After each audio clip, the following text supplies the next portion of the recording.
Hey, Yana. Hi, happy Friday. Happy Friday. Happy Friday. And Medina and Maya. Hi Buenas everyone. How are y'all noches. doing? Thank you for joining Good. us. Well, thanks for having us. Good evening, everyone. Good evening, Clapback family and invited guests. Some have been initiated, some have not. I want to wish everyone a happy Martin Luther King Jr. birthday and thank everyone for joining us this evening. Thank all of the candidates to agreeing to um, to joining us tonight and participating, jumping headfirst into the cauldron known as the Justice Clapback. If you are afraid of heights, if you are afraid of, I don't know, lava, volcanic eruptions, this is not the place for you.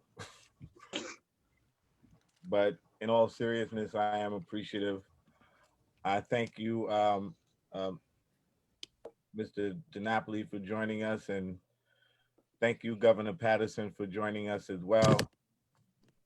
Um, so I want before we get into the formal discussion, I wanted to give both the governor and state controller, Mr. DiNapoli, an opportunity to greet everyone and bring some words of commemoration and acknowledgement for the life and legacy and sacrifice of Reverend Dr. Martin Luther King Jr., and to reflect on our mandate and our charge in this time to maintain and uphold his name and his legacy.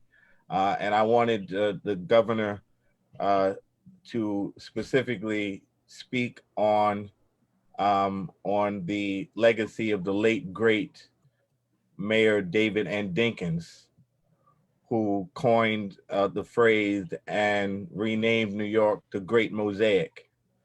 And I want to congratulate all of the candidates tonight, because this is indeed the most diverse field of candidates ever for the history of New York for the office of mayor.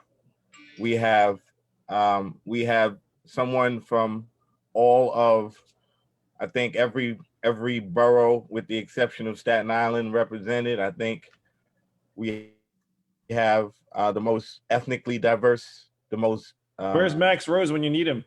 the most gender diverse. Here we go. There's the first shot. He's not even here. That's not a shot. Let's get through the King legacy of brotherhood and sisterhood, and then I appreciate you joining us, Mr. Yang. But this is indeed the most diverse group of folks, and I want that to be celebrated. You indeed do represent the gorgeous mosaic.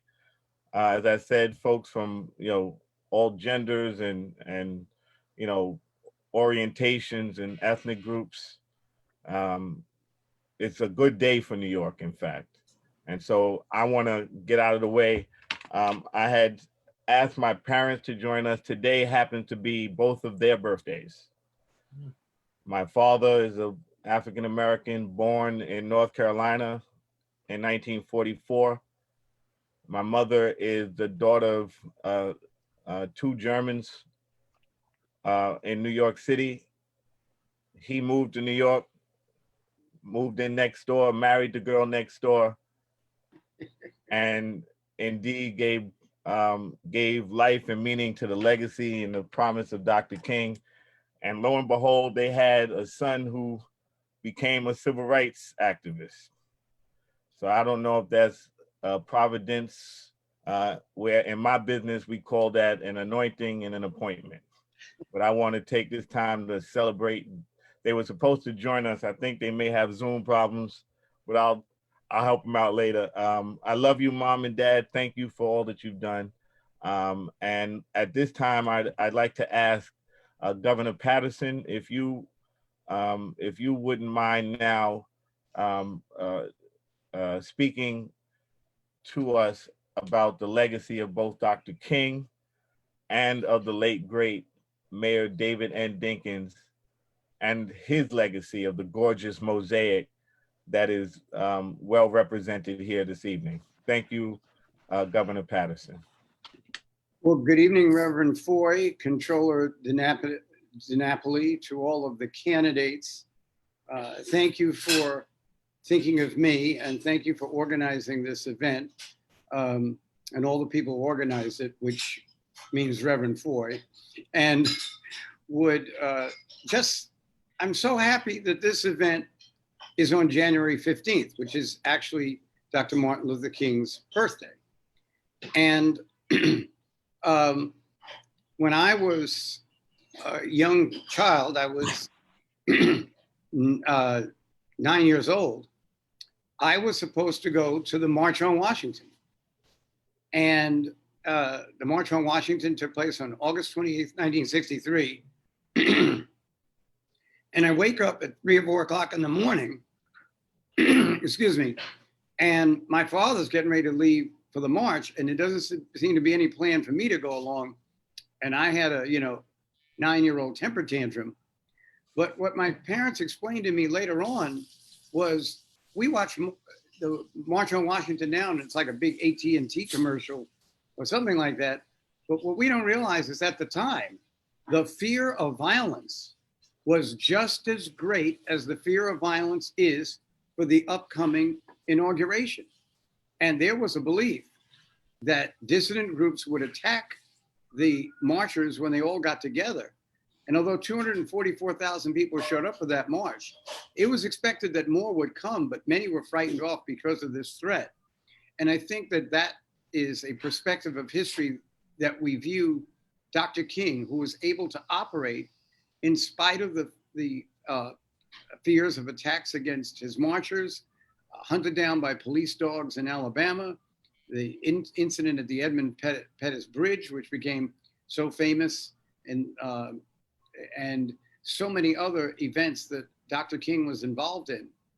And the fact that he was able to remain pragmatic and to keep his eyes on the main prize, his organization infiltrated by the FBI, an FBI spy, an FBI undercover agent by the name of Dothard Perry, who appeared on the ABC show Like It Is in 1981, admitted that he burned down the Watts Performing Arts Theater. That's what started the Watts riots.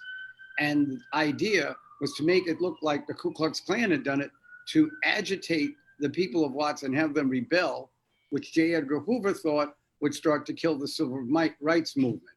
So when you think about all of the obstacles and barriers that were between Dr. King and his goals, you just have more and more great admiration for him.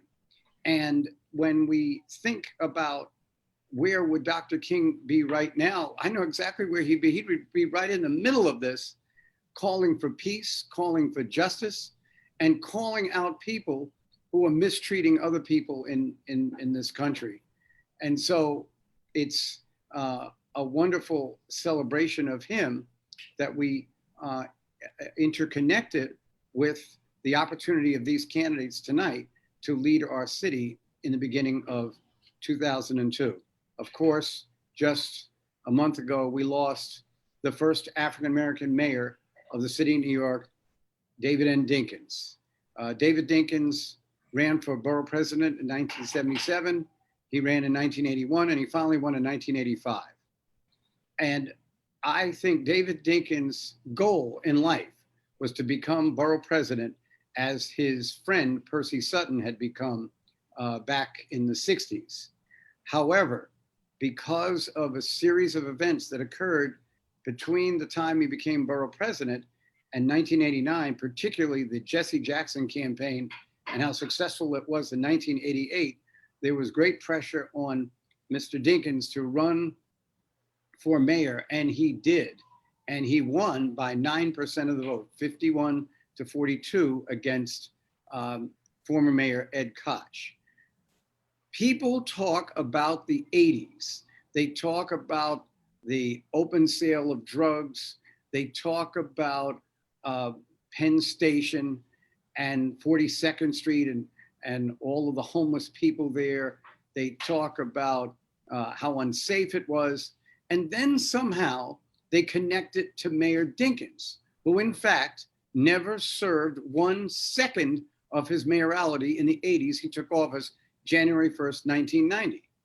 At that year, January of 1990, the 2,100 people died from gunfire.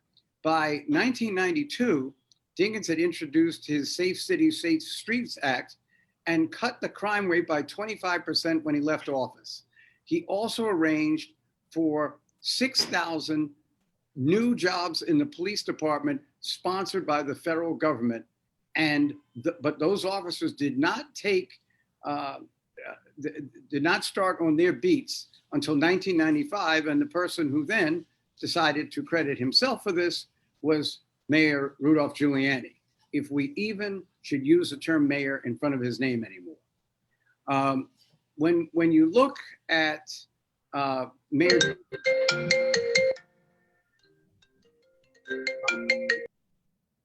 am I still there? Yes, you are, Gov. Okay. I don't know for how long, but you are. Yes, the forces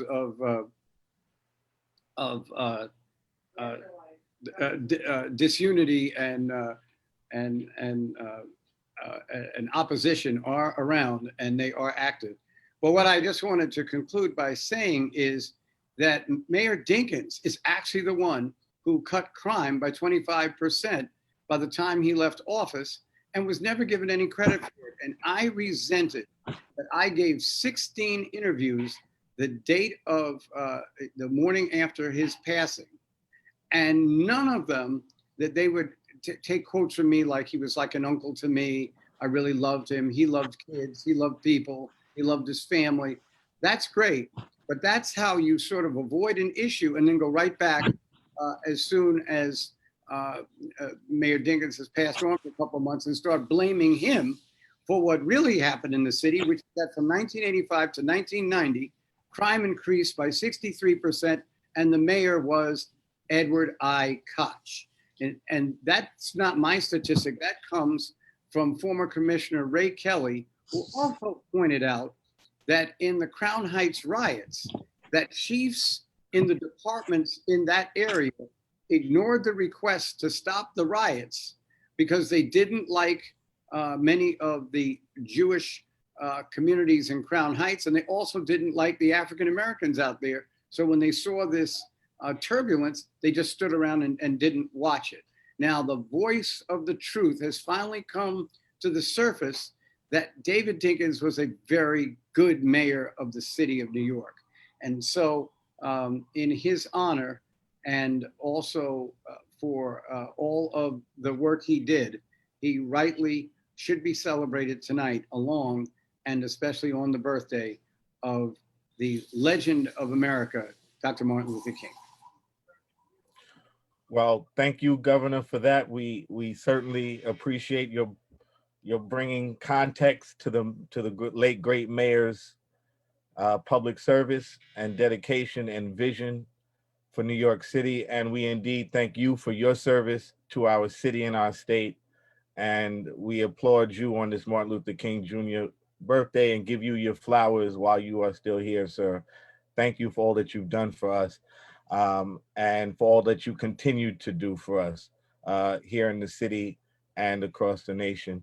And we want to thank Chairman Gregory Meeks for joining us. We are going to, we're happy to see our brother strong and healthy. We're happy to see him with a smile on his face, despite the attack of the enemy in both the spirit and the natural that has recently occurred.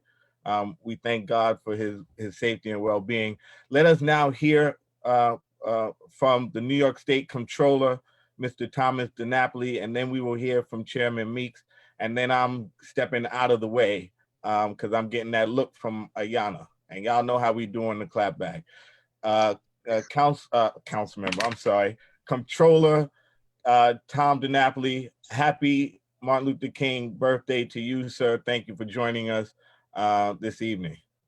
Thank you, Reverend Kirsten Foy, for inviting me. Thanks to the Arc of Justice for hosting this commemoration of the birthday of Reverend Dr. Martin Luther King. It's always a tough act to follow the great Governor David Patterson, and always great to see you, even if it's virtual, Gov. And thank you for your leadership, which similar to what you said about Mayor Dinkins, people have to remember the incredible fiscal challenges we were facing when you were governor, and you addressed them head on.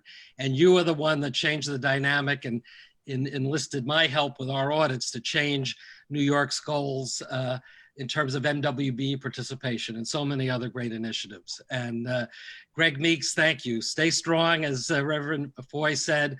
We appreciate your leadership, Greg, in Congress. So important. And to my friends who are running for mayor, I still live on Long Island, so I have no, I can't be a candidate for mayor. I'm not, you know, that's all for you to do. So, but I wish you all well. You know, just very briefly, in the interest of time, I'll touch on a few things, but, you know, David Patterson and I are about the same age. So, you know, a little different experience growing up in a conservative white neighborhood out on Long Island, and really drawn to the TV and seeing history in the making in the 1960s. And certainly Dr. King's message and his life was a challenge, and a challenge that in many ways forced me to look at many issues in a different way. I would add in the Kennedy brothers, particularly Robert Kennedy, in the same way. I was 14 in 1968 when Dr. King was killed in April, and then Robert Kennedy in June.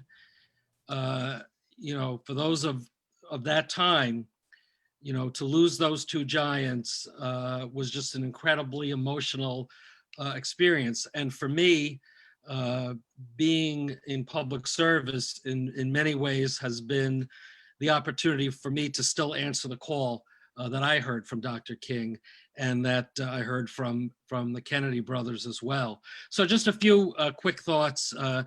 We're living at an incredible time in our history, in many ways similar to the ups and downs of the 1960s and 1968. Contradictions abound. We have a great sense of hope and anticipation with the coming inauguration of Joe Biden as president and the trailblazing inauguration of Kamala Harris as vice president, but also tremendous anxiety and distress. As Congressman Meeks knows better than any of us, the mob violence that overran the Capitol last week brought violence, brought death, brought the waving of the Confederate flag.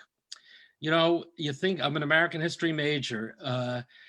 General Lee's Army of Northern Virginia couldn't get the Confederate flag into the US Capitol. And here we are in 2021, and we had that racist flag being paraded around in our temple of democracy. Washington is on lockdown. They're expecting to have like 40,000 troops for the inauguration, just to make sure that the peace stays. We have to keep in mind, Dr. King, with all the challenge of his time and his message, it was based in an optimism, based in a hope. And it's certainly for the purpose of this organization, that optimism that the moral arc of the universe truly does bend towards justice. We have to keep the optimism of Dr. King in mind. I just want to say, with everything we've been through, continue to be through with COVID, and certainly the aftermath of the brutal killing of George Floyd, the protests, Black Lives Matter movement, and so on, it's a reminder for all of us that we have more work to do as human beings, and certainly for those of us who choose to be in the public arena. Dr. King's message was, first of all, on civil rights, but his message was getting the legal rights in terms of civil rights was just the first phase of the change America needed. Towards the end of his life, he really focused on the need for full economic participation. That was really the goal and his work. And certainly as controllers, since we have something to do with the money in our office, we've tried to refocus, especially in light of what we've gone through the past several months. So we're continuing to build out our emerging manager and MWBE program.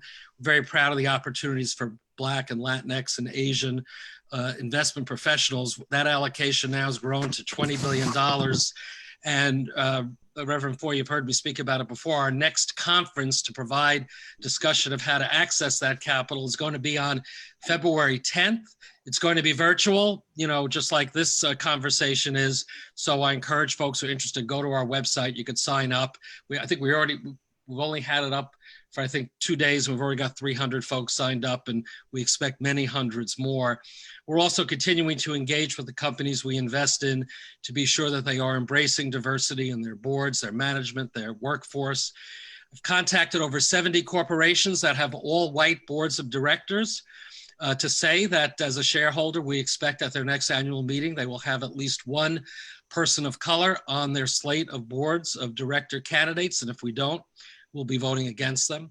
We filed a shareholder resolution at Amazon to request a racial equity audit to analyze the company's impact on civil rights, equity, and inclusion.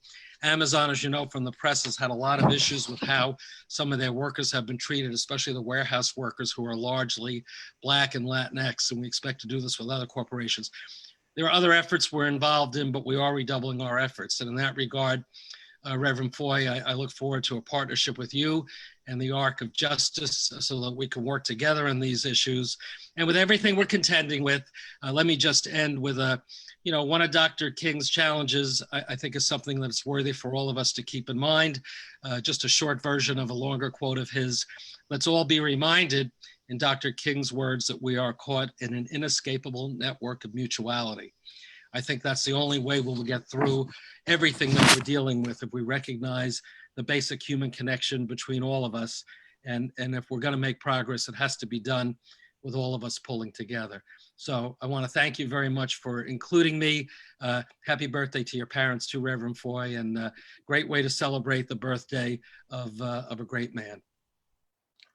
Well, I thank you, Mr. Controller. I do look forward to continuing to support you in your work for diversifying and bringing equity to corporate America. You have a long-standing record of service in government, and we thank you for it. We thank you for your vision, your tenacity, and for helping to keep our retired state employees on good financial footing.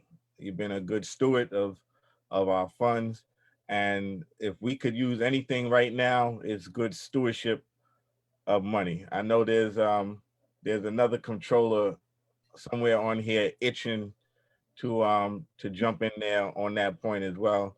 But at this time, he's gonna have to just sit tight. We're going to hear from the great chairman of the Foreign Affairs Committee in the Congress. He is the chairman of the Democratic Party in Queens. He is a dean of the delegation to Washington. He is a stalwart for justice, legislative justice, criminal justice.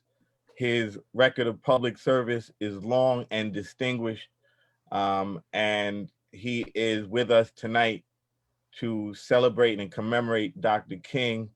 But it's also important that we as a community recognize the dangers that our public servants who fight for justice must wade against on a daily basis. And we have a new appreciation for those who serve us in Congress. And we have a new appreciation for the sacrifices that you and your families make on a daily basis. So since we're passing out flowers tonight, I'm not used to giving flowers to men, but this is 2020 and to hell with it. Let me give you your metaphorical virtual flowers. Thank you, Chairman Meeks, for joining us, and we appreciate you bringing some words this evening. Mm-hmm. Wait, let me unmute you. Let me unmute you. Mm-hmm. There you There go. you go. Thank you, Reverend Ford. Thank you all you do and how you work on a consistent and persistent basis, speaking truth to power with the arc of justice to make a difference in our lives and communicating with folks every Friday. I'm so glad to be on. I've been trying and you've been inviting me and I want to get on. And you know, how we were successful as we talk about Dr. King was then we had our Black newspapers and Black radio to communicate the messages of what was going on in the communities of which we came from. And that was around the nation. And what you are doing right now is in that same spirit of making sure that we are communicating with our people across the land so they understand exactly what is taking place and how important it is for us to make sure that our voices are involved and we hear and learn and not leaving it to someone else telling us what the deal is, but we hear it for ourselves and we can address it for ourselves as a result. So thank you for what you do. And with the legendary, my friend and brother, and the first African-American to be the governor of this great state of New York, who I've known forever, who if anyone knows him, they know what a genius he is. I don't know of anyone that is as quick, as smart, as intelligent as Governor Patterson. And I do think that you're right. I mean, you know, when you're talking about ending injustices, you know, we've talked for years about the disparity with crack cocaine. It wasn't until we had David Patterson as our governor that stopped and we fixed it for justice. And it shows why justice and politics and elections are really important, because otherwise as Dr. King said, injustice anywhere is a threat to justice everywhere. And so we want to make sure that history records the work of David Patterson as governor in the appropriate way. And clearly, my friend, the comptroller of the state of New York, we love the fact that you're focused on trying to make sure that we end the disparities, particularly in corporate America, and making sure that we have diversity on the boards, especially on financial institutions, et cetera. That is something that I have worked on for a long period of time, being also on the Financial Services Committee. And we've had several bills that we put in where we want to make sure that these companies have to disclose to the controllers what their boards look like so that you can make the decisions on where and where not to invest the people's money. Because that is something that's tremendously important and something that we've got to work on. And I'm talking to the current administration about right now with the new chair of the Treasury, the Secretary of the Treasury. So we thank you for what you do in that regards. I'm going to be brief because I see all of the mayoral candidates, and I want to thank each and every one of you for having, I should use the word, the audacity to want to run for one of the toughest jobs in America. You know, it is a tough, tough job being the mayor of the city of New York, and you wanting to step into that chair, particularly at this time in our history, because we're at a crossroads. And Dr. King used to say, where do we go from here? Chaos or community? And clearly, Reverend Floyd wants it to be community so that we don't have chaos. Because I just saw chaos and what I never thought that I would see in the United States of America, an attempted coup d'etat in Washington, D.C. And I also saw from especially the high levels, the obvious disparities in the preparation of individuals who are coming for a so-called march.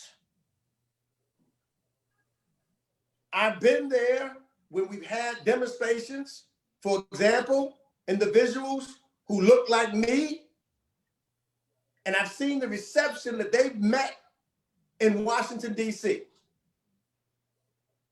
Especially, for example, when Black Lives Matter came to the White House in a very peaceful way, doing nothing, they were met with tear gas and rubber bullets. And people in all kind of armor. But then when I looked out at what took place last Wednesday, there is no question in my mind when we talk about justice and criminal justice and how relationship with law enforcement, that how those individuals who wanted a coup d'etat, because what they wanted to do was to stop us from certifying Joe Biden and Kamala Harris from being the next president of the United States and vice president of the United States. They wanted to stop it. They didn't want it to happen because they thought if they could stop it, their coup would be to keep the guy in there for a longer period of time. That's a coup. So the commander-in-chief wasn't the commander-in-chief for the United States of America. He was the commander-in-chief for the Proud Boys, those 7 white racist organizations, white supremacy organizations that were part of this organization and part of organizing it. That's what we saw took place.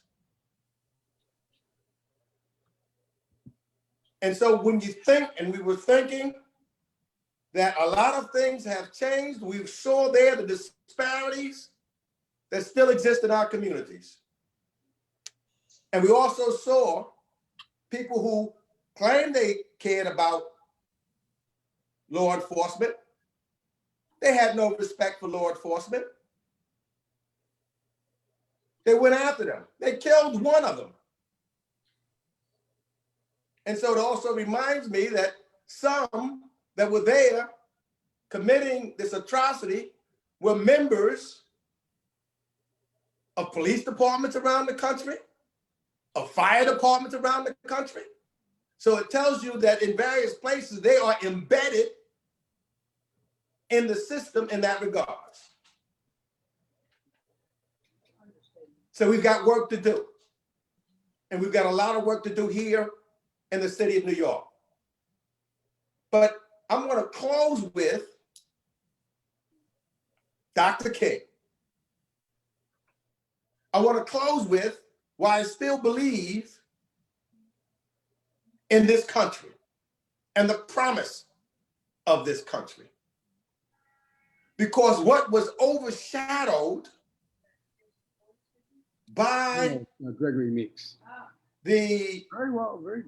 events on the attempted coup on January 6th, what was overshadowed in the heart of the Confederacy and the citadel of white supremacy, there was a man who was the pastor of the church that Dr. King was the pastor of. And Reverend, and he's a reverend. We now will call him Reverend Senator Warnock. In Georgia, folks, pastor of the church of Dr. King, and a Jewish young man, only 33 years old, Brother Orloff. Those two in Georgia was elected to the United States Senate. And as a result of that election, we no longer will have to listen and wait to see how Mitch McConnell wants to run the US Senate. So there is power and community that Dr. King taught us. And in the state that Dr. King pastored in and came from and lived in that state, it will change America for the better, just as Dr. King did in the civil rights struggle. So I close with the hope that we come together, because we know when we do, when good people do, we don't let some of the bad history repeat itself. And I don't want to, because some of my colleagues saying, well, we need to have unity. The same folks that was trying to divide us, the same folks that was saying that the election was stolen, it wasn't free and fair, the same folks who were there to try to make sure we did not certify the person that was elected president and vice president, say, oh, now we got to be unified. So we got to figure out how to bring these people in.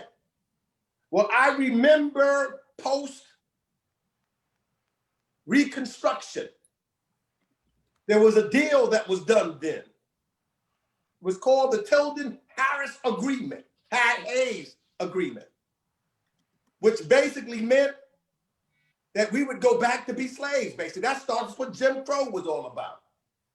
I don't need to partner with anybody like that. I don't want to partner. That's not justice. But if we come together and come out to vote like our friends did in Georgia, we can and we will make America a better place. We will. I am convinced of that.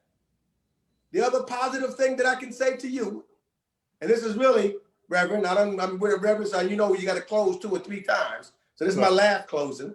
Third closing, gotcha. I'm Pentecostal, so I know what you're talking about. Is what people don't realize, what also makes me feel good about America,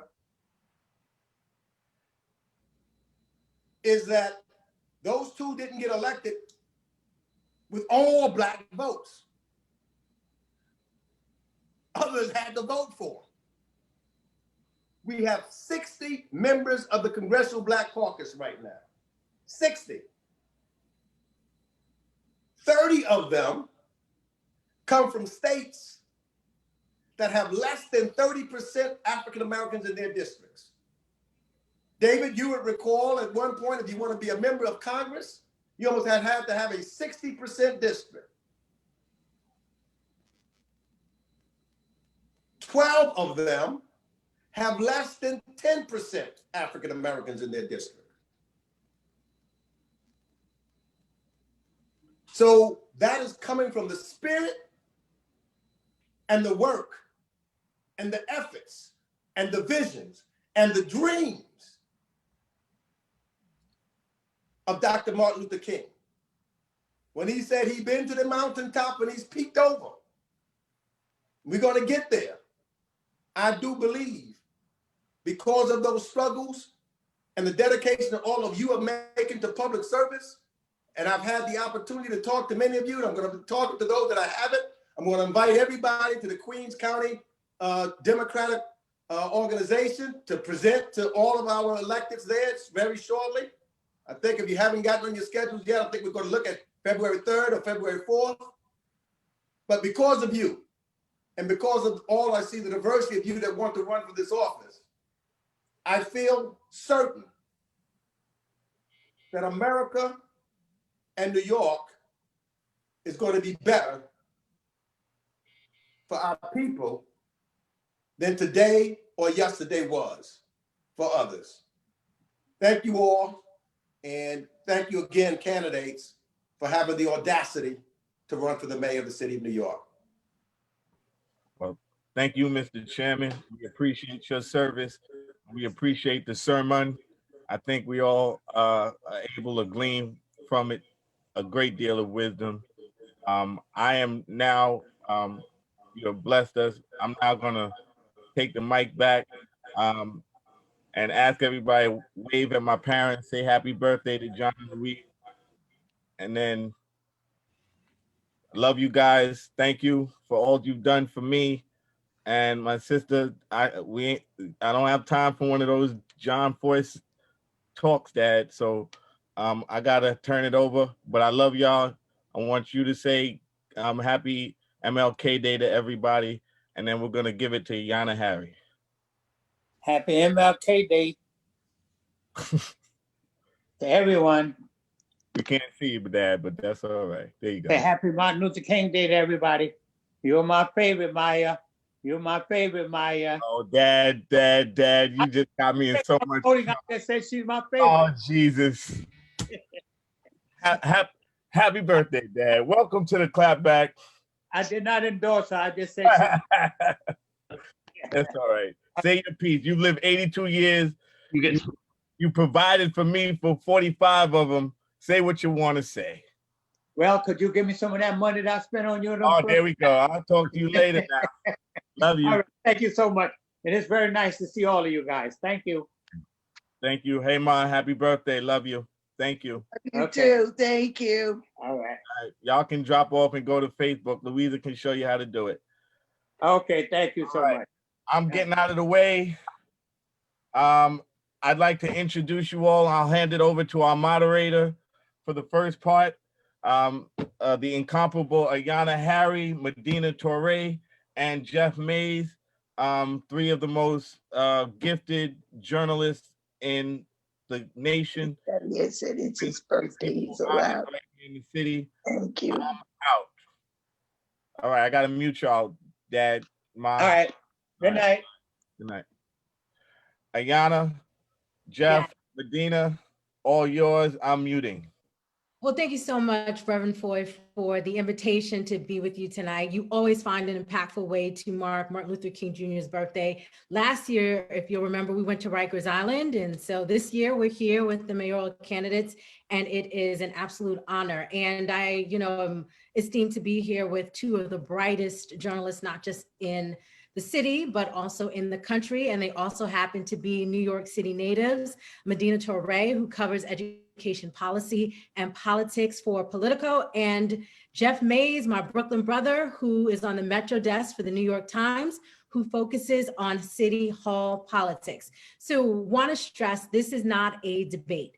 This is a forum. This is a conversation. It's really an opportunity for, the viewers, real New Yorkers, to hear a little bit more about where you each stand on the issues so we can understand the nuances between the different candidates. So we're going to get ready and jump right in. We're going to do 2-minute introductions from each of the candidates. And yes, I do have a timer.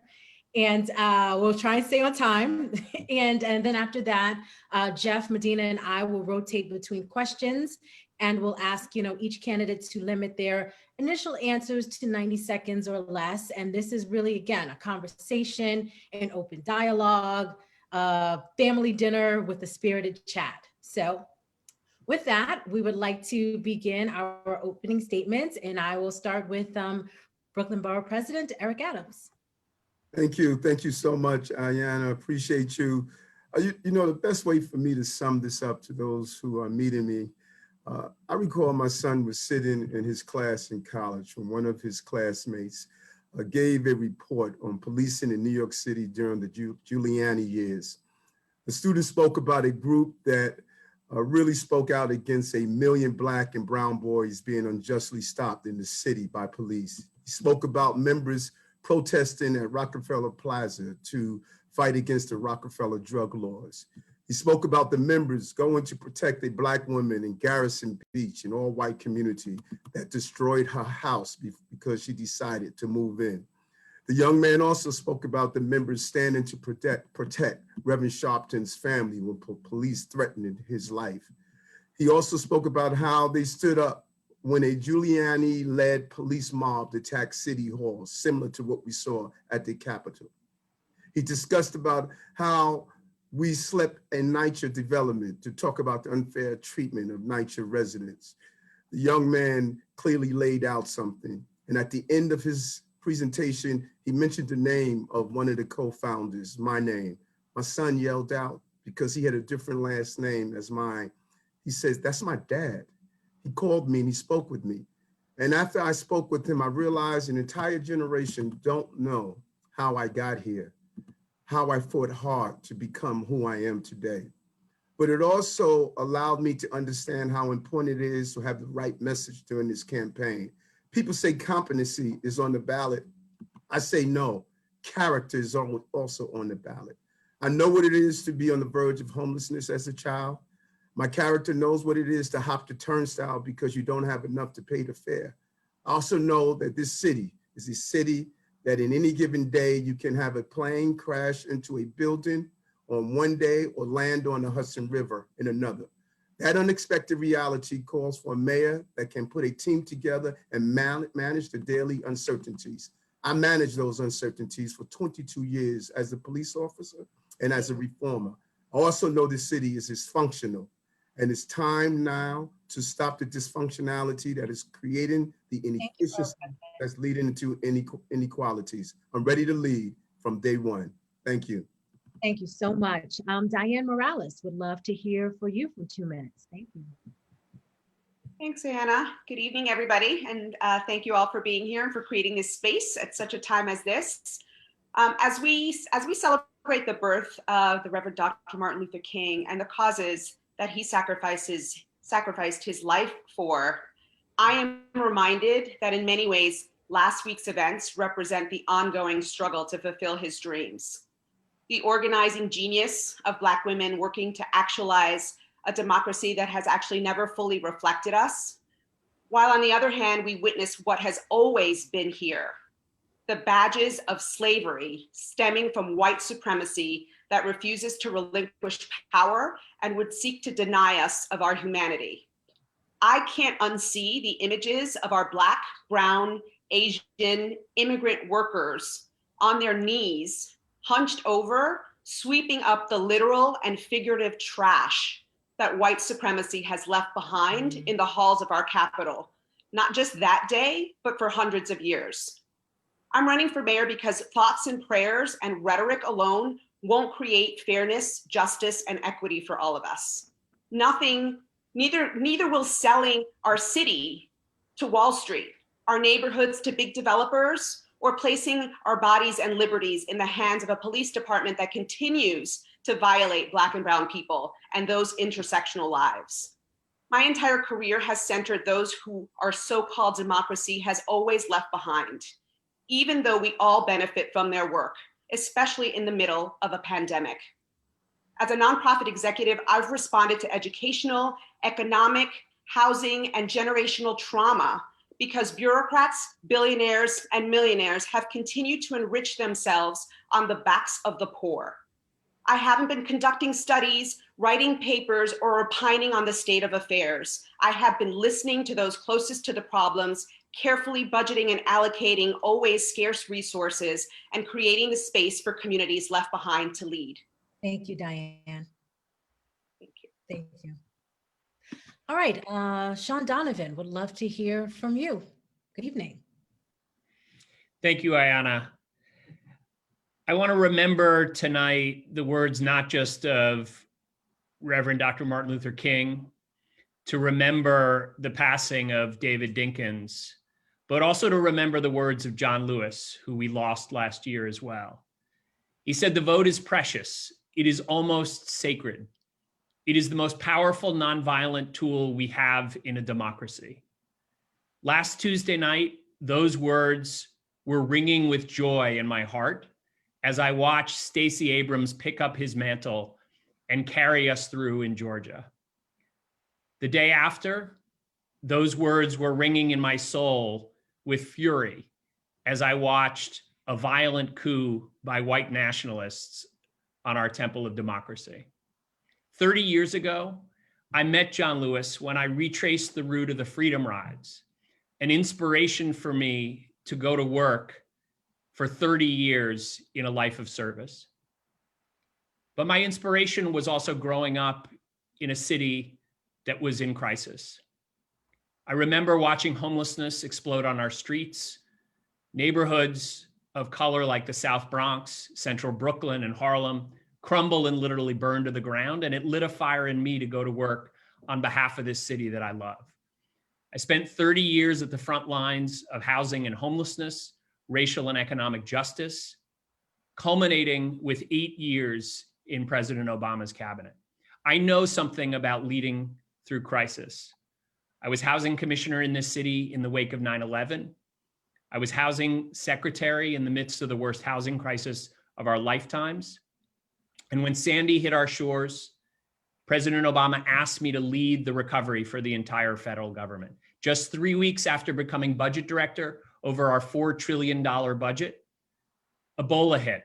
And I went to work with Dr. Fauci, President Obama, Vice President Biden, to make sure that an emerging global threat didn't become a pandemic that cost tens of thousands of New Yorkers their lives. Thank you, Sean. Appreciate that. Councilman Carlos Menchaca, how are you? Hi, buenas noches. Thank you, Ayanna and Kirsten. Thank you for inviting us tonight. I'm Carlos Menchaca, City Council member from Sunset Park and Red Hook, and I want to be your next mayor.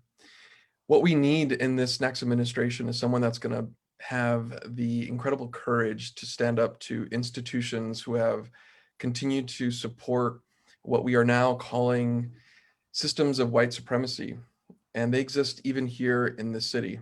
So as the dust settles in the federal government and as the Senate, the new majority Senate, takes power in Albany, we're going to need that same courage here in the city of New York. And as a council member for the last 7 years, I understand how legislative can move through a body and how it could be stopped. We brought in 2013 an incredible crew of progressives, and we failed to bring that agenda forward because the mayor was just not there. So my story is about courage. having been the first person in my family to go to college, growing up in El Paso, Texas, I am someone who is rooted in incredible experience that is not just from my own family, but the families that I represent. And the people who I've connected to most intimately have been immigrant communities, public housing communities, communities that have been incredibly vulnerable. My job as mayor is to bring those voices in to ensure that this government represents them. I look forward to learning more about you as candidates as well. And let's keep going. Thank you. Thank you so much. And I think the newest official candidate in the race is Andrew Yang. How are you, Andrew? I'm doing great. Thank you so much for having me. It's a privilege to be able to celebrate Martin Luther King Jr.'s birthday with you all. I'm known as the presidential candidate who wanted to give everyone money, and I'm the first person to say that it was not my idea. It was an idea championed by Dr. King, a guaranteed minimum income, and it is what he was fighting for when he was assassinated. I recently had the privilege of touring Dr. King's childhood home with his son, Martin Luther King III, who is co-chairing my mayoral campaign. And we walked through his father's house and looked out at the view out of the front stoop. And he said that you could see very clearly there were the rich families on one side and then the poor families on the other. And this is the work that his father wanted to do to address the three evils that he dedicated his life to combating: racism, poverty, and war. And I believe that Martin Luther King Jr.'s birthday has been sanitized, where we all watch on TV every year where it says, "I have a dream," but it doesn't talk about his vision of a fair and just society that he was fighting for when he was killed. We need to make New York City the place that realizes his dream and build a trickle-up economy.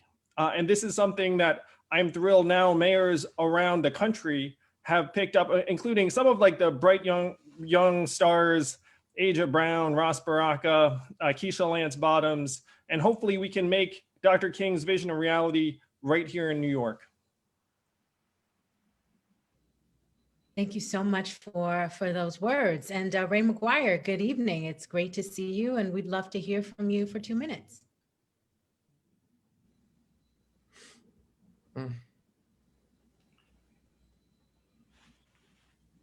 I unmute. You're muted. Ray, I think you're muted. Thank you, Reverend John Foy, for having me. Let me be clear. I'm not like anybody else who is running for office here. I didn't get termed out. I'm not looking for a promotion. I've not served in any administration. I haven't lost a race. And what I'm focused on doing is leading the greatest inclusive comeback in the history, economic comeback in the history of New York City. Reverend Dr. Martin Luther King Jr. said, "What good does it do me if I have the right to sit at a lunch counter, but I can't afford a hamburger?" So in the way that Maynard Jackson led us, in the way that Marion Barry led us, in the way that Harold Washington led us, I look at what I've done in the corporate world for the past 4 decades. I have gotten Black and brown people paid. I've gotten them promoted. I've gotten them empowered. I put them on boards. I made them owners, and I got receipts. And whether or not I've done that institutionally or whether I've done that as a private citizen, billions of dollars into the marketplace, millions and billions of dollars, making certain that Black and brown people were able not only to sit at the lunch counter and order a hamburger, but I want to make them owners. And that's what this is about. So that's what I've done. Yes, and I've also done a lot of deals, $600 to $700 billion worth, and managed budgets that are larger than most state budgets. But who I am is I come from the other side of the tracks. My single mother raised me and my 2 brothers in a home that had half a dozen foster children at any one moment in time. And I know what it's like when she's got to debate whether or not she pays Dayton Power and Light bill, or whether she puts food on the table, or whether she puts tithes in the church. I know what it's like to wash tin foil, and I know what it's like to be able to put those small ends of bars together and convince yourself that you got a full bar soap. So I know what it's like to have. I know what it's like to be in the streets and the suites. I'm fluent in both, and you're gonna need both. in order to stage and lead the greatest inclusive economic comeback in the history of this country. Far too long, we've not been able to sit at the lunch counter. Far too long, not been able to order a hamburger or afford a hamburger. I want to make certain that we get paid and that we're included. Thank you so much. Greatly appreciate that. Comptroller Scott Stringer, how are you this evening? Good to be here with all of you, and thank you, Kirsten Foy, and always amazing to hear from Governor Patterson and Congressman Meeks and Tom DiNapoli. You know, when being here tonight on Dr. King's birthday brings me back to when I was 8 years old and the night that Dr. King was killed. I remember to this day my parents sending my brother and I to bed and closing the door, but we could hear the record playing of his amazing speeches. A few months later, as a young boy, I would see Robert Kennedy die as well. And it motivated me over a lifetime to understand that politics and government matters. And I think right now it matters for our city more than at any other time, because we have three crises: a crisis of health, a crisis of economy, and a crisis of social justice. And I'm running for mayor because I believe I have the vision and the skills to bring the city back. When we talk about healthcare, I have to mention that same mother of mine who ushered us to bed died of COVID in a Bronx hospital. She was a former council member. She was a single parent. She was somebody who was very important in my life. But when I talked to the doctor in the hospital that night, he said, "This is not a virus about your mother. It's a virus that is killing people in this Bronx hospital. Black people who are 50, Latino people who are 40, people who suffer from type 2 diabetes and asthma. And the reason this is happening is because people in government have never responded. We have got to solve the crisis of health disparity, and I want to do that as mayor. But we also have to recognize that this comeback is about the economy. Think about before COVID, 3.4% unemployment in the city. We had created 970,000 jobs. This mayor administration wasn't perfect, but for a lot of people, the economy was at least strong.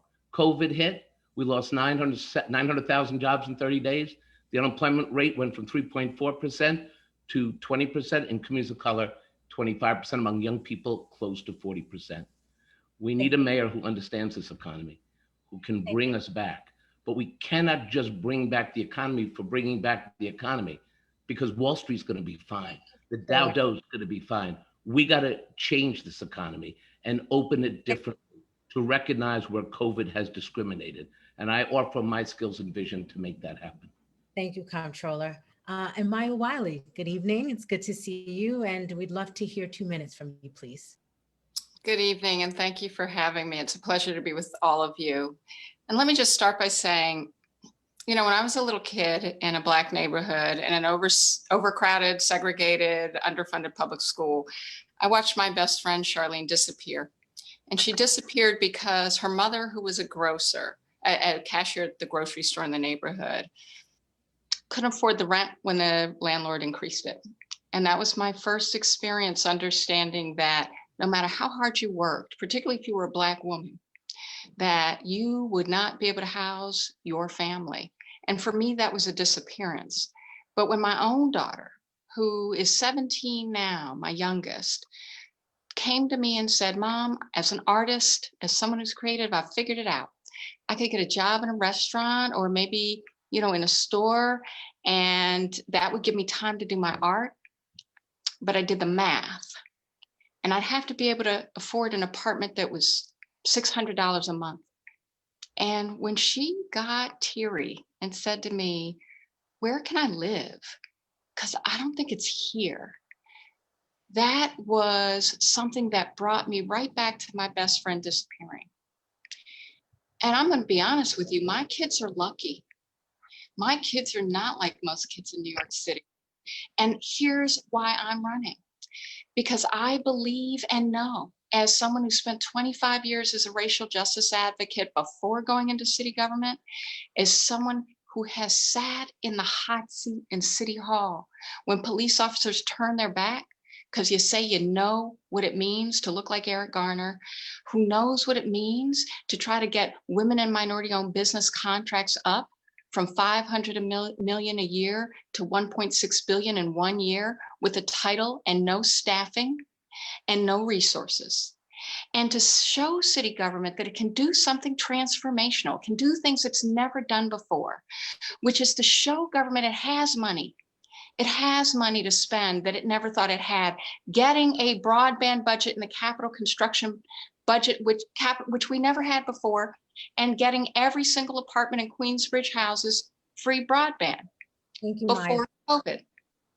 That's what I've done, and that's why I'm running, because we need more.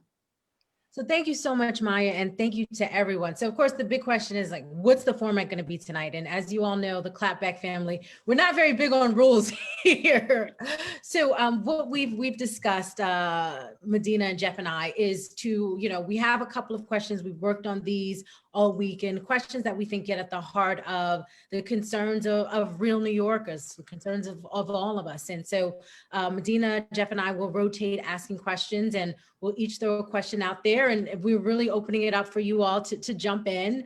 And we ask that you limit your initial answers to 90 seconds. And I'll try and referee as best I can, but we really want this to be a family conversation where we get at the heart of issues and, the unique perspective that you all bring to help address those issues. So Medina, I will toss it over to you for the first question. Thank you, Ayana. It's really wonderful to be with all of you here today. I'm excited to kick off the conversation.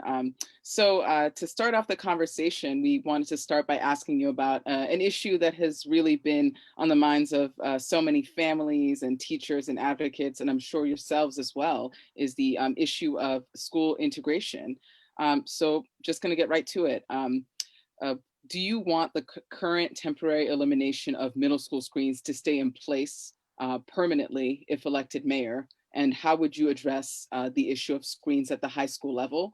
And then secondly, in terms of reforming the admissions process at the city's specialized high schools, would you get rid of the test or keep it? And would you repeal or keep Hecht Calandra, the state law that mandates the use of the test at the original Big Three specialized high schools in place? So whoever wants to jump in and take this one on, and then we can go from there. I'll go. We are the most segregated system in the country. Only 30% of our students are prepared for college or career after graduation in the New York City public school system. The school to prison pipeline has become accepted language in our schools. We need to abolish all screens. As a graduate of Stuyvesant High School, I am fully in support of repealing Hecht Calandra. I think we need to create quality schools that are accessible universally to all youth and eliminate all of the barriers to access to quality education experiences. And we've got to prioritize making that something that becomes available to every public school student across the city, no matter what community or what zip code that they live in. And I'll come in and say, I'm also in agreement that Hecht Calandra needs to be repealed. The abolishing of the screens is not only important, it's necessary. And what I want to add are two ideas that I think are important. One is that this system was an old system that was created at a different time. Now we have a school district like the one in 15 in Brooklyn, where I represent half of the district that includes Sunset Park, where we brought this model and it's been in place now. What we saw was a real great diversity, but the conversation about diversity changes when you bring a conversation into Sunset Park versus Park Slope. And what you saw were conversations of parents in Sunset Park saying, our schools are integrated. They don't have any white kids, but our schools are integrated. What we want are resources. And so part of this conversation that we never get to is the distribution of resources to schools. We can't just remove the screens. We have to also remove the barriers of resources that need to get into these schools. And so that's what I will be fighting for. I'd love to chime in here. I'm a public school parent. I remember being shocked when we brought one of my 4-year-olds for a test. I was like, how the heck are you testing a 4-year-old? Like, my 4-year-old can't do a whole lot. So that said, I believe we've been failing so many of New York school children for years and decades, even generations. But if you get rid of these tests and screens, it will make you feel better, but it does not undo the failure in a meaningful way. All it does is it removes the clear marker that shows you that you've been failing people of color and children who are not properly prepared. So what we should do is expand the criteria to include things like background, the sort of adversity you may be facing, interviews. Like, to me, it's ridiculous and insane that anyone thinks a test as it's on its own can determine where your kid should go to school. Like, I think that's nuts. And so we should have a test, because the fact is these kids are gonna have to take a test to go to college. So removing the test does not actually help prepare them for where we hope they arrive. But we can have multiple goals. And it is completely immoral that our schools do not represent the most diverse city in the world in the most selective areas. And that's something we can change. But the way you change that is not by saying, look, we removed the gate and then now you're prepared. Because that's just a cop-out, really. Like, what we have to do is get into the guts of it and say, we've been failing you. We want to help, but we want to help you in a way that's going to be inclusive and retain standards that you're going to be facing when you're trying to get into college. Thank you, Andrew. I saw Maya wanted to jump in, and then we'll get to Scott and Sean as well. Yeah, thank you for this conversation. So as someone who co-chaired the School Diversity Advisory Group, I just want to say one thing.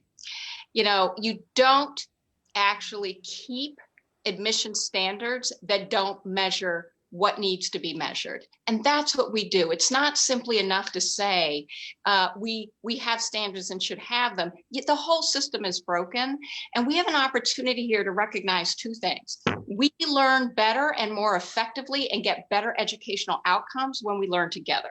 And secondly, we have had so many barriers to fair assessment of students of color, students who are homeless, students who have disabilities that have nothing to do with their capacity. And we are not a city that has innovated in education. We are not at the leading edge, and we should be. And one of the things that will make us a leading edge in a school system is to recognize that every single one of our students can learn and excel and have gifts and have talents. And we have a model right now, as we're talking with parents who are saying, of every class, of every race, get me my year back. My kids have lost a year. And we have models that show even for kids who are behind grade level, we can have accelerated learning. So we have to stop stereotyping our kids, and we have to stop trying to sort them and recognize that we have an opportunity to be transformational and to be leading edge and to blow things up, because the box has been blown open by COVID. We should actually recognize we can have smaller class sizes because of vacancy rates, and that we should have a system that sees every single one of our kids. And my kids spent cumulatively 15 years in the public school system. And I know as a parent that it can be better. I've seen it. It can be. Thank you, Maya. Scott, I know you wanted to jump in, and then we'll turn to Sean and Ray. So I'm going to try to answer that question directly.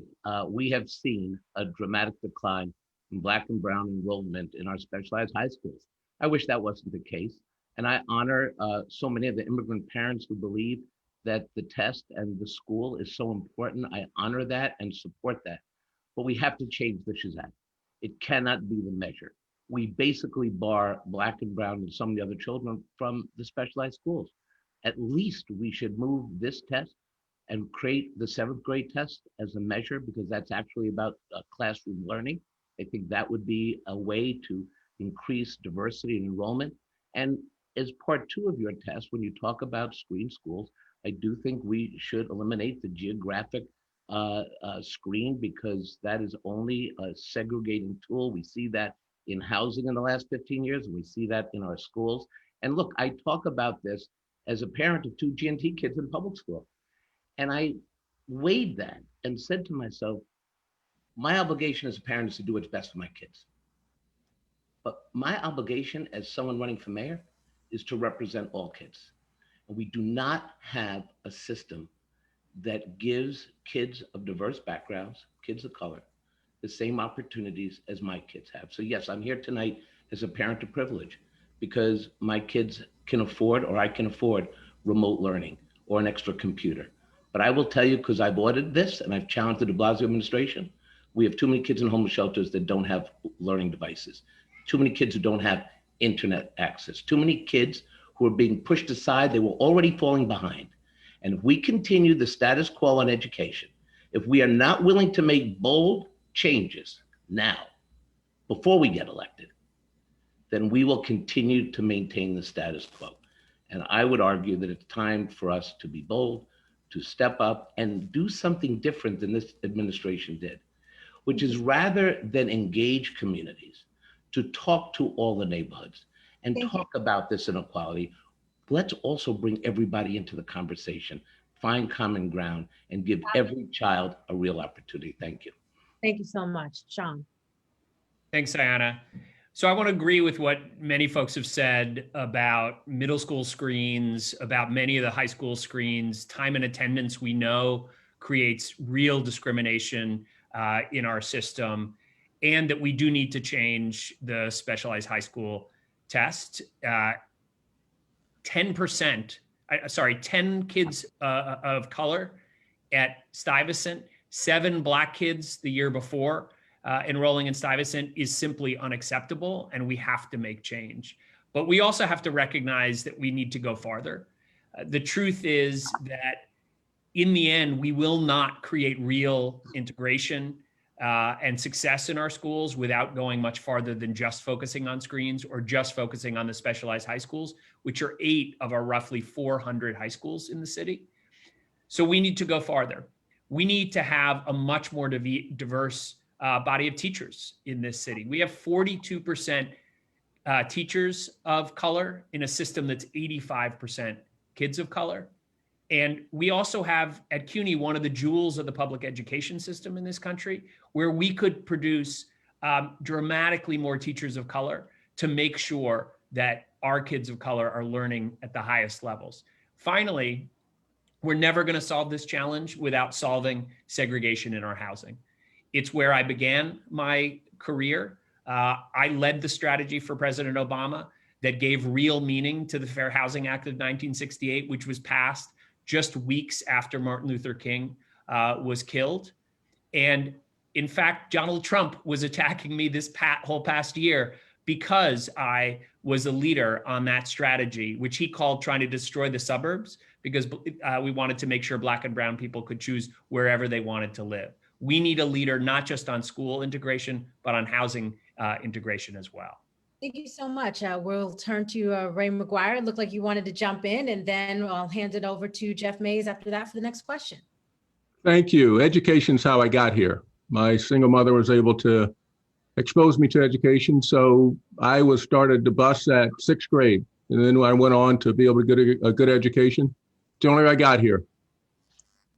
I don't want to get so distracted by specialized high school. We've got 1,000,001 students in the city. The system is working, it's just not working for Black and brown kids. I would rather not explode it. I would rather make certain that they get the same opportunities that I had and that others had who are in the system. And the way that I think about this is pre-K is good, but we need to start before pre-K, what I call cradle to career, 0 to 4. So by the time I get to pre-K, they're at level. And then by the end of the 3rd grade, I want to make certain, from my account, each of our children can read, because from 0 to the end of 3rd grade, our children are learning to read. 4th grade on, they're reading to learn. If they can't read from the outset, system can't remediate. Then in 6th grade, I want to make certain that we expose our children to different opportunities, get them jobs, make sure that they can become astronomers, they can become paleontologists, they become coders, they can become botanists, whatever it is they want to do. So by the time they get to the 8th grade, they've had jobs, they've had exposure, and they can, by the 12th grade, they can choose whether or not they want to go get a job, which be available to them, or go to a 2 or 4 year college. We need to rethink what happens and make certain that what is working, and take it to the local neighborhoods to make certain that they have school choice. Thank you so much. And I apologize, Borough President Adams. I didn't know you wanted to jump in on this one as well. We'd love to hear. You saved the best for last, Ayanna. Thanks so much, Ayanna. And let's be clear, and I'm going to say this throughout the entire campaign. Education is not K through 12. The first classroom is in the mother's womb. Education is prenatal to career. And we have to reimagine the experience of education. Right now, we are doing schooling and not education. And if we're not bold enough to start rethinking everything from ensuring that mothers have doulas to get the right nutrition, if you do not ensure that that mother has the right nutrition while she's carrying that baby, you can turn on genetic markers that will impact the quality of that child's life throughout their entire lifespan. Second, we need to re-examine the food we're feeding our children. We're poisoning them every day. 70% of 12-year-olds have early signs of heart disease, 70% based on the food that's coming from the Department of Education. We have to reimagine having 2 months off during the summer, an agrarian calendar 300 years ago, yet we're still doing it. Let's use those summer times to make the best remote learning system possible so our children can learn the skills that are needed for an AI universe that we're going to approach: critical thinking, operating groups, communication, all of the real skills. So if you're talking about reimagine education and your conversation is merely talking about the 3 classes, 3 schools that the state controls and 5 that the city controls, that is not reimagining education.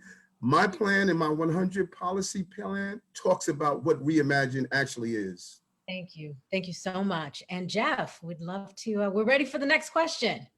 All right. Good to see all you guys here. I want to talk a little bit about the pandemic. We are in a resurgence of the coronavirus pandemic right now. But back in the spring, when the city was in real trouble during the pandemic, certain hospitals like Elmhurst Hospital was being overrun, while just a few miles away, other hospitals had beds that sat empty. So I'm wondering, if you were mayor, what are you going to do to prepare New York City's healthcare infrastructure for the next global pandemic? Not to be just reactive, but proactive. As I keep saying over and over again, and eventually people are going to catch on, our city is dysfunctional. Our agencies create the crises for each other, and you saw that in how we responded to COVID-19. Number one, we should have had one centralized system, a real-time model similar to what they're doing in Boston in their city score, but I would use it to identify every available hospital bed.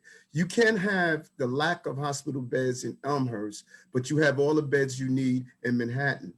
And what happened at downstate?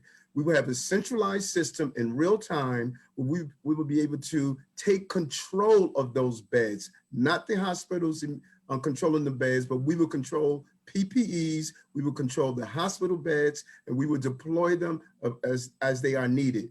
Why do we open hospital at Javits Center? Why do we open hospitals in Central Park? Why do we bring the services where you had the large number of deaths, what happened in the Bronx, what happened in Brooklyn? But also we must be proactive. People, 90% of the people who died from COVID, over 90% had comorbidities. Over 90% that were entered in hospital had comorbidities. Yet we were feeding people food that aggravated their comorbidities when we were feeding millions of New Yorkers.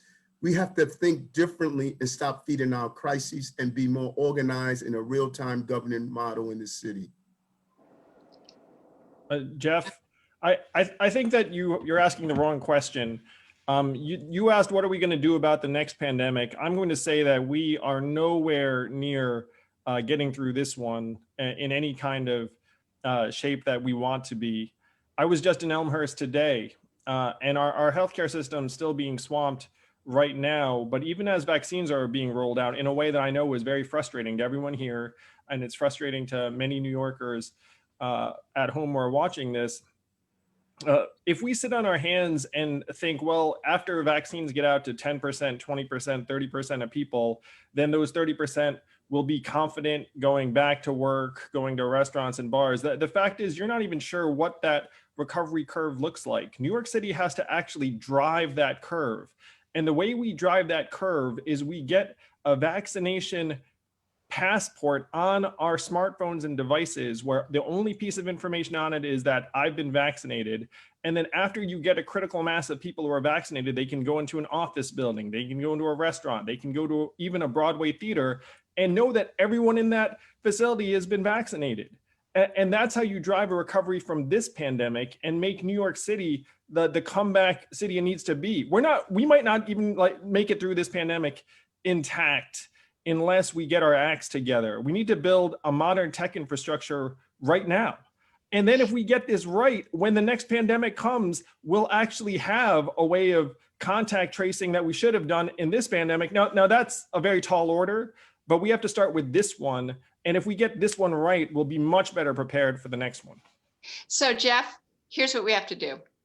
We have to understand where New Yorkers are, how they're living, and what they need. Because 600,000 New Yorkers before COVID hit did not have health insurance. And when we talk about hospitals, whether it's East Elmhurst or Brookdale, that are not in the public health system, that are independent hospitals, one of the reasons why they're in the situation they're in is Eric Adams is right. We had other hospitals not taking their fair share of uninsured patients. And the second thing is that we have not as a city recognized that we're one system. We should not see our hospitals differently, whether they're the not-for-profits than the big five, or whether they're the public hospital system. Because when I was a civil rights attorney, I sued to keep maternal and child care beds in Harlem because it is communities of color that were losing their hospitals. And it's still communities of color who have far too many of the uninsured population. And we have to save those hospitals. We do have to negotiate with all of the not-for-profit hospitals who currently are not serving the population that's uninsured. But I'm going to say we get at the root cause, because we don't want to go back to January. That stuff was too broken. We want to reimagine the city, and we have purchasing power and bargaining power as city government, particularly if we partner with unions, with big institutions like universities, which I also have worked in, and say we've got enough purchasing power. We can both figure out how to bring down costs, but we can also, as a city, figure out how we get more health insurance to people so that the serving institutions are serving them. And we shouldn't forget the community health centers, because those are about to go under because they didn't get support during COVID, and they still served people. And we need $100 million to serve them. We got over $88 billion in spend. That's called a moral budget. We save those clinics because they're serving those communities. We're gonna give it an opportunity for the next person to jump in. I'm Yes? gonna jump in really quick and say the following.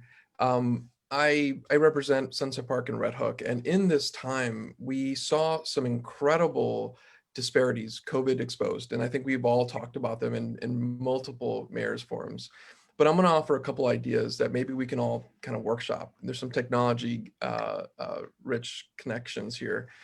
One of the things that I saw that we're pointing to is a lack of connection to healthcare. Some of the most vulnerable and essential workers are immigrants that don't have a primary care relationship with the healthcare system.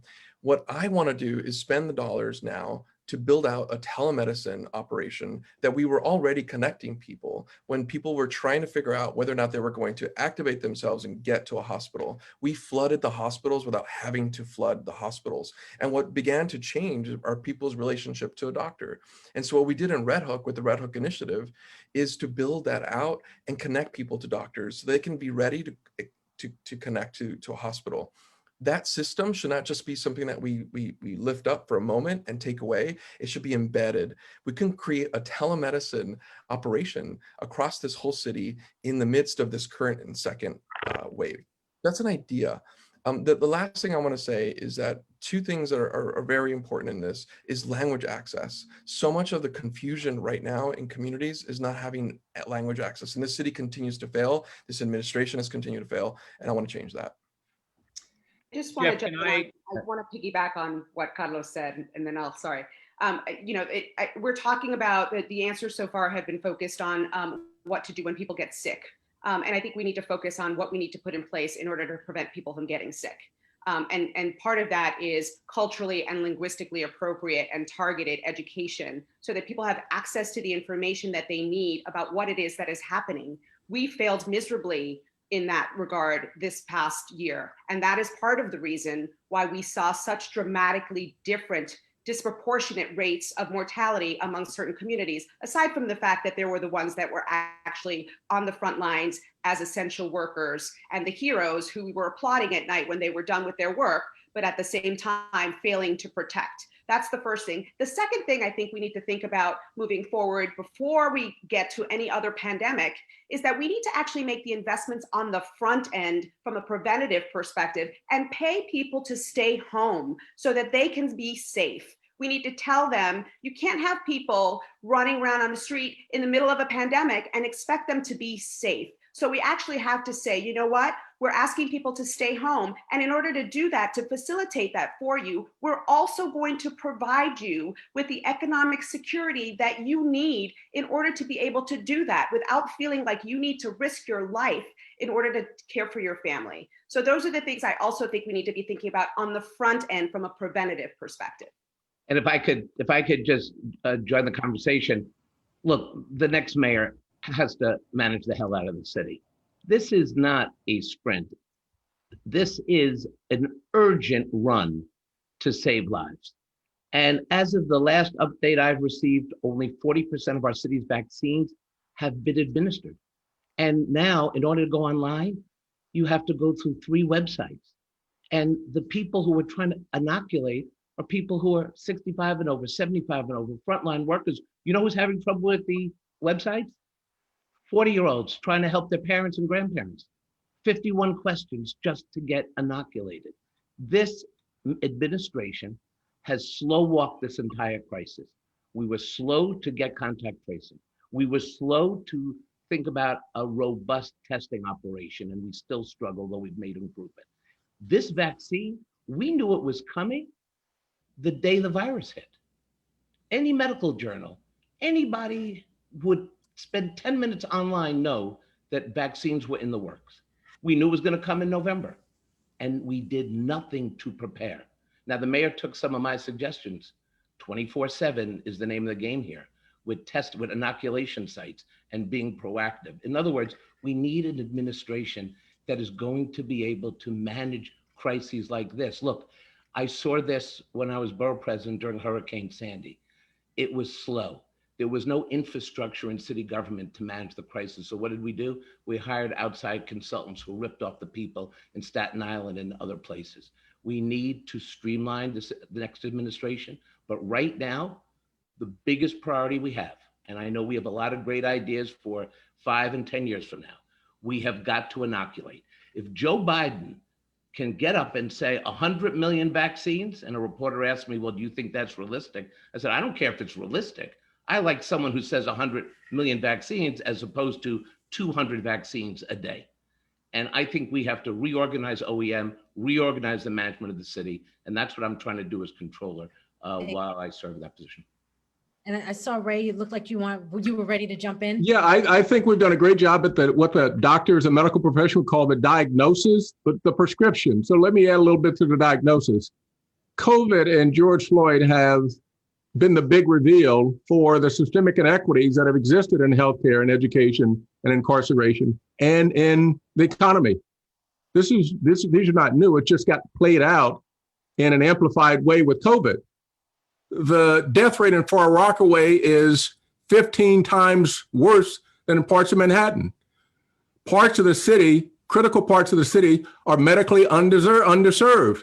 Not enough high quality hospitals, urgent care centers, clinics, doctors, or importantly, nurses. So what do we need to do? The city can fill some of the gaps, as some have said, public hospitals and clinics, but we need the private health system to increase the presence in the underserved communities.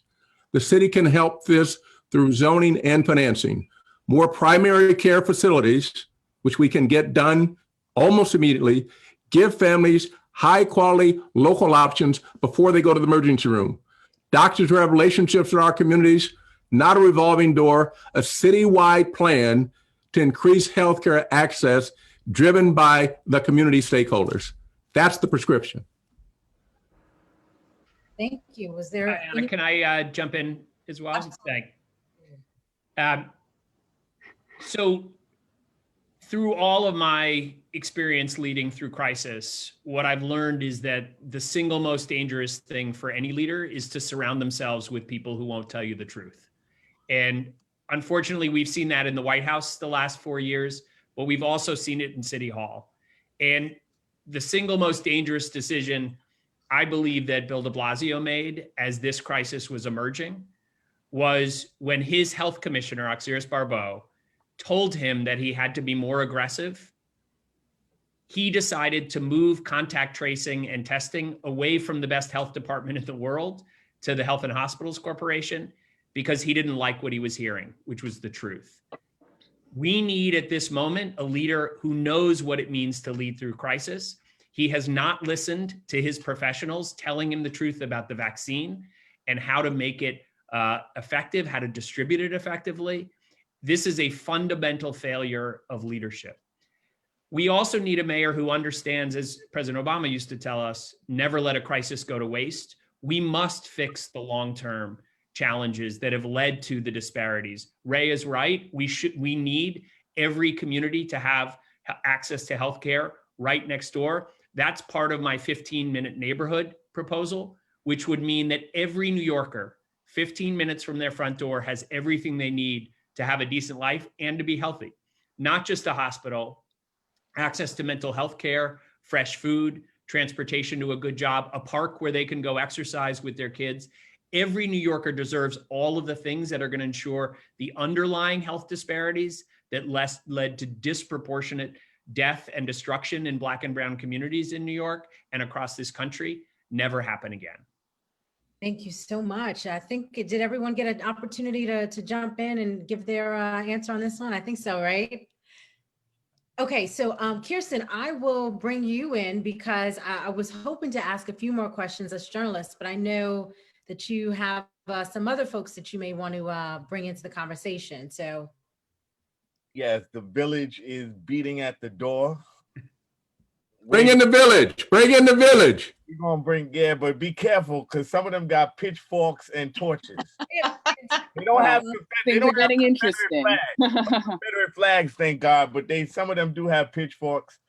I'm gonna start admitting folks, and then before they get at y'all, we're gonna try something that we have not tried before with respect to the clapback, and that's institute some discipline. So I'll believe it when I see it, Kirsten. yeah, This is amazing. me too, brother. There are about literally 50 people. I'm trying to get everybody in here. So Kirsten, can I still maybe ask my question as get it out there. And then what we'll do before the village goes crazy, let me just say we have requested of the candidate to provide to us a question of unresolved policy issue for them, where they can use some insight, some guidance, where they can use have the benefit of access to your expertise and your experience. And so before y'all get at them, we're gonna take them to school because we did promise them that this would be 2 hours, and we're down to 22 minutes before that 2 hours is up, and we want to at least let them go, exercise that benefit while they have you to ask y'all some questions, and then we're gonna let the villagers rock. Is that cool? All right, so Ayana, get your question out. I'm gonna keep letting these folks in. Way and my hands are off this. So over the weeks, we've seen some really vocal criticism of the NYPD's response to George Floyd protests. How do you restore trust in the NYPD, particularly in communities of color, while also still maintaining morale within the police department? Can I start? because I'm just going to say, I think the question we should be asking is, how does the police department restore trust that starts with a strong city hall that says you are accountable to the public? It's not just about restoring a relationship. It's about creating a public that is put back in public safety, that determines the rules of the road, what you can and cannot do as police officers, because you serve the public like every other public servant. And it's about right sizing the police department so that the police are focused on appropriate policing functions, like keeping illegal guns out of our communities. But no, the police should not be spending their time.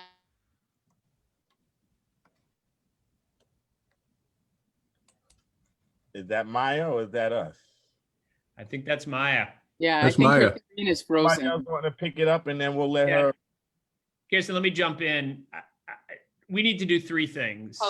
We need, Participatory justice funds so the communities decide what creates public safety in communities and what provides restorative justice. And that's what we will do when I am mayor. Thank you. I think that's called Black Girl Magic, Sean. Go ahead.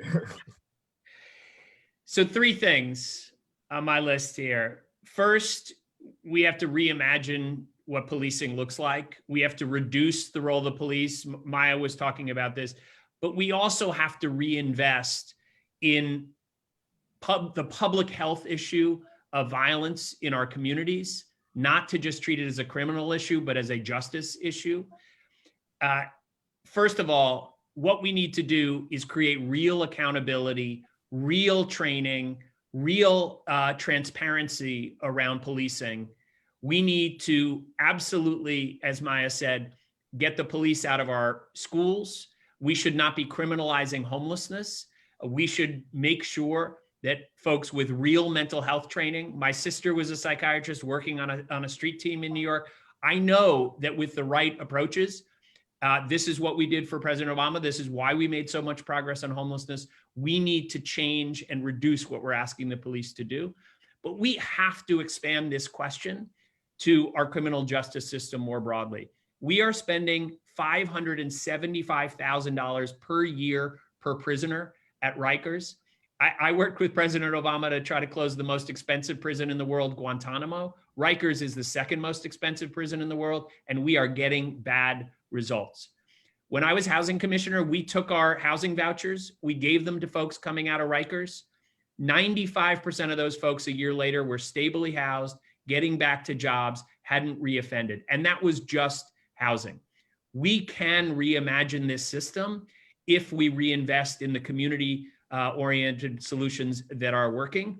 I know this, like many of these other issues, because I've seen it work. I'm the only candidate that's worked with mayors across this country, with Chuck Ramsey, who led President Obama's 21st Century Policing Task Force, with Eric Holder. We can solve these problems. I've been part of solving them in other cities. We can do that here as well. So I'm just going to jump in and say, I actually think policing and the criminal legal system are working exactly the way they were intended to work, exactly the way they were structured. They were structured, they're deeply rooted in slave patrols to control the property of white slave owners. It is working exactly the way it was intended.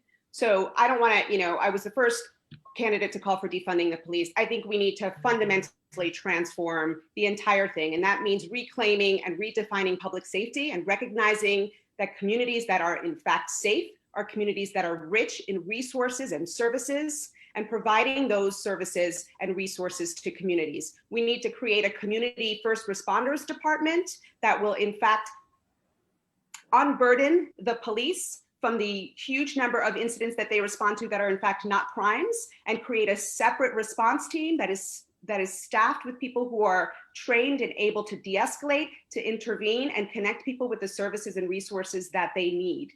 Policing is not the answer to keep our communities safer. We need to first provide the services that our communities need, and then we need to redirect and recreate what that looks like after that. But I don't believe that we need to be. You muted yourself. You muted yourself. You good? Diana? I want to just. Yeah, sorry. Anyway, I just don't believe that we need to be talking about tinkering or reforming the policing department. I think we need to fundamentally transform it. Well, And so I just want to connect to everything that that Diane just laid out. I think she and I are going to be more aligned than anyone else on this. And what I want to add is to the core of the question: how do you keep morale moving forward? We need to show some action today. We need a new police commissioner now, not in 2022. And so we need to figure out how to put the pressure point to remove this police commissioner and bring someone that's going to elevate the issues that Dan and I are speaking to. The second thing is that we need to move toward a budget process in the city council that's going to actually get to that. And what happened last year did not give us the robust opportunities to discuss this in a way that allows us to actually lay out a divested police department, defunding the NYPD. And the last thing I want to say is that what we are not also talking about are if we want to give the police any opportunity here, is that we need to get rank and file on the ground officers the opportunity to talk about how they're feeling right now. If we're going to understand morale, we could bring them in on it. The top down is a toxic conversation that is not going to help us. Well, I know a little something about this this topic, and I want to first start off with saying the prerequisite to prosperity is public safety. We have to be safe, and I know what it is to visit a mother who witnessed her son being beat by a police officer, and also know what it is to have to knock on the door and tell a mother that their child was killed because of the overproliferation of handguns in our community by a gangbanger. And so there's a balance here. But I'm going to continue to say we feed our crisis. Archbishop Desmond Tutu states, we spend a lifetime pulling people out of the river. No one goes upstream and prevent them from falling in the first place. We create the crime problem. If you don't educate, you will incarcerate. If you continue to allow 600 to 700 children to age out of foster care at 21 years old, knowing that only 12% are going to graduate from high school, 3% will enroll in college, more likely to be a participant in crime or be the victim of a crime, instead of allowing them to have the support until they're 26, where they can live a productive life. When you continue to fail to do dyslexia screening, and have was potentially 30% of the population at Rikers Island being dyslexic, then you're setting our children up for failure. Let's be clear, this is the most important thing to understand. Remove Black and brown boys from the crime number. If you remove Black and brown boys from the victims of crimes and from those who carry out crimes, you know what you no longer have? You no longer have a crime problem. The reason the crime problem exists is because Black and brown boys are dispensable. And if we don't zero in on those issues that are creating the crime in our communities among Black and brown boys, who we create broken Black and brown boys that turn into broken Black and brown men, and it destroys the entire Black family in this city. And so if we want to stop the crime problem in our city, let's stop feeding the crime problem and let's go upstream and prevent the crimes that we're seeing. Okay. And I want to just associate a little bit with what Diane was talking about, which is to address that prison pipeline. When I was a much younger assemblyman in Albany in the 1990s, there was a Republican move to get as many prisons built in upstate New York. It was really amazing because the prisons were not there to reduce crime. They were basically to feed a prison industrial complex that basically created community around prisons.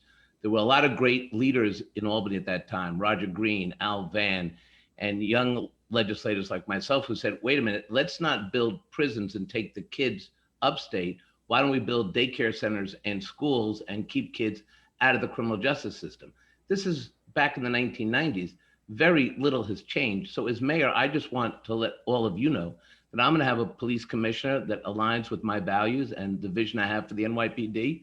I'm going to take action that honors Black lives, but recognizes that a gun and a badge is not the solution to most issues that police are currently asked to deal with. So we have to rethink a new policing strategy that keeps kids away from the criminal justice system, just like we should have done that when we were talking about prisons. And by the way, I'm proud to be the only treasurer controller in America that divested from the private prison complex, because now it's no longer Republicans in Albany building prisons, it's hedge funders and wealthy people who are cashing in on children, and that has to stop.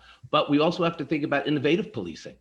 And one of the things they're doing in Eugene, in Oregon, rather than call the police for mental health issues, they're sending out social workers and sending out people with expertise. 24,000 calls were made for mental health issues. The police were only needed 150 times. So I believe that we have to keep our city safe. I'm a kid from the 70s. I grew up in Washington Heights when there were 2,000 murders a year. The 8 train was a rolling crime scene. I saw it all. I was there. And I don't want to take us back to that time period, but I do want to honor the social justice movement in this country and honor Breonna Taylor and George Floyd and Eric Garner and all the people who have been abused and lost their lives. We can keep our city safe and also be the national model for social justice. And I hope we can get there. Well, what a gift it is that we've had so many people. What? Oh, sorry. Go ahead, Kirsten. Ayana's not done with them. Oh, okay. You want to wait for me? Yes. I'm opening it up. I'm handing over the baton. I don't want to, monopolize too much of the evening. I know you can't hold the Clapback family back, and so I do not want to be the one to do that. So thank you so much for this opportunity, and I can't wait to enjoy listening to the rest of the conversation. Kirsten? I appreciate you getting out of the way of the heat. Moving train. Yeah, because I will be. I just want to make that clear, but yes, wait. People are not here not to hear heat. Kaji. Okay. Yeah. Let me. And I love you. I love you too, my sister. I love you too, my sister. But before we let the freight train, Kaji, let me just give y'all forewarning. We did ask the candidates to provide questions to us. So before we lose them, we want to give them an opportunity to ask and seek the guidance of the expertise in the village around some unresolved policy issues that they have, so that we can be of a material benefit to them in formulating policy. It's going to be. I want to be clear as a personal note that it's my intention to dismantle the imperial mayoralty. We can no longer have all of the power invested in a single individual who is not willing to engage the city in a collaborative, affirmative way to bring us all to the table, that we can all bear down on our problems. We have seen what imperial mayoralties mean and do to communities of color. And it is my intention, whoever becomes mayor, it is my intention to make sure that it is always a multilateral conversation and that decisions are not being made in the vacuum of political expediency or political ambition, but is really about engaging all of New York around solving our problems. That's the only way we're going to get the greatest city in the world out of the biggest hole it's ever been in, is if we do it collaboratively. And that is what I believe God has mandated for me in this moment, is to make sure that we slay the dragon called the imperial mayoralty. It is with that, I ask, I'm going to ask each candidate, those who came in, I'm going to do it in order of how we received them. We received the first question from our brother, Borough President Eric Adams. And so Eric, if you want to present your question to the village, we'll let them at it.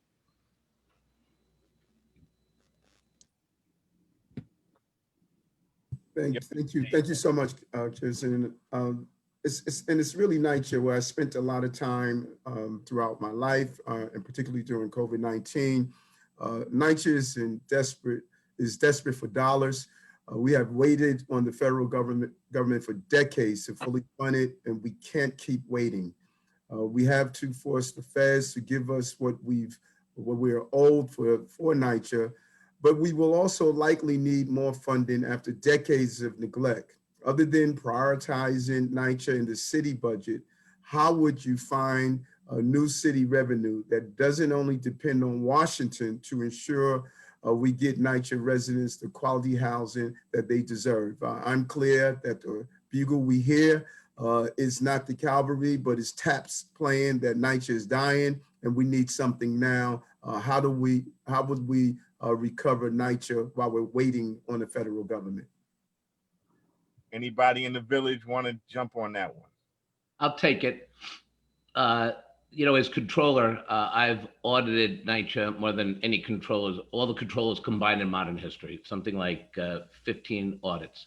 And what I found time and time again is the same abuse of administration, the same waste of taxpayer dollars, the same status quo that allowed for lead paint, disrepairs, dangerous conditions in the stairwells, lights that don't work.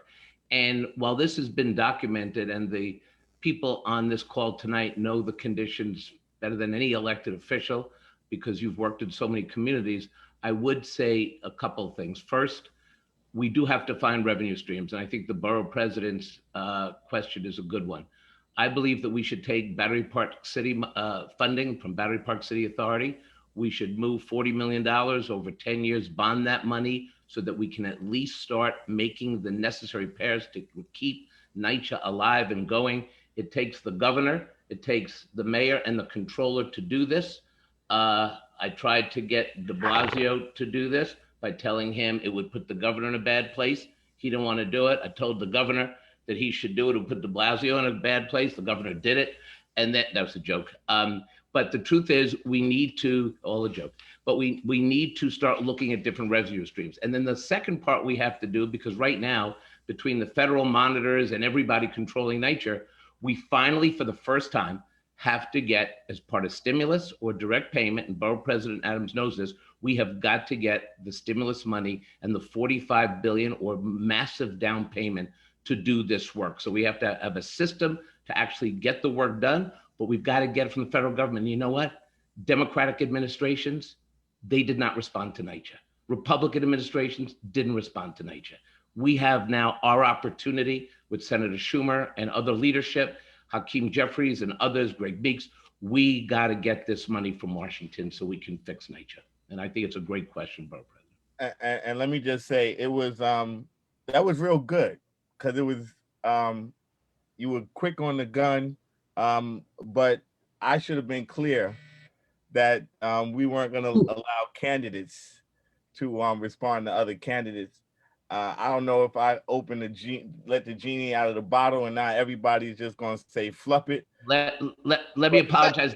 The clapback has gotten me a little. Before. You know how it works. You did what you had to do, and I gotta respect your gangster. But now I gotta. I don't think we should hear from the candidates. Let's hear from the. We can't now. You blew it. You blew it for everybody else, man. Right? No, we're going back. We're all gonna listen.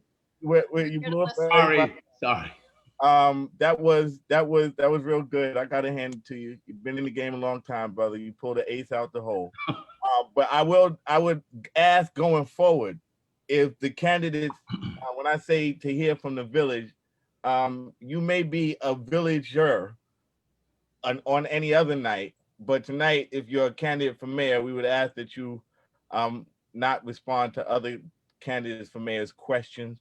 But we appreciate your enthusiasm, Mr. Controller. Is there anybody else that wants to tackle that question of NYCHA funding outside of the traditional framework? I see Jamani Williams, the public advocate of the city of New York. Is there anyone else before I let him have it that wants to jump on that? All right, Jamani, and then we'll move to the next candidate's question. Peace and blessings, everybody. Love and light to everybody. That was a very good question that Eric asked, and I want to focus on the main thing he said. He asked about city funding. And so that's a very difficult question to answer, and we have to be clear about that. And I'm saying that because there's a lot of ideas out there, and a lot of people don't want to hear them, and a lot of them are controversial. But I'm always clear that we have to get this money. if we don't get money to fund NYCHA, it is going to continue to crumble. And so we have to be honest about that. And so what are we up to, 50 billion, something like that they need that's just to get the repairs. So there's two problems. One is management and one is the money. The mayor and this administration have lied on top of lie and have done terrible when it comes to management of NYCHA. So we have to get in there and streamline how that thing is managed. That's something that we can actually do. When it comes to the funding, I'm glad, the comptroller brought up some places to get funding. The little bit of money that we have is probably going to get stretched all over because of It's going to take 50 billion. That was my sister? And that was your sister that did that. My sister's cut me off. I'm sorry. It's okay. I mean, I got good training. That's how. But so we have to, get that money. So it is correct to say we have to get some from the federal government. Period. And the state has all but zeroed out. The governor has, told lies about how much money he was going to give before he got elected. I'm not sure if we even saw that money. The city does have to give some, but in absentia of that, we can't ignore some of the ideas that everybody wants to straight ignore right now. The only thing that I want to say, when those ideas come, even though people don't like them, my biggest issue is to make sure that the tenants and the residents are in charge of figuring out what works for them and doesn't work for them. Too often, RAD or all the other things are come and imposed. I want to make sure that tenants lead that conversation. It's very important. But it's also important we can't just say no, and let NYCHA fail. That's not an option as well. So I've heard people say, well, we just forced the federal government, we forced this. I'm into all of that. But at the end of the day, there are people in NYCHA who are suffering right now. And we have to be open about all ideas as long as tenants are in the lead of that conversation. And so, of course, tax rich and all those things are important as well. I want to make sure RC Zakia there is important. But the borough president's question was about the city, and it's not the city itself won't be able to do those things without that additional funding or some other creative ideas. What's the feasibility of taking a wrecking ball to NYCHA and rebuilding it and creating a jobs program as well as infrastructure program, because you're never going to be able to repair NYCHA and make it livable to the standards of modern society. So why not, systematically build and replace NYCHA buildings? And it could be a multi-year plan, but I think it would be an excellent jobs program.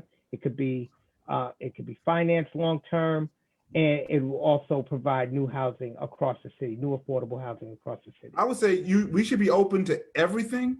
The problem is the last time some things like that happened, residents were taken out and they never came back in. And so we have to be clear that when we say we're going to do stuff, that it actually is done. And there's people who want to grab that land and build more housing on it and not build it at the affordability levels that people actually need. So I'm not running for mayor, but I think we have to be open to all ideas as long as those ideas are led by residents, as long as it is clear those residents will remain there and that any additional housing will think about affordability first. And we can't be naive to think people aren't fiending to kind of grab that land and do some other things with it. First of all, let me say, you're absolutely right. And that was a good question, Eric, our borough president, but you're absolutely right. First of all, we have to have a mayor in there that cares. Let's talk about care, because right now care is not there. We have to clean up the place. We got to get stuff clean. We have to get stuff structured. Before we even talk about selling off land or doing anything, we got to care.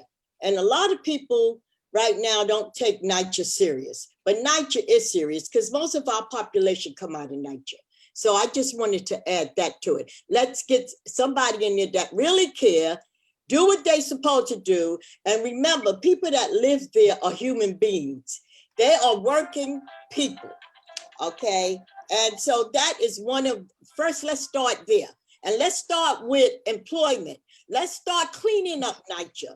And I'm talking about maintenance. I'm talking about caring with maintenance, not only hiring on the top level, but let's hire on the low level too. So it's very important that we take NYCHA and our city serious, because I don't see it right now. So hopefully whoever become mayor really take it serious. So I just want to say that, and thank you, Jamani and Eric. I want to jump in. This is Dr. Waterman. We got to look at the budget also. If your miscellaneous budget is bigger than every other budget, from health to education, if you doing personal projects, then you're going to have to really look at what the city needs, what the community needs, not your personal pet projects. So the next mayor really have to have a rebalance of budget. You can't have a budget that a miscellaneous budget that's bigger than all the other budgets, and then look at the system fall apart when your money is allocated to your personal projects rather than allocated to the projects of the community and what the people need. So you got to put that budget into place and perspective, and not wait the whole budget to do personal projects, but really take care of the city and invest in the communities. And that's why we put you there. But if you don't know how to budget, then it ain't gonna happen. Can I jump in for a second too? I just wanted to say something really You're quick. the last one on this question. We gotta move quick, and then So I people grew up hear in from the candidates. Okay, so I grew up in the Eden Wall houses section of in the Northeast Bronx, and anyone who knows the Bronx and knows the North Bronx, you know that Eden Wall houses is a very large housing development, and you know, I'm not in the whole into the whole budget thing. I'm a teacher. I teach, but one thing that I can say in terms of just when we have to think about where money's going to come from, regardless if we're talking about housing, if we're talking about education, just to kind of piggyback off of what you were saying, Jackie, it's about caring and common sense, right? Like, I can't tell you how many projects I've walked into, how many different buildings I walked into that have elevators that never work. Thank you. I mean, if you come from the projects, you know what I'm talking about, right? That they never work. So let's think about where we're putting money, right? When I look at, even when I'm as a teacher and the different schools that I've taught, to see how people handle their budget differently. I've been in schools where I couldn't even get copy paper from my administration. And the answer is, oh, well, we don't get enough money. But then I go to another school still in the Bronx, and there's an entire room for me to get whatever I need. And we're in the same district. So is it really about the amount of money that's given? Of course we should get more, but what are we doing with the money that we have? You know what I mean? And it's a matter of just using common sense and thinking about the people at the bottom, the people who are in the community, in a classroom, the children. If you're thinking about the people that really matter, then we don't have a problem anymore now, do we? And that's the issue, no matter where we're talking about. I don't know, in education, how many times I see all these different titles of this person, this, I'm like, what do you do? How much money are we spending on your salary? Have you even been into the classroom? But we're spending money on that, and we don't have pencils for children. You tell me if that makes sense. So, I mean, it doesn't matter if we're talking about education or if we're talking about housing or whatever, it's the same issue no matter where you go, because we're not thinking about the people that really matter. That's right. That's it. And Reverend, if I could just end, like, I know you said one last person, but you know, I'm doing the whole. DA, what I'm gonna say, no. You know, what are you gonna do?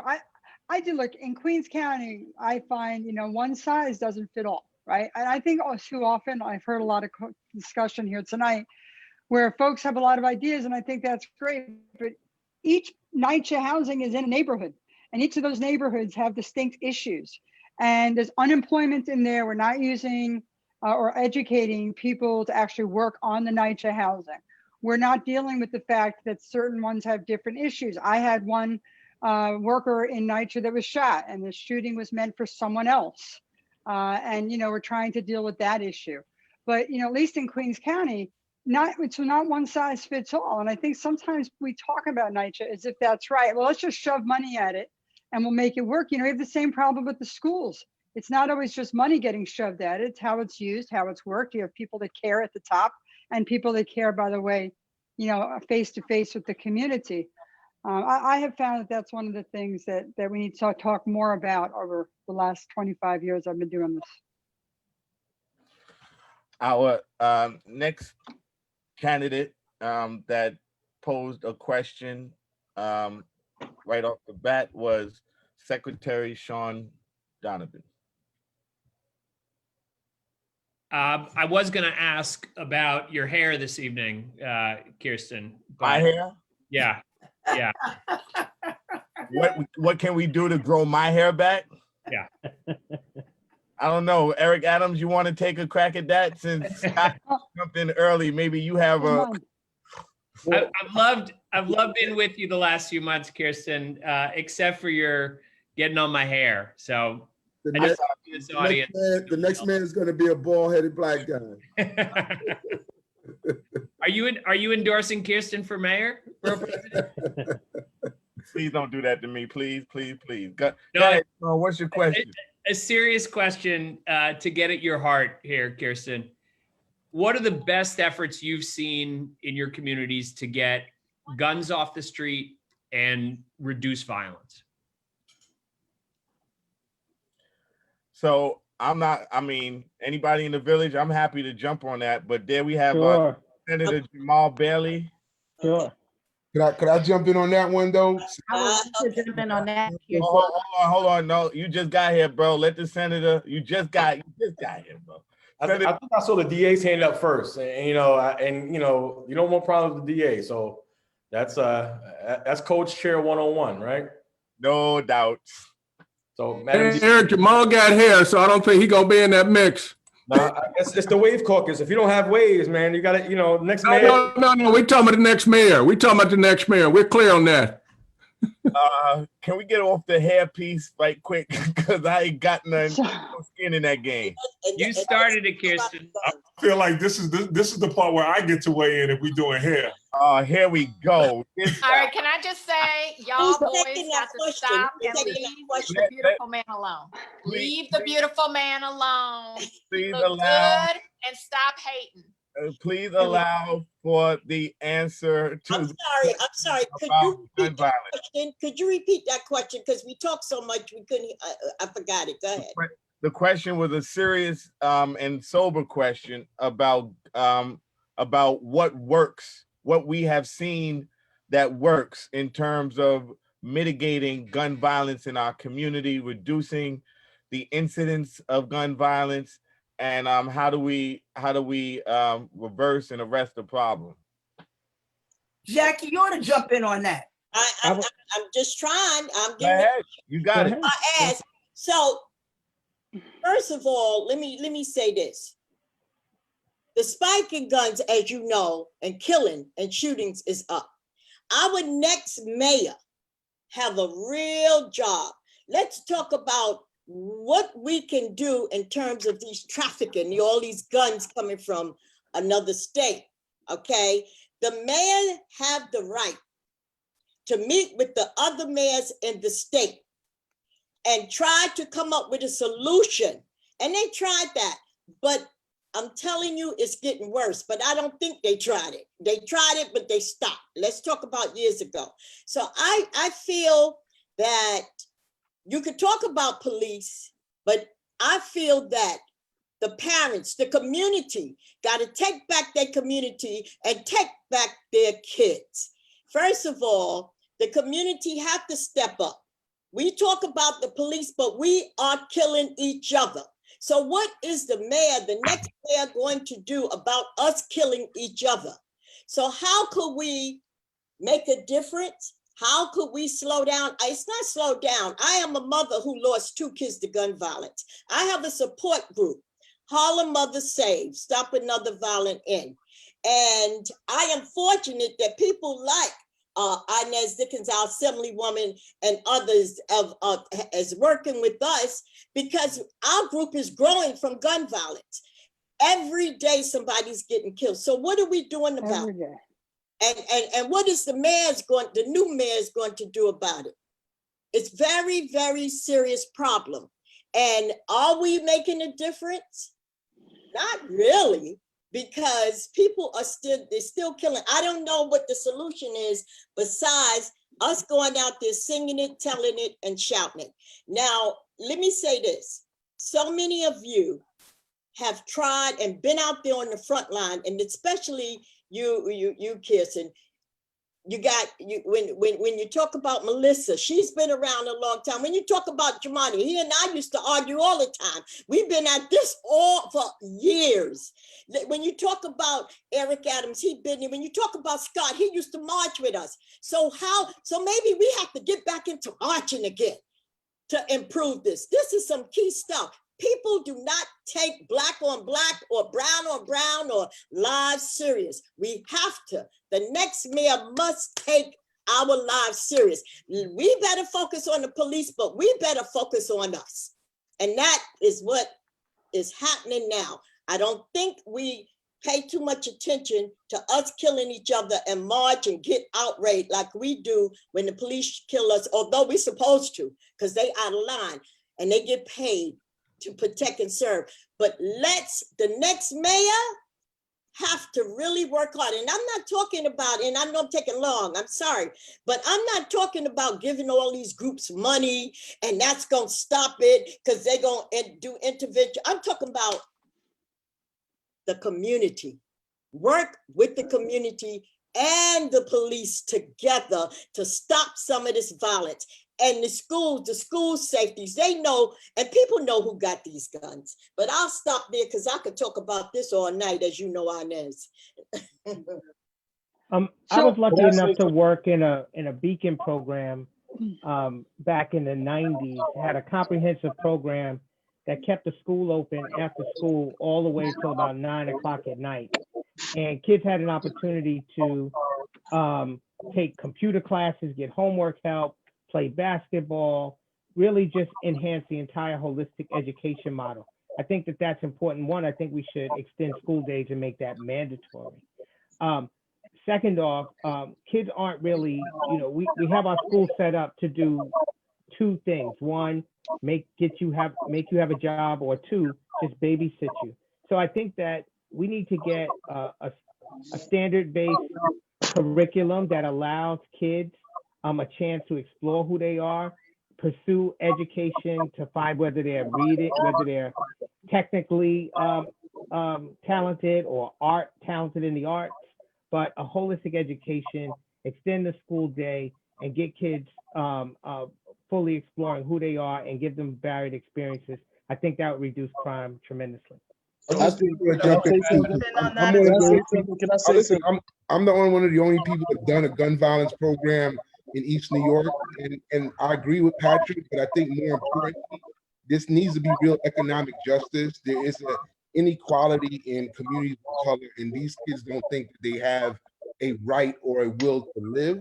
And until we start to balance, whether it's jobs, whether it's after school programs, as a mayoral candidate, you guys got to be able to put clear equity in communities of color, because I spent a lot of time in Coney Island, and as they've been developing Coney Island, the gun rates have gone down because these young men had jobs, they're working in construction. And whoever the mayor is, and I know, Eric, you've done a great job in after school programs and permits, but the reality of it is that we have all of the ideas, but if you don't put money in these communities and put real equity in these communities, there's not back. You also need, look, I'm the DA of Queens County. And so I came in a really strange time in the world, national conversation on policing in the United States and a worldwide pandemic. And it has been an amazing time. But there's one thing I've realized: you can't prosecute your way out of gun shootings. It's not happening, because once you prosecute drivers of crime, I've taken and had investigations on people that were bringing guns from the South up the Iron Triangle and then selling them to our children in Queens County. And so those are the ones that we need to get and make sure they don't come back and get them off the street and prosecute them so they know they can't be selling the guns in Queens County. But at the same time, I see too often the younger generation comes up and then they grab the same guns. And if we don't have mentorship programs, state prisoners coming out of jail, going into the high schools, showing that there's a better path and a better trail, partnering with the cure violence groups to make sure that they are there showing the proper example in the streets. You know, I go to things like Rumble in the Hood. I go to things like basketball games. I go into the neighborhoods and people are like, what are you doing here? And my reaction is the first time these kids see a DA should not be when I'm coming after them. It should be when I'm trying to partner with the organizations to make sure they never end up in front of me. And so I think, look, we have a cure violence, the Office of Gun Violence for the mayor, you know, works in the communities. You know, we're actually issuing an RFP to use the forfeiture funds to partner with a lot of the organizations in the borough. But I have found, you know, that's how we make the neighborhoods the safest we can possibly make. As the younger people come up, they see there's a better choice. Someone said something about hope. You got to give people hope that there is a way out. And I'm not sure that that's always self-evident. But you give them mentors, give people that show them, people that have done time, people that knew that they could have made better choices and better paths and want to help. I've found that that is one of the best ways to deal with gun violence. But look, we do gun buybacks. We got 150 guns. We got 150 guns in one of our gun buybacks. And, you know, people the kids would come in the morning, like 3 or 4 kids. And once they realize they will be able to leave, once they hand in the guns, then we find that there is a large parade of people coming in to hand in the guns. A lot of them grandparents, they find the grandchildren's guns. That's great. But at the end of the day, you know, you got to give hope to people. And it can only be done through partnerships. Can't prosecute your way out of it. And there's no way that that happens. Melinda, I want to agree with you on that. I think it's really important to note some of the work that we did in the council, and Jamani was really instrumental in this. When we first got into the council, we recognized that 120,000 young people were applying for summer youth employment every year, and the council was only funding it up to 28,000 young people. When we got in, we implemented a program and funding to increase that number from 28,000 upwards to 75,000. So the goal was to increase the amount and to grow it substantially every single year. During the pandemic, it has been a struggle and a fight to continue to maintain summer youth employment, but that's an incredible opportunity. When you give a child a job, when you give a young person an opportunity and a mentor, particularly during the summer months, and we want to expand summer youth employment to a year-round employment, which there are some examples of it. It's not as robust as it should be, but that year-round opportunity is critical. Also work that we're doing in partnership with organizations like the Navy Yard, as well as the Mayor's Office to End Gun Violence, which Jamani and I passed together, which was really designed to provide mental health services to communities. As our borough president always says, people that are hurt people, and it's critical that we get the opportunity to heal communities. And I'll just close with saying, one of the things that has been most troubling to us in the council has been this gang database. And this gang database has been designed to target our young people and to put them into this database where they're consistently being tracked, but not for any positive reasons. If we have those types of dynamics, those young people should be the people that we focus on the most, our children, to make sure that they're given all of the resources that they possibly could need in order to be successful. But I also think it's important, I see a lot of familiar faces and a lot of new faces. The ability to connect at a high level for mayor is really going to require those individuals that have been in the trenches, that have been doing the work, that know the partners, that know the issues, and know how to get in there directly and begin that work. It's going to be a challenge, I find, to have to meet new people and create new strategies in a term limited position that we're dealing with a pandemic right now. Anyone who we elect is going to have critical relationships already on the ground doing that work. Yes. So I just wanted to jump in. So like I'm the chair of the Codes Committee in the State Senate, and we deal with a lot of criminal justice reform. So, but reform is not enough. It's about re-entry, and it's about legitimate reintegration back into society. The best criminal justice reform is education and economic development.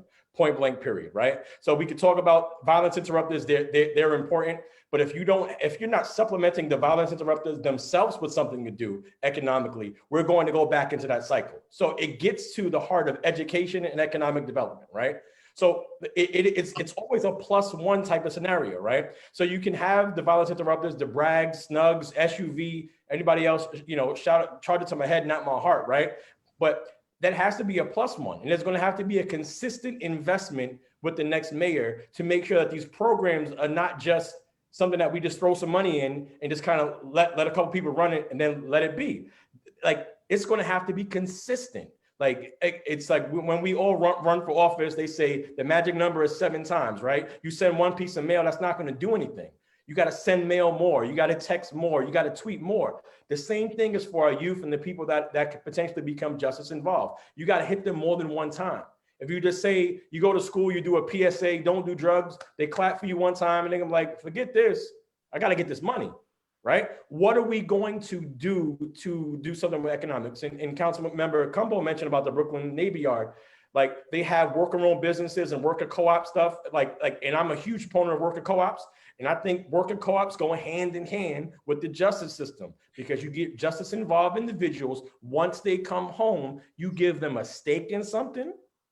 They're going to react accordingly, and they're going to do it in a major way, I believe. So it comes down to real economic development and economic prosperity. And then hopefully this year, when the state legalizes adult use cannabis, is making sure that there's a pathway and a foundation to, again, help to restore lots of the harm placed in these communities where the impact has been the worst, right? That's a lot to unpack, right?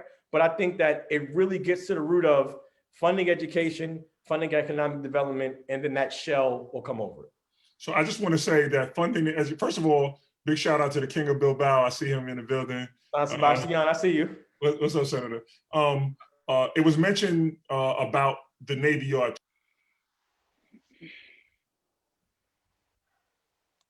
Not only the education portion of it, but there is a high school in the Navy Yard that is a direct pathway into the trades. And I think it's important that if we don't talk about CTE and career and technical education as a pathway for our young people. My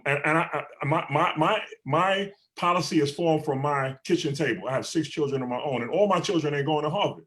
I got some children who are really good with their hands, and that extends to my children in my entire community. So the mayor's office, the borough president's office, we all got to focus on this broad spectrum of education that's important. Everything from our high performance students and gifted and talented programs, but we can't leave out the CTE. And I think it's going to be important from the mayor's office going forward that there's a solid focus on making sure that there's funding available for alternative programs like the one in the Navy Yard for our young people through career and technical education. Hey, Sean, you asked the original question. When I was the borough president, we started a policy, a program of, when you do a land use project, it's always either neighborhood employment or trades employment. And we started a program of having folks in the neighborhood work on the projects with a pathway into the trades, right? And so then you end up with a career, and, it's empowering the community. It's not just, a lottery for an apartment. It's really economic empowering and a path to get into the trades and into the jobs. I think it's really important. That's why they call it gun violence a public health issue, because it really is. You got to attack it from all sides. It is. I just want to jump in real quick. I was watching on Facebook, and I heard the question from Sean Donovan, and I was in the middle of doing something else, but I said I had to jump in here to address this. And one of the key things is consistency and investment. Yes. New York. My name is Erica Ford. I'm the co-creator of the New York City Crisis Management System. It works. It does all of the things that we are collectively talking about. It works, right? And so what it takes is not just on campaign time, but consistently people to invest in it and build it. I see a lot of y'all, I hear from a lot of y'all during campaign time. After that, I don't hear from y'all. If you ain't working with me, and I'm gonna say this, in New York City, if you're not working with me, then you're not working with gun violence. because I am gun violence in New York City. And we just had a pep rally for Peace Week, because today is the first day of Peace Week. And we had over 100 of the frontline leaders in gun violence. And so I just want to charge everyone who wants a job in New York City to really commit yourselves to allowing people to pick their police commissioner, allowing real investment in what works, right? Real investment. So that means moving from the police budget to the budget of criminal justice reform and prevention. Because we made New York City the safest big city. We went a week with no shootings. We went a week with no killings, and a weekend with absolutely no shootings.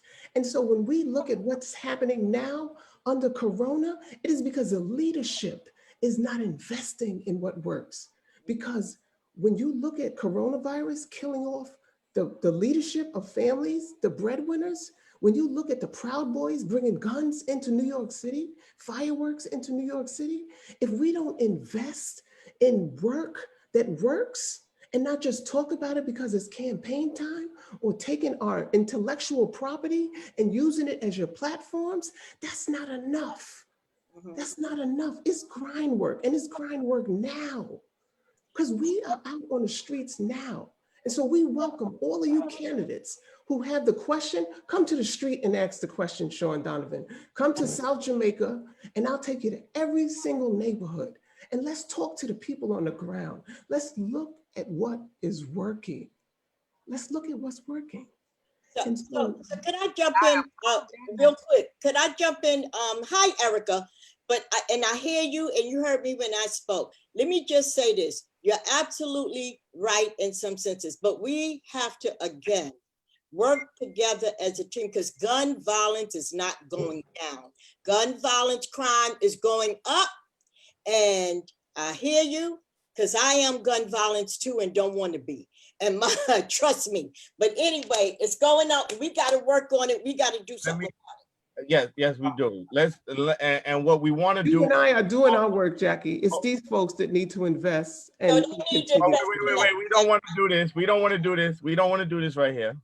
What we want to do is give the opportunity, give the candidates an opportunity to get an education, and ultimately to hear from them their visions as well. So we're gonna move on to the next question from Ray McGuire. Brother Kirsten, can I say a quick thing about the gun violence, please? I'm sorry, bro. I waited. No, Again? absolutely not. He's been waiting patiently. Appreciate you. Hurry. If Jamani can't say something about it, then It's I don't like, know. can I get in on some gun violence too? I'm like from gun violence murder capital of the Y'all can get universe. wait, hold on. Y'all can get in whenever y'all want when we're done with this section. Then it's gonna be no holds barred. But right now, let me get this piece done, please, Village, before I have to cry or something. I don't know. Jamani, and then that's it. Thank you. I just want to say really quick, one, there's two pieces, right? There's the guns that are flowing into the community. That's one set of answers. And we have to be clear about that. A lot of that is on the federal level, and we have to do what we can to push. Believe it or not, there's more we can do on the state level, because there are a lot of guns coming up from upstate as well, although most of it is from the iron pipeline. The rest of it has to do with the demand of violence. Even if the guns are here, our young people don't have to pick it up. So how do we get to the demand of violence? A lot of that's going to have to take courage from a mayor and a leader, because it takes a lot of courage to dismantle the thinking of public safety right now. And it actually took me a few years to get here, right? These communities are sandwiched between street gun violence and over policing, which is also violence. And if they actually dare ask the question about why they're being over policed, they get a response of under policing. So this is what their community sandwiched. Now, all of the things that we speak about, housing, education, blah, blah, blah, we look at a community and think about what keeps a community safe is when they have access to quality healthcare, mental health services, housing, access to a good education, access to jobs. The number one way to cut violent crime in half, arrests, is a job. This is evidence-based things. Hello. Evidence-based SYP, evidence-based cure violence, all of these things work, but we have to have the courage, someone who has the courage to push back on the police unions, push back on communities who are actually very afraid. And we have to be able to show them that there's another way to do public safety that is actually going to keep all of us safe.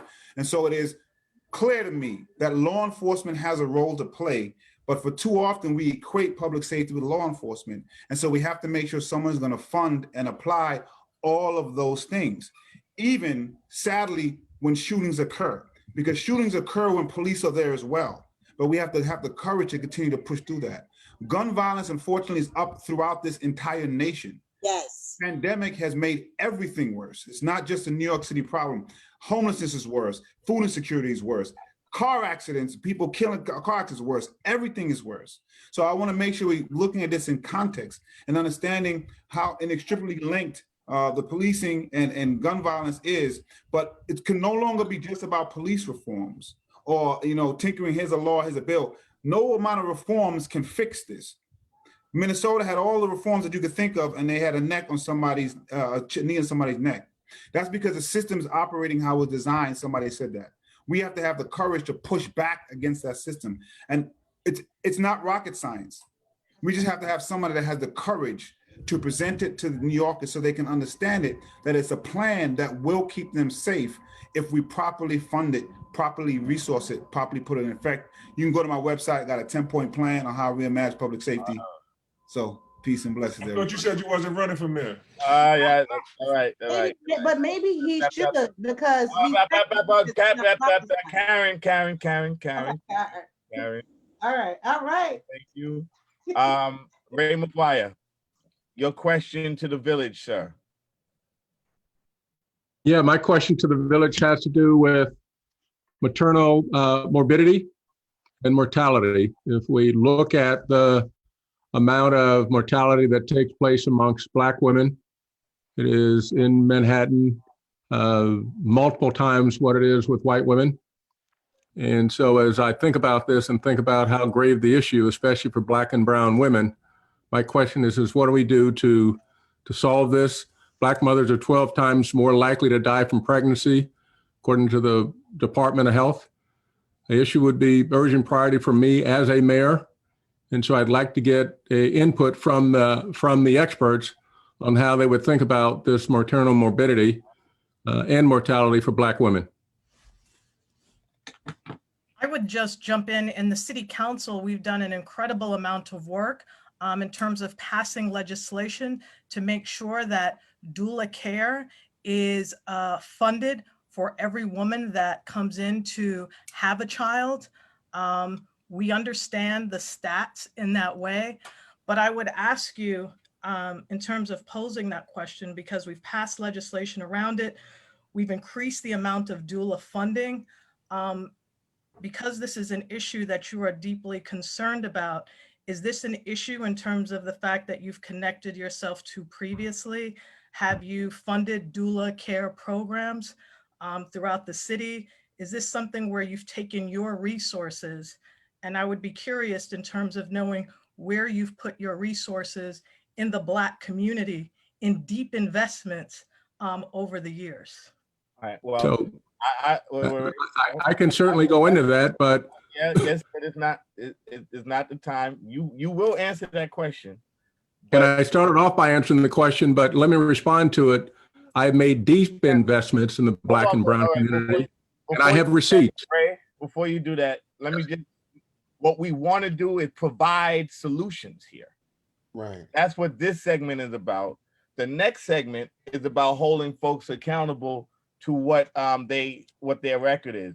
So if I appreciate the question, Lori, and I look forward to responding to it. Good, what has been asked of us is to present a question, which is what I've done. Right. So Can I jump in here from Brookdale, East New York, on behalf of Latrice Walker while she's waiting? But I think the issue of it is that we don't do as a community enough education, enough marketing because it's cool to fund doula programs, it's cool to do all these other things.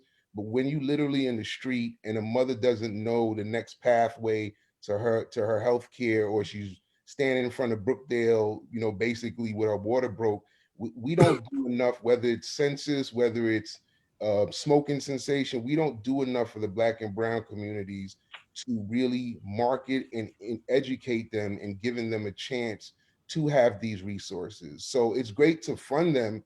And I love Lori for doing that, and I appreciate it, but and it doesn't trickle down to the everyday person. And until we find a mechanism to talk to our brothers and sisters, Black, brown, otherwise, and educate them and get them to care about it, as much as they may care about video games at this point, is that's where we're lost with it. And that's what we see, and I speak on behalf of Latrice, that's what we see every day on that side of town, East New York, Brownsville, because mothers just don't know where to go, what to do, how to eat, and because they got liquor stores, they got all of these other things. So it's really going to come back to what Jamal said about economic equity, and I know we hate that word, but that's really what it's about.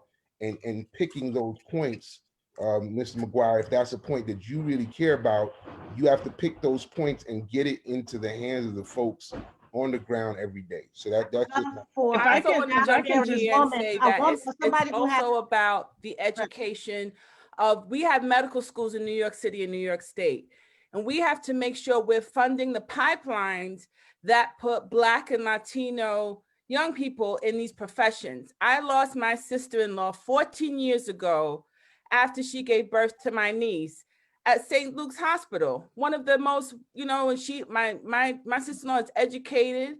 We said hello to the baby. Then that night we got a call that she died because she did not receive adequate care in that hospital. That's right. So we can talk about you know, making sure that our young mothers, our older mothers, because this happens. This is not just about this is about racism and discrimination in healthcare, again, as we've talked about earlier.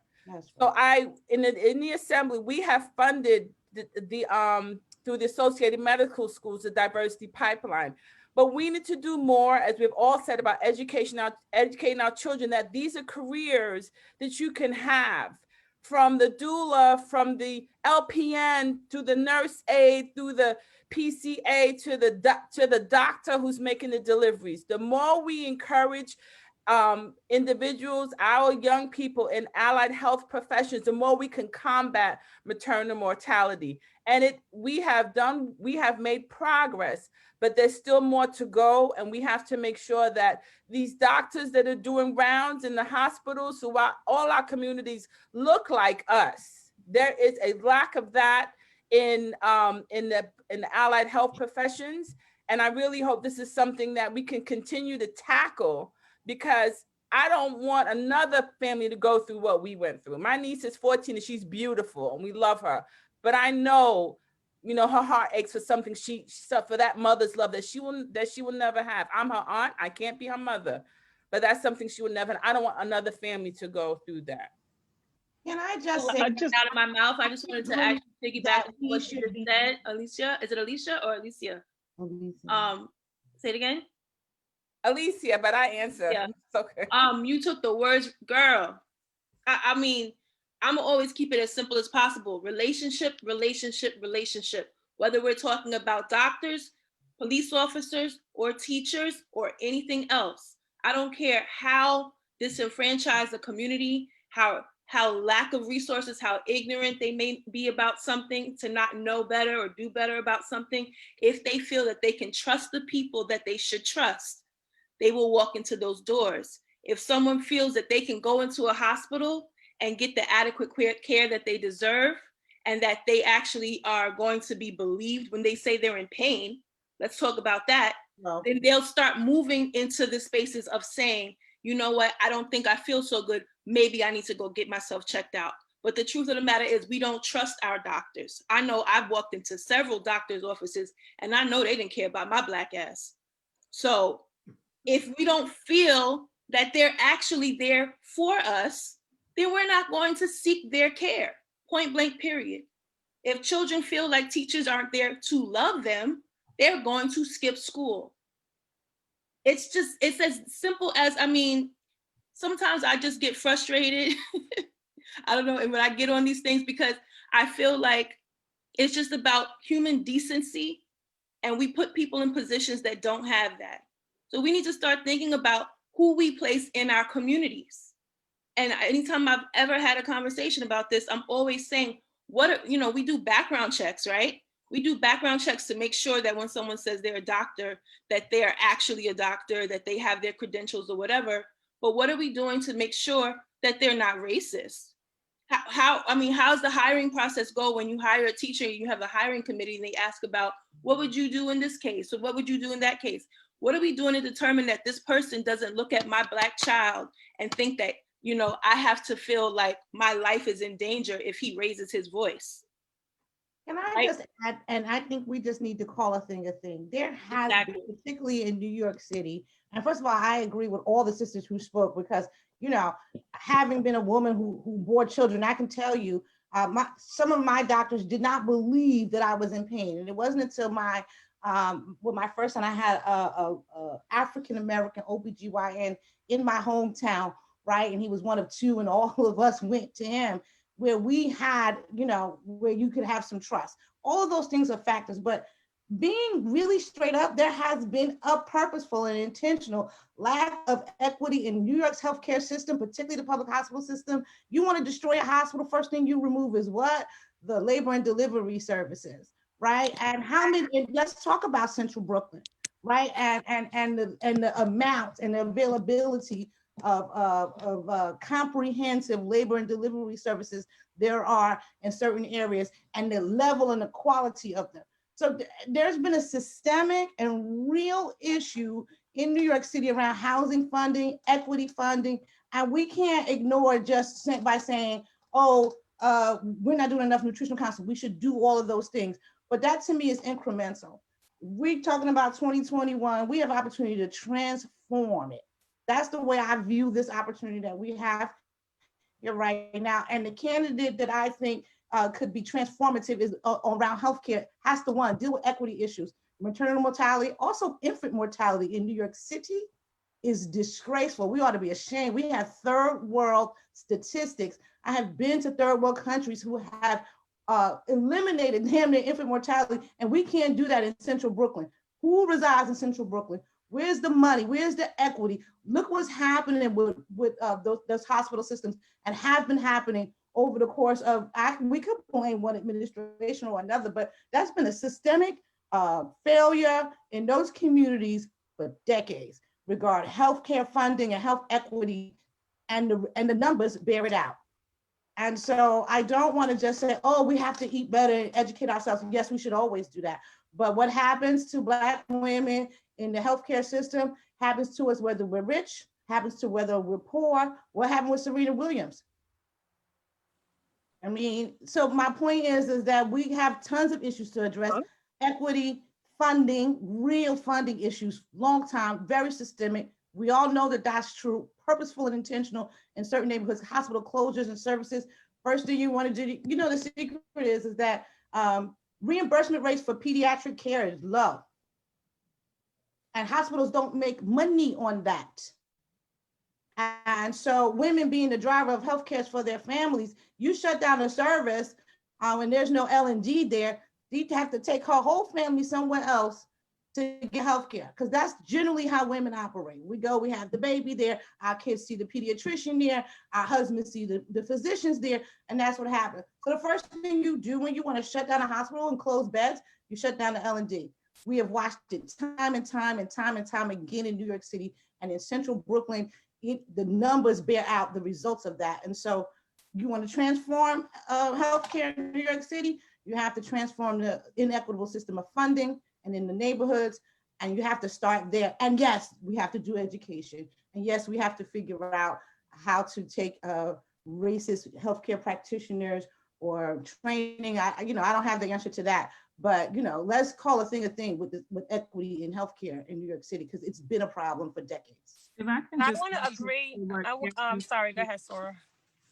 No problem. I just wanted to add, because everything that every woman has said here Mr. McGuire, since you had raised, how do we start with this? I'm going to start with ask Black women, trust Black women, lead with Black women, right? As somebody who has multiple degrees and worked in this city, I almost bled out in this city. So the reality is there are Black women that have had stories. It is not, the data shows that it is not about our degrees. It does not matter where we went to school. We have doctors that have made high profile visibility and have died while they were literally caring for other Black women and other people to have healthy births.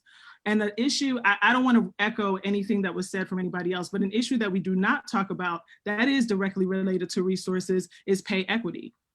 If mothers are working 9 to 9 and then 10 to midnight, and they don't have healthcare at either one of the jobs that they are working at, then you are literally talking about somebody who is insecure in multiple ways.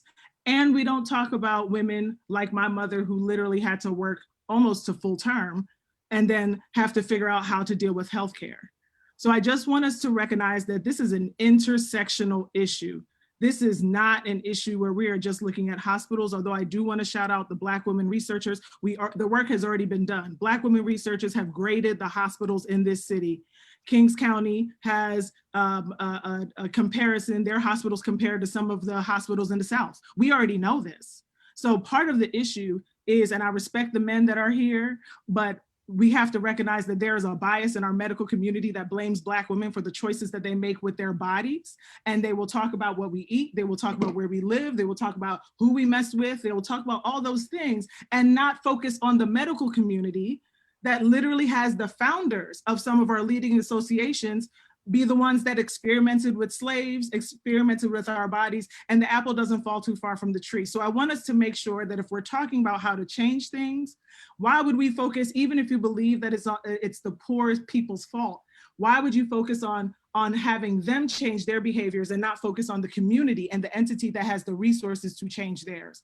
So we really have to broaden the tools that we're talking about when we say we want to fix this, but this can no longer just be a hashtag, because many of us who are here, and I respect every woman that is here, have gone through something that has almost taken their life out. And that's the way we need to look at this, right? And not be concerned about what I'm doing with my life. You need to be concerned about the choices that are available to me. And doulas are not just cute.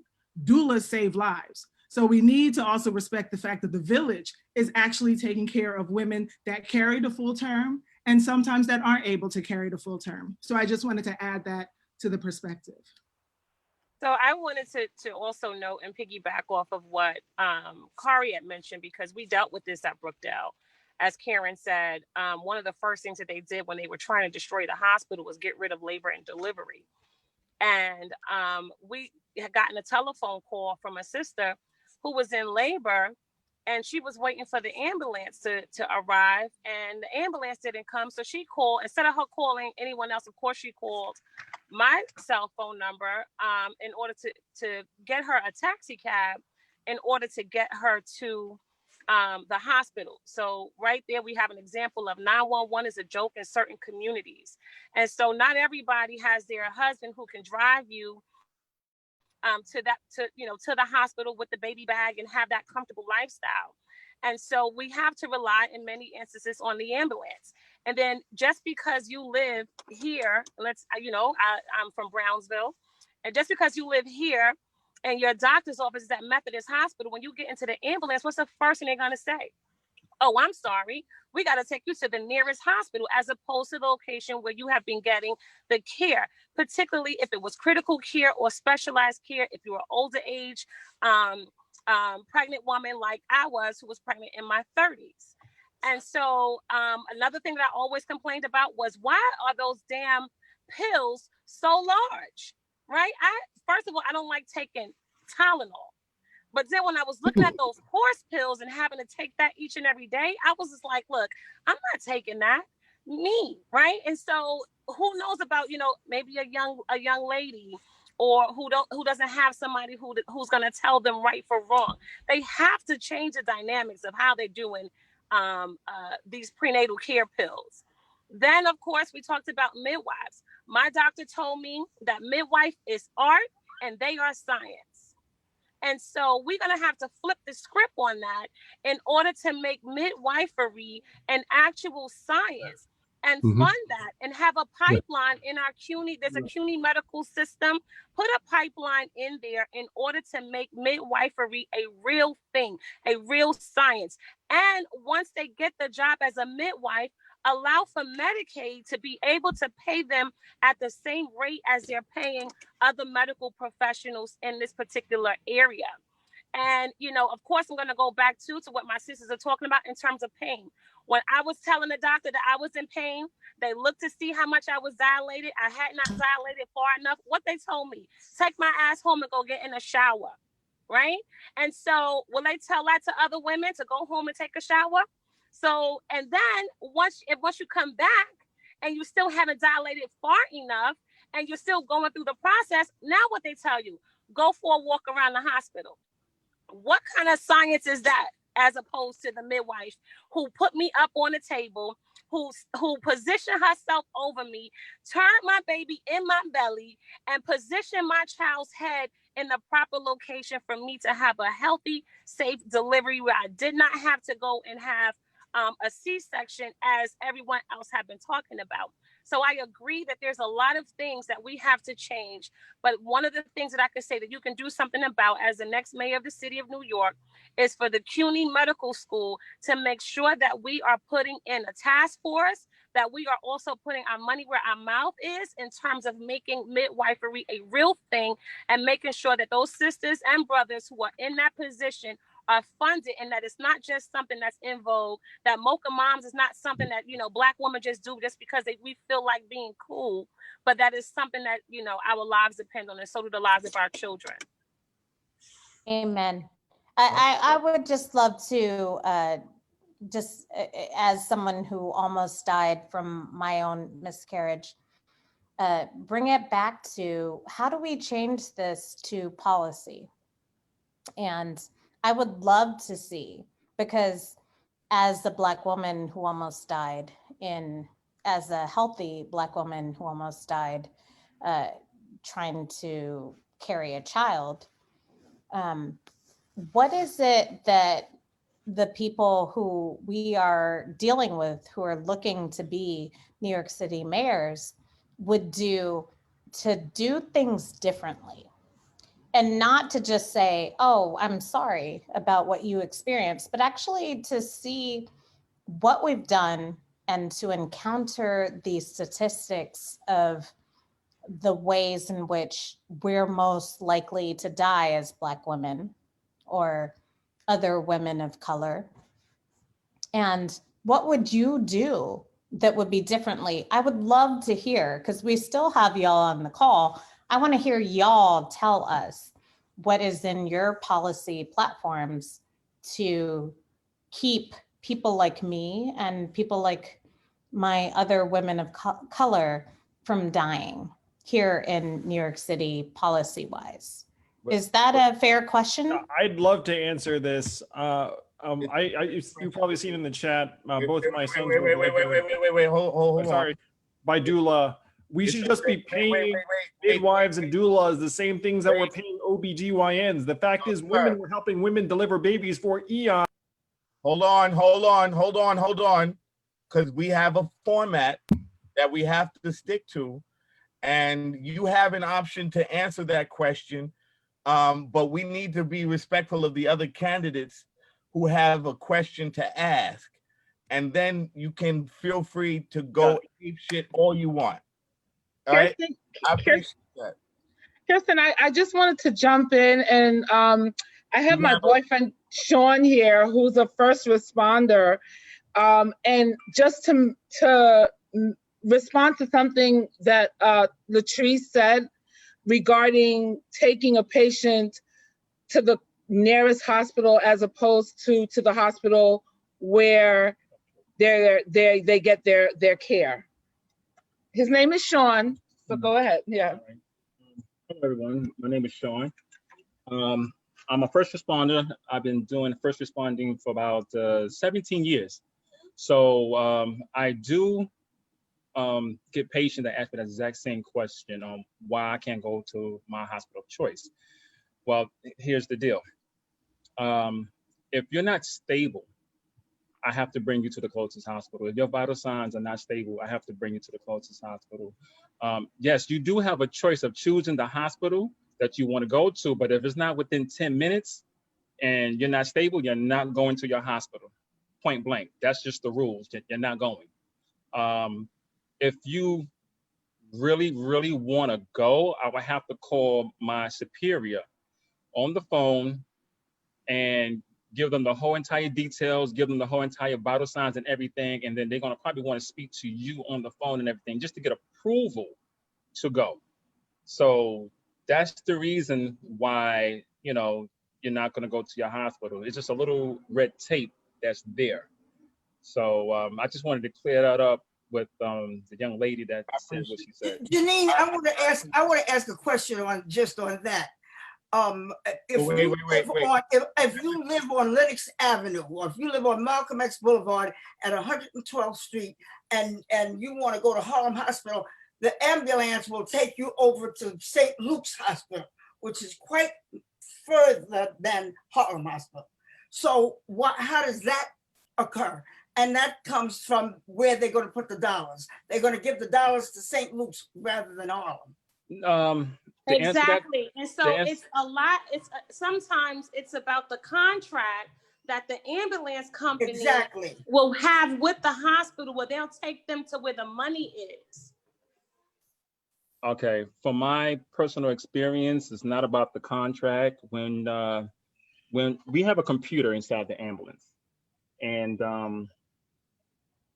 when we punch in the code for your hospital, due to the fact of the event, whatever comes on that computer that tells me which hospital is the closest, then that's where you go. The computer basically is telling me which one to go to. And if I override it and my superior said, look, well, what made you do this? What made you do that? What made you change it?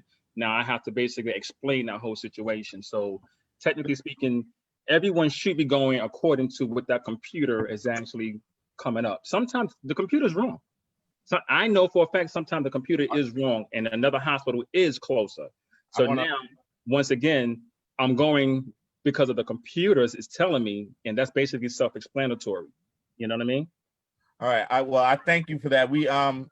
This is a very important topic, and it's very emotional, and I don't want to discount the value that it has to everyone here, but I do want to also be respectful of the other candidates who have contributions to make and who are very generous. We are already at 11 o'clock.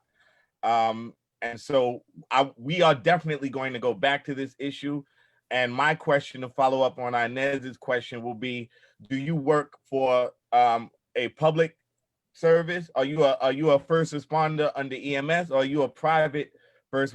Don't answer that now, because we'll come back to that, because there may be a difference in how services are delivered based on whether or not you are public or private. But now wait a minute, Kirsten, I want to lodge an objection, because the village stays on here with you till 4 o'clock in the morning.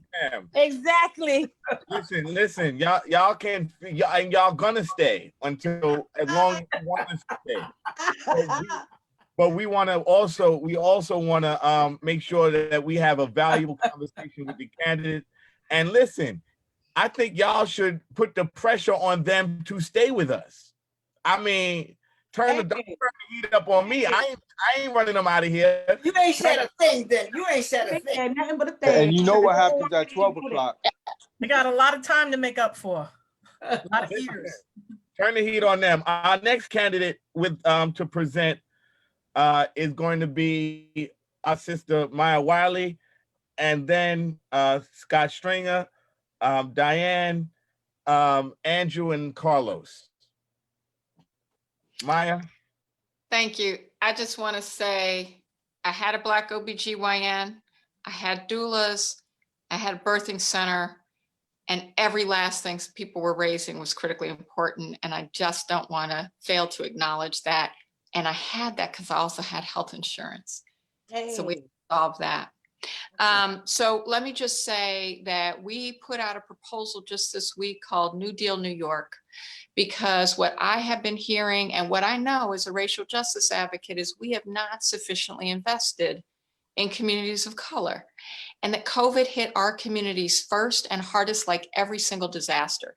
So we are going to take $10 billion for capital construction, but we're going to focus it on construction projects in our communities of concern, in communities of color, with targeted local hiring, with MWBE, but also to recognize that they have to solve community problems. So we will fast track capital construction projects that solve community problems, as well as getting folks back to work. We will create 100,000 jobs. My question is, one, what are the kinds of projects that do that in the community? And two, how do you see the best way for government to partner appropriately? Because I believe we have to listen and learn and lead through partnership, so that we are finding and working with community to make sure we have the right projects fast tracked and the right local targeting, and that it actually has the impact we want it to have. There's a formula that was created by New York State DOT, which says that for every $1 million that's invested in capital construction, a total of 24 jobs are created and or maintained.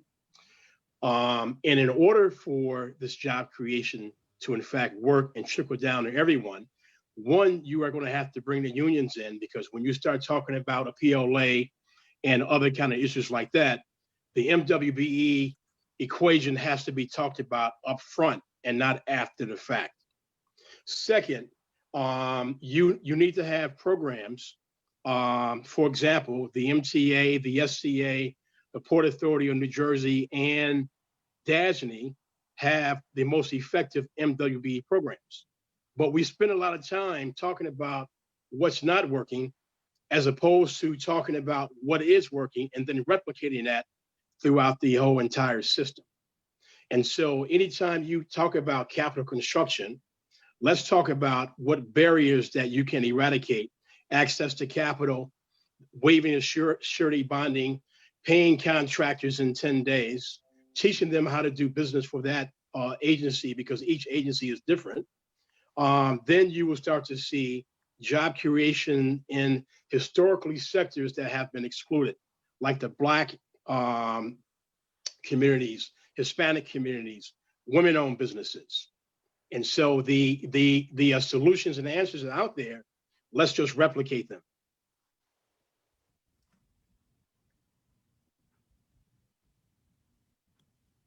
I think also the people who are doing the work on the ground level should really be focused and sought out.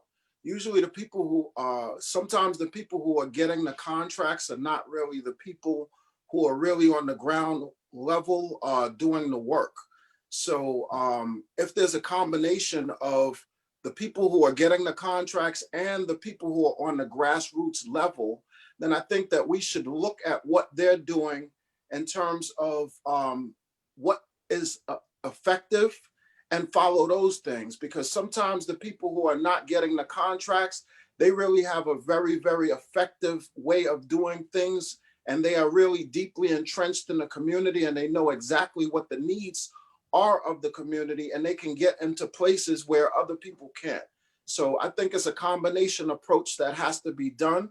But I think we also have to focus on those people who are not necessarily getting the contracts. I think a second thing that we need to do is, with that entire contract process, we have to find out exactly where the bottlenecks are. I think that a lot of programs are well-intentioned and they lay down the process in order for people to access this funding. But if the funding is not accessed, there's no follow-up, there's no way of troubleshooting the system and finding out exactly where the bottlenecks are and what can be done to remove the bottlenecks. So we have to look at the process from its inception to its actual application, and not just look at it from a perspective of, we're just going to roll this program out and we've done our good job. We have to make sure that actually meets the people who the program was sought to meet. And I mean, I think there needs to be a real reinvestment in community work, much like everyone is saying, right? Whenever you do projects in communities, yeah, you'll hire the outside firms, whether they're MWB or not, but there's really no real mechanism in place to talk about hiring within that community, even though we may throw a rat in front of the building or with these other things. And then how do you reinvest those dollars back into the community?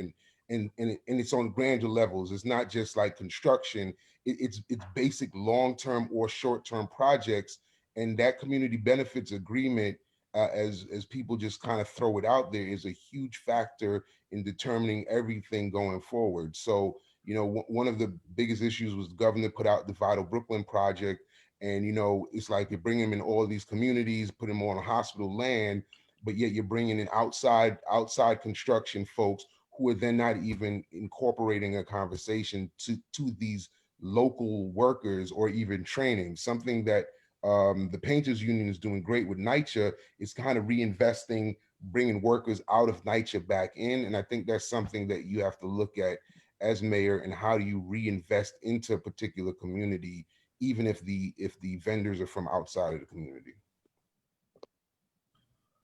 I'm gonna jump in. One of the things you may recall, Maya, when the current administration put together the $40 billion housing plan, there was some who were suggesting that there be a labor component to it, that the plan could actually, if used right, could be leveraged to really focus on things like intergenerational poverty, focus on things like concentrated poverty, right? And what we ran into was not necessarily an unwillingness, but there were statutory obstructions.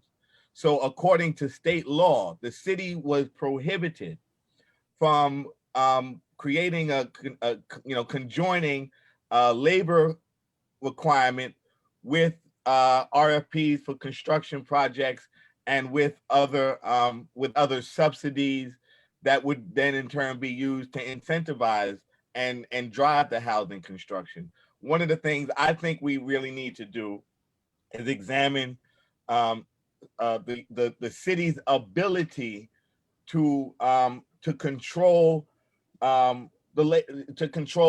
the mechanisms of the labor component of the economy, right? So whether we're talking about enforcing community benefits agreements and having legal power to do so, or we're talking about using programs like the housing plan to really focus in on labor problems and unemployment problems and issues of poverty. I think that's the next mayor is really going to spend a lot of time in Albany working having the ability to work with a governor around dismantling some of these obstructions, right? Giving the city more ability to influence how it develops its labor force, how it maintains it, as well as everything else. But I think it's worthwhile noting the city committed to spending $40 billion over 10 years to construct or rehab housing, but none of that money could be targeted towards kids in Erica's program or towards Marcy houses with a mandate to hire those people because of state law. So if there's nothing, if anybody else wants to jump in on that piece, if not, then we're gonna move on to. Can I just add something, Kirsten? Yes, please go ahead. Go ahead. The conversation started around health, and what we know is that one of the social determinants to good health is employment, right? And so I've had the pleasure of working with a whole bunch of people around Interfaith Medical Center with creating a pipeline of economics through even the manufacture of the tools that they use in the hospital at either the Navy Yard or some of the warehouses we have along Vanderbilt in the district. So we understand that, yes, we seem like we get relegated to our health disparities while other people make millions. Quite frankly, during this economic downturn, there will be more millionaires made than any time in the city's history during the pandemic. Not at the table. Right. to make that money is crazy to me, right? So they get us relegated and we get this conversation going, and I love the clapback on Real Talk, but we are talking about our health disparities while people are sitting back poised to make millions of dollars off the health disparities that we're talking about without a true pipeline to create. So the mayor's 1.5 billion in central Brooklyn to revamp the healthcare system. When we had a conversation with him, he told me about his father's program of midnight basketball. I was like, yo, please, man, don't do that. Like, don't do me like that. Don't do me on the midnight basketball when other communities are gonna make millions of dollars in that 1.5 billion process. And all the other process around recovery and resiliency. Recovery and resiliency is a real thing. More millionaires are going to be made during and after this pandemic than any time in the city's history. And we're gonna be talking about our health disparities. And they're not mutually exclusive. We should be talking about our health disparities, but simultaneously, we gotta be talking to this pathway about what we know is true, that health outcomes are inextricably tied to housing stability, inextricably tied to economic stability. So I just wanted to add that. So I know that we have a panel of mayoral candidates who understand that, thank God. Other like any other time in history, who understand what we need and how the pandemic has exacerbated every inequity in terms of healthcare, in terms of education, but also economically, it's exacerbated our inability to capitalize on this recovery and resiliency package that's coming down the pipe. So I'm just going to jump in and say, the next mayors that come, the next person that's mayor, what new plans do you have to assist persons in our community that have been financially displaced due to COVID-19? We're gonna get to that, but the candidate, we have four more candidates that have a question for us, and then those who have the courage and the tenacity to remain with us. That's correct. That's how courage and tenacity and commitment to remain with us will be able to answer these questions. I just want to connect a dot that Rob and I both touched upon, which is there are many industries that are racially exclusive today, whether we're talking about manufacturing, whether we're talking about agriculture. There are industries that if we open them up, we have people like Principal Luis Torres, principal of CS55 on here, who has real programs in his school that give real marketable skills to develop his students into the next labor force, developing and connecting curriculum to careers and opening up new industries that are heretofore racially exclusive, like maritime. There's a burgeoning maritime industry in the city of New York. And we now have a high school, New York Harbor School, that trains kids how to, get their captain's license and lay down the billion oysters and do all this other stuff. My daughter actually was one of the graduates of that program and helped initiate it. She has a captain's license, got a captain's license at 17 years old. But there are industries that we can open up, new industries we can open up to communities of color if we connect curriculum to careers. And now I'm gonna move on to our controller, who has been, he's a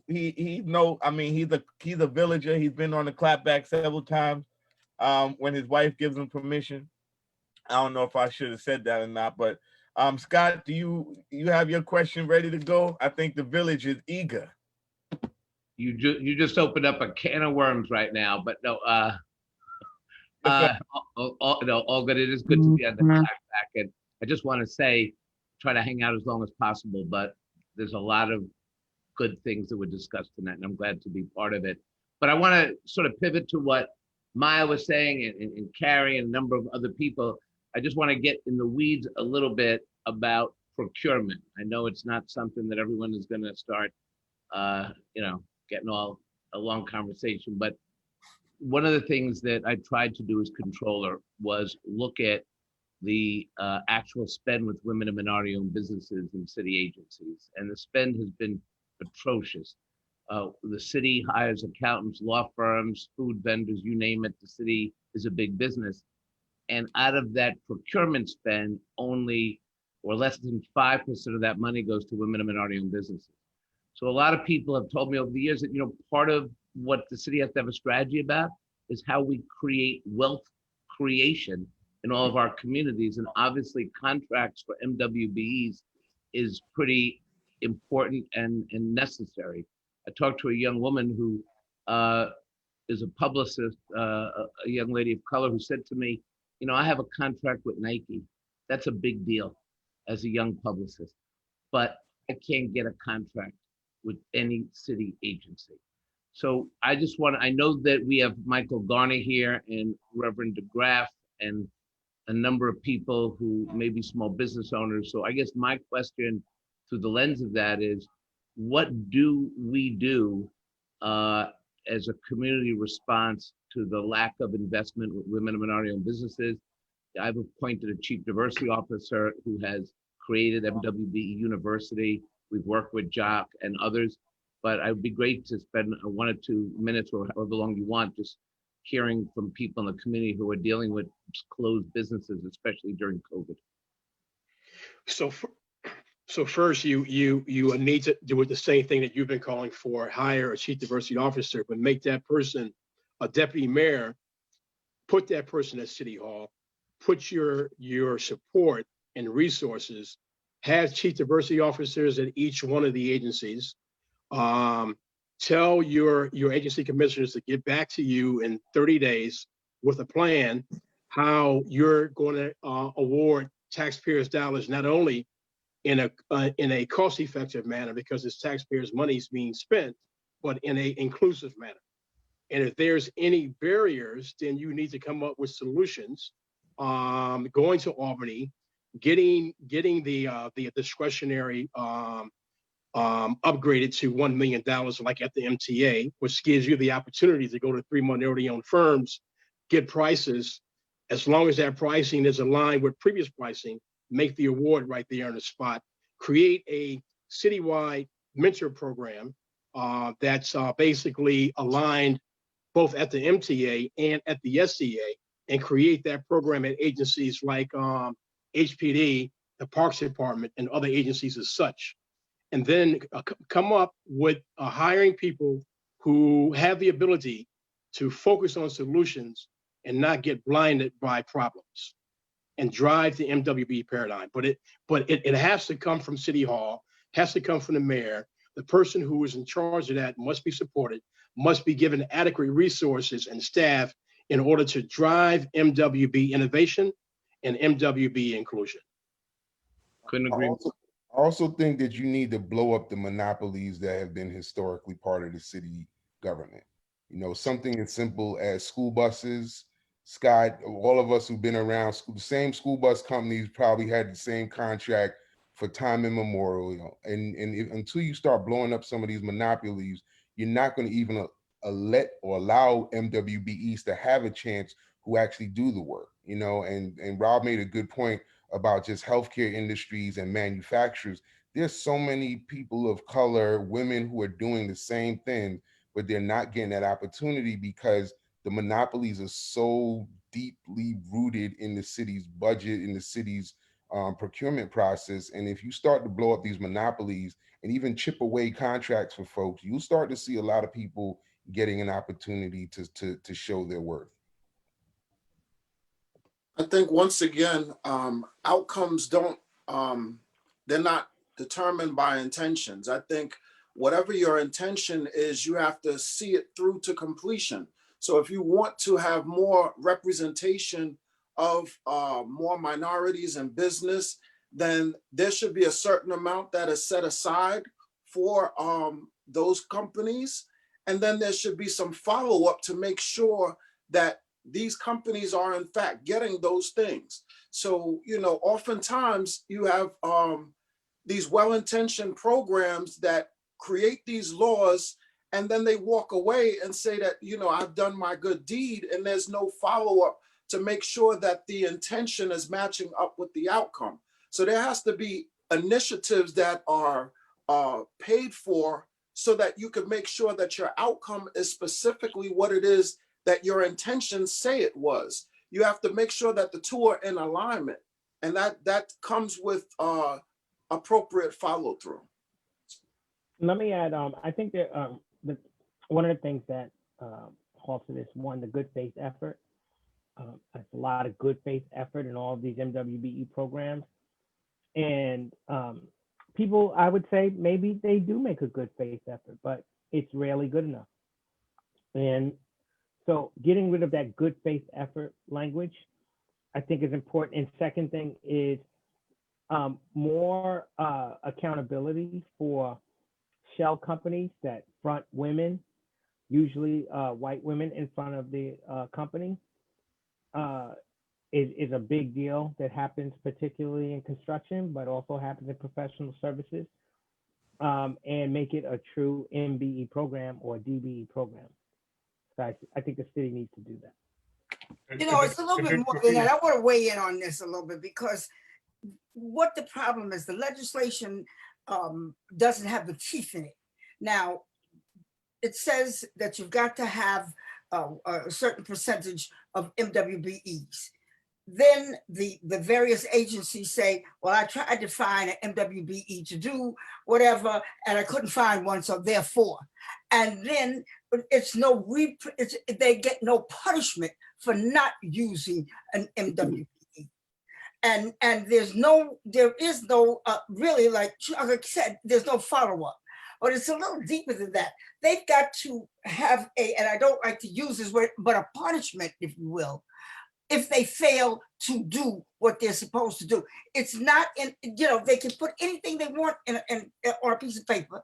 They can make legislation. They can, we did legislation in the city council when I was down there about MWBEs, but you know what? It didn't have the teeth in it for enforcement to ensure that it was done.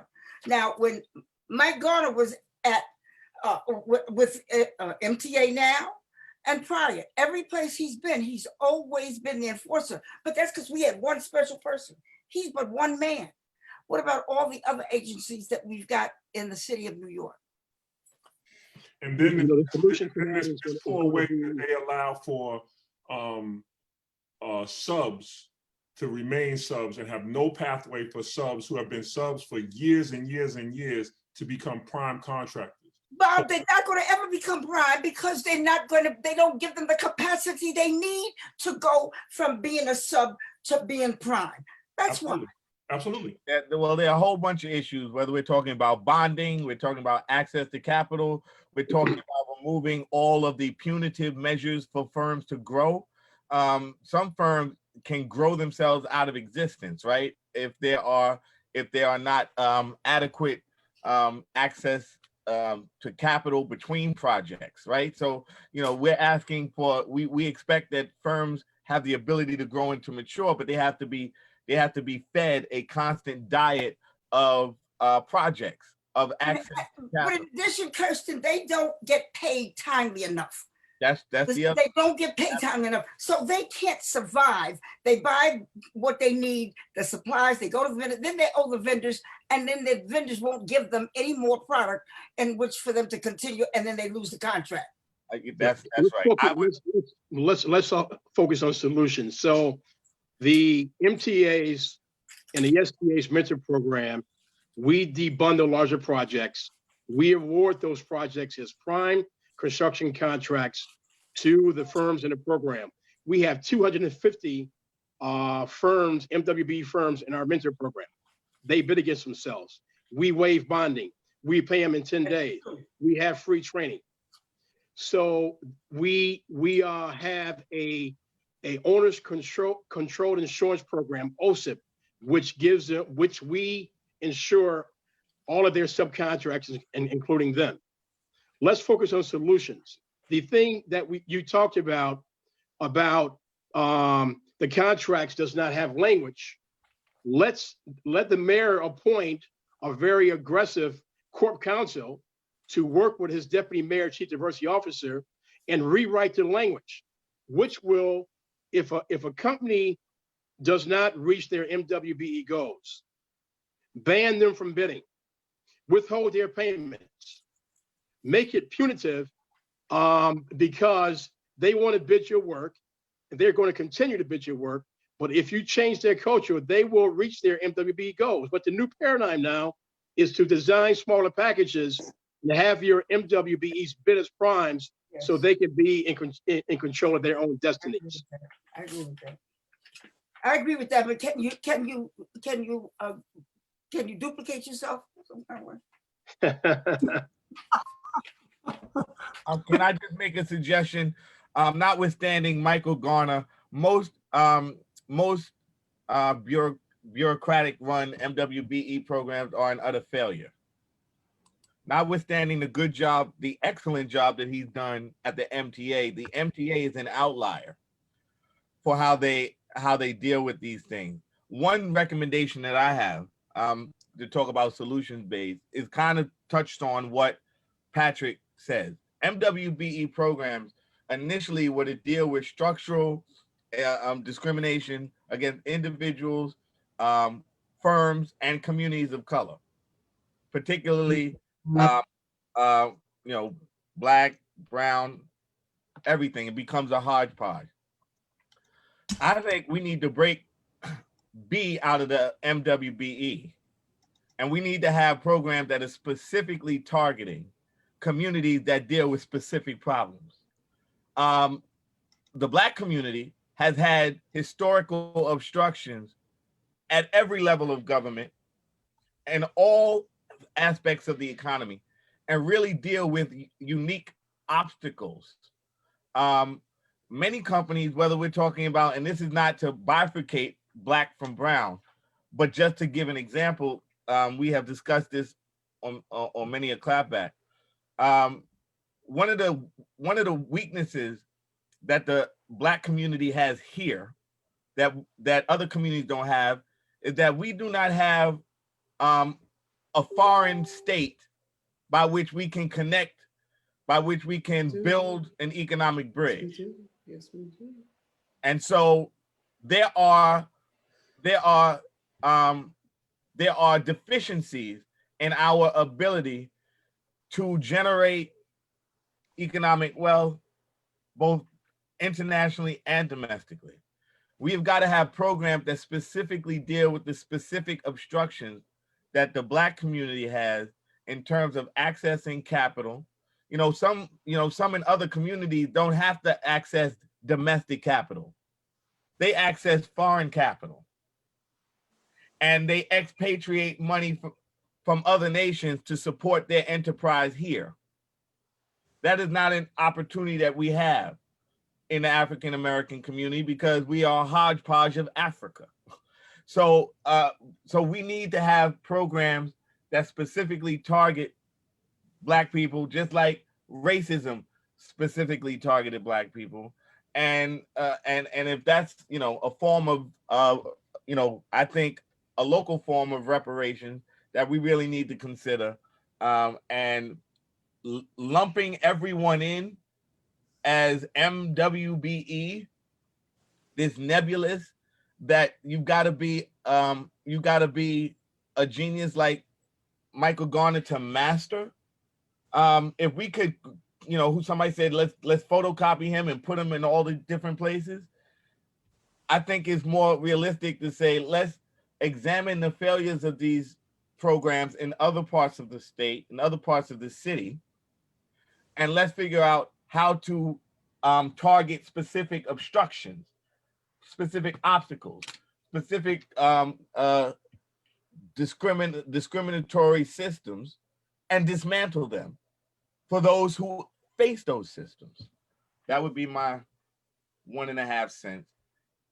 Anyone else want to deal with Scott's question about how to be a millionaire? All right. Well, Diane. Thank you. Wait, I can't get to my unmute button fast enough.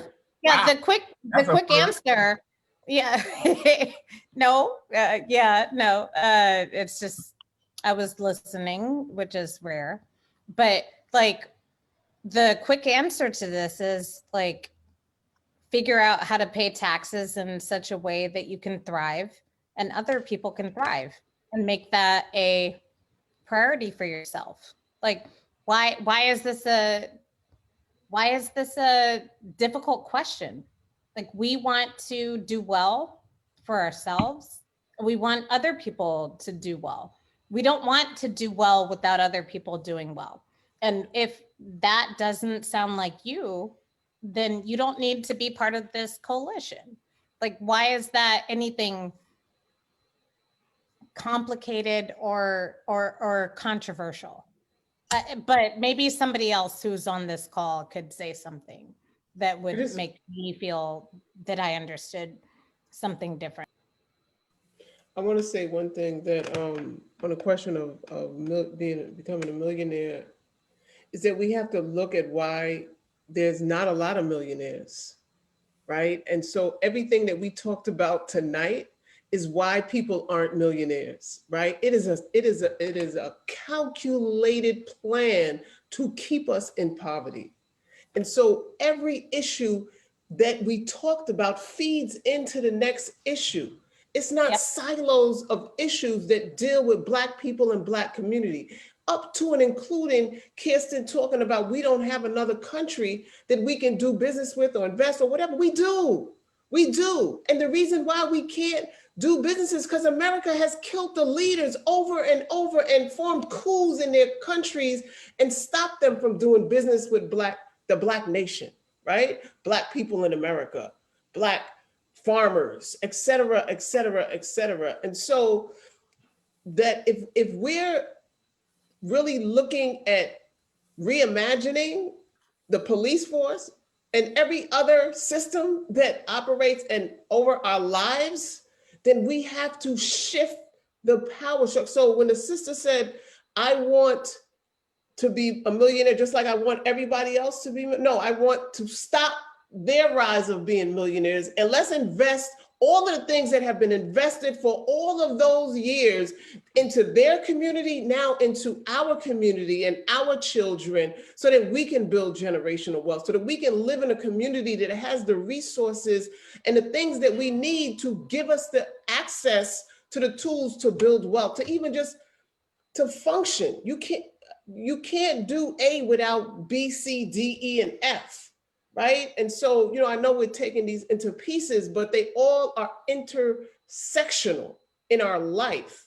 And our life is what gives us the ability to garnish income or just family wealth that is being dropped on people from the labor of slavery that we built for years and no work. So give us our reparations, and then we can start to shift some of the dynamics.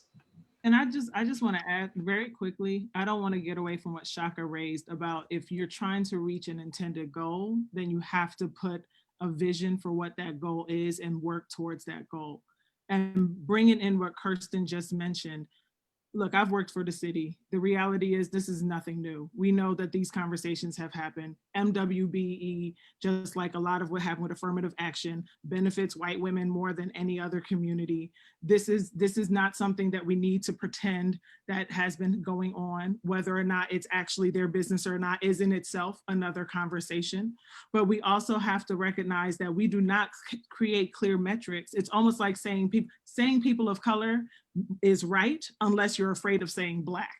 And we have to really ask ourselves, are we afraid of identifying the communities that we may have with our heart intended to support? But the data shows that in this city, even with great commissioners, we still have an issue with especially Black women, but also individuals of first generation, immigrant women, those who are in marginalized communities actually benefiting from this. So I do think that to bring in what Shaka raised, Equity is not just a word that's a cute word. Equity is connected to data. Equity is connected to a strategy. Equity is connected to operations, but you also can't be afraid to say Black. You can't be afraid to say Latina. You can't be afraid to say first generation. If you're afraid to say those things, then you're already unqualified to actually deal with MWBE, point blank period. We'll be here 10 years talking about the same thing. But if we know that there are certain industries that have more of a higher demand, then we actually need to have a different MWBE program that starts much earlier than when people were thinking about becoming business owners. We need to start speaking to young people that are not necessarily part of dominant culture about businesses when they're in elementary school, middle school, and high school. And if we know that there are spaces like construction and spaces that have been genderized to block out women especially, then we also need to start speaking to them about these opportunities that could result in them even making a decision as to whether they even want to go to college or if they want to start a career. So I do think that we have to speak with the people that already know about this. This is not new. This is called The Village. The Village has already had the answers, and we're going to keep talking about this. But the reality is MWBE as a phrase is limiting because it does not actually parse out the communities that continue to be behind, and they continue to petition the city about this. And we're going to be here talking about this issue in a year or two if we don't start putting the data in front of us and then working toward building strategies, because the data, not emotions or feelings, but the data is already showing us what we already know. Kirsten, I want to just, bring something that I brought up on the clap back and got a little pushback to the mayoral candidates because, and I apologize for my appearance. I've been in and out of the hospital, so don't mind my beard. It's a little bit out of shape, but praying for you, Principal. So I talked about how I drive by a police precinct, a fire department, and a sanitation department regularly. And when I start looking at license plates that have Connecticut license plates, New Jersey license plates, Pennsylvania license plates, and these are people who have jobs that should be given to our people here in New York. But we're put on waiting lists, okay? Because you know what? We don't have pipelines to these jobs. Schools should have pipelines to all these city jobs so that we can then start to hire within our own communities. A lot of the issues with the police department is that the people who are in the police force don't come from our community, so they're not invested in our community. The reason why our communities are dirty is because the people cleaning our communities don't have no investment in our communities. So when I brought that up, people quickly started attacking me saying, oh, the unions won't go for that. We need to start pushing back, and we need to start doing things for New York. And I'm from the Bronx. I'm all about the Bronx. I rep Bronx all day. And we need to start doing things for our Bronx community, where we're hiring from our community, stop hiring people who don't care about our community, and create pipelines in the schools. I don't see why high schools can't have a pipeline to the police force, why high schools can't have a pipeline to the fire department, sanitation jobs. We need to start creating these pipelines so that our people wind up with these jobs, and people who will care about our communities, who are invested in our community, keep our tax dollars right here where it belongs, in our communities. So we need people who are going to be able to push back on a lot of these systemic things that have been in place. I know a fireman that his son will be guaranteed a fireman job, and he does not live in New York, and he's a friend of mine, and it's sad, but he will be guaranteed a fireman job over somebody who lives in the community, who looks like me or is Black and brown. And just because his father was a fireman, he will get that job. And so we need to start looking at these things and be real, and stop, pacifying people, and start doing real initiatives that will impact our future. So having the job, all these organizations need to be aligned, and everybody should be working in collaboration. And I think that the mayor should bring all these agencies and organizations together and start to create these pipelines. So if you want to be a teacher in New York and you're a student in New York, there's a pipeline in high school. We then provide you housing. We provide you incentives for you to remain in our communities, and this is how we start to build our community. But when we're outsourcing our work, we're at a disadvantage and we're hurting our own communities. So can I just add that I don't know if everybody else on this call is as old enough as I am to remember when the co-op program was in the DOE, and people who worked in co-op went to school 1 week and they worked 1 week, and they worked in city agency and then left high school upon graduation and went to work in those agencies. And what ultimately happened was I had a group of friends who retired at like 22 years old because they had gone straight from 18 to the various city agencies. I don't know what happened to that program, but that program needs to be reinvigorated. And then secondly, I've been around long enough, as we talk about this defund and abolish conversation, I remember 25, 30 years ago when we fought to make sure that the cadet classes that graduated from the police academy were representative of the communities that they serve in. And we went from 6% Black police officers 30 years ago to 60% today. That's a sustainable method for, it's not exclusive from reforms, but that's a sustainable method and pathway for changing the culture in the police department. So Principal, I think you mentioned two important things. We need to revisit that co-op program. Students went to school 1 week and they worked the next week, and vice versa throughout if they got on that pathway, but they worked in city agencies. That was clearly a program that worked, especially in minority communities. We need to look at that again. And we need to push hard to make sure that the graduating classes even go up higher and be representative of the communities that these officers serve in. So I agree. You know, Robert, you make a good point, but you know something, like at NYCHA, there's something called Section 3. You know why it's not enforced? Because the union won't allow the residents that actually live there, they won't allow them to be trained and get a job. And that's the same thing that happened with the co-op program. I just wanted to add that I know years ago, I used to represent doctors. I think we talked about this before. Doctors that worked in the public hospital system, and several of them in Harlem, came right from a pipeline from high school through CUNY to medical school and were doctors in their communities.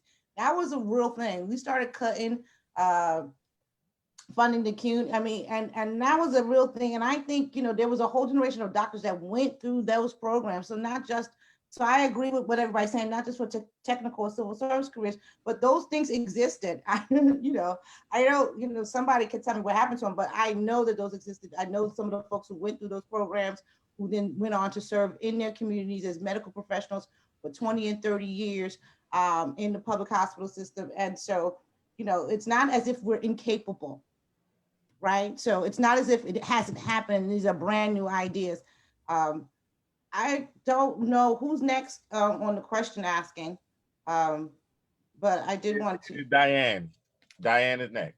Yes, let's get to Ms. Morales. Hey, y'all. Thank you all for hanging in there. I appreciate it.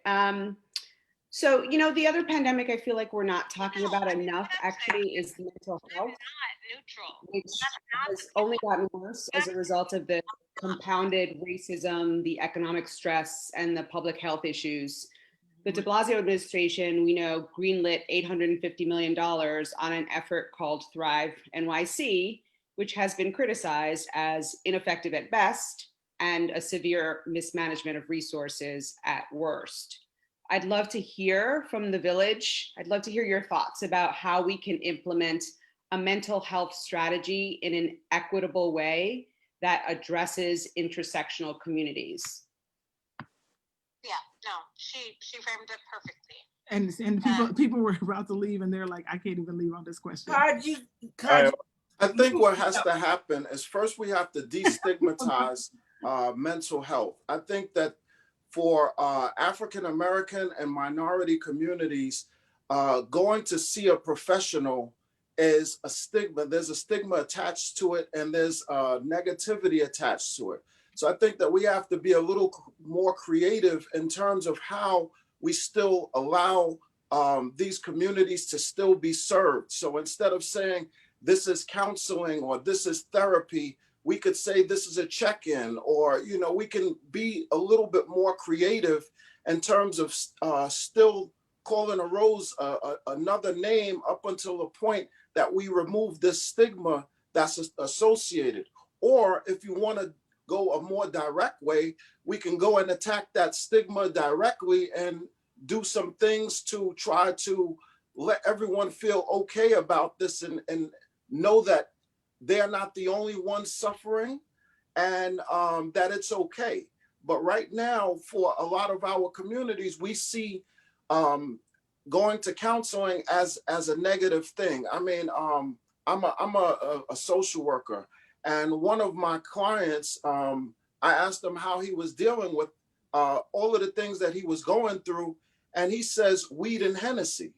You know, so we are looking for coping mechanisms that aren't necessarily appropriate for us. So we have to find different things and inject these things in our community so that people know that it's okay for you to have these issues. I mean, I think for the Black community especially, we've gone through so many years of having to do more with less, to the point where we look at that almost as if it's normal. It's almost normal for us to go through the amount of trauma that we go through because the next person is dealing with things just as bad as we are, if not worse. But if we're looking and normalizing our experience off of other people who have other problems, then that's not really a proper way of looking at things. We have to look at things and know that this is not the way that things need to go. It's not normal for all of your friends to be killed before, or a good portion of your friends to be killed before you're the age of 25. We have to show that this is not what things are supposed to be, and that there is a way for us to get through these things.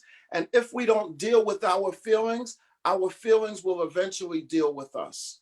So I Jump in there. Rob, I want to dip. Can I just say something real quick? Oh, Tinkerbell Bow is Can back. I jump in there? Oh, no, look, Listen, I was leaving because only reason I didn't want to leave because I was just thinking about this today, about the collective trauma we as a community have faced about the dual pandemics. And it's not just dual pandemics, right? So the path that I see is, one thing, we have to make sure that we're more open and honest about our collective trauma and about how it's okay not to be okay. Like back in the day, I'm 38, right? So like saying that you love your homeboys was not looked at as masculine. It was not looked at as something that you're supposed to do. But we should be normalizing love as opposed to like trying to like bottle it all up. Also, like I know for a long time, like I grew up in the church, Butler Memorial Methodist Church, right? And they used to pray everything away, right? Like you can't pray everything away. As long I'm a believer in the word, Reverend. I'm a believer in the word, but this brings me to my point. We have to get our faith-based community locked in, and with they have a connection with the higher power, but they also have a connection with trained counselors who can train people and have conversations with people about things that they're going through. I think that having that link with pastors, because my pastor has spoken about this and about the need for Black and brown folks to go seek mental health training and not training per se, but mental health treatment if they need it. He'll say, look, I can get you so far, but you should see somebody. I think that especially in our communities where we trust our pastors, where we go on Sundays and we still go to church via Zoom. And my aunt, who don't know Zoom, she's dialing the phone call and she's getting mad because there's 100 people on the call already. They still doing it. So I think that it's an important way to do that, to get connected with the faith-based community. And that's why I wanted. I wanted to jump in on that also, because I am a pastor and people are talking to pastors. It's not like the community does not talk about their issues. They just trust the people they talk to. The problem with some of this Thriving program is that they don't trust the people they talk to. You send newbies into a community where people don't know them, you're gonna have to integrate it. Like Jamal said, you're gonna have to lock in the religious leaders along with the counselors and social workers and all that. It has to be one body, it has to be a family. If you don't create this family within, people don't trust that. You don't trust somebody, I'm just gonna tell them my problems too. I don't know you from Long Island. No, you got to come in and be a part. And that's not just with the social work, that's with elected officials who come and do a drive-by in the church and want to speak to you only on election day. They don't trust that. But if the pastor says that this person is good and you all need to speak to that person after service, the people will speak to them. So they trust their leaders, and you're going to have to involve the leaders. This pandemic have pushed the churches and the pastors out to a point where they were not essential, but the liquor store was essential and everything else was essential, but the pastors were left out of the pandemic. We thank God that pastors know how to get around to their parishioners, but what about the rest of the community that was not pastored nor had anyone to talk to? Is because we don't deem them important. We're going to have to lock back into the black and the brown. We knew that one institution that lasts beyond all institution was the church institution. That church institution, no matter how many pastors went through it, it sustained itself and was kept in the community. Until we know how to lock things back together, we're going to always have these big gaps and we're going to fall. People, our black and brown people do talk. I sit at my cafe and people come knock on my window to talk to me. And you know, and this is the pandemic.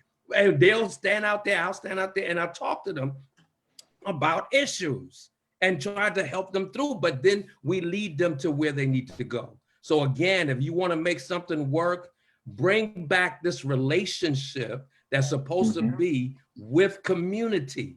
And when we don't do this, when we don't build relationships, then we fall flat on trying to do programs without commitment. You can't take a program and throw in the black and the brown community and expect them to bite.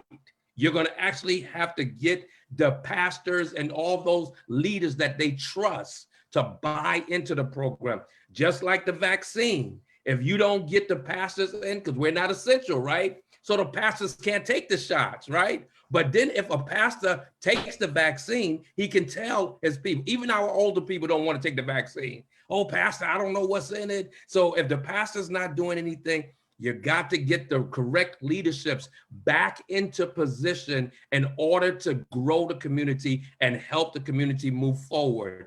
Don't just look at yourself as the solver, the problem solver, without looking at the connection with the people who's already been in the ground, who knows the community, and that's what you got to do. Bring them back if you want programs to work.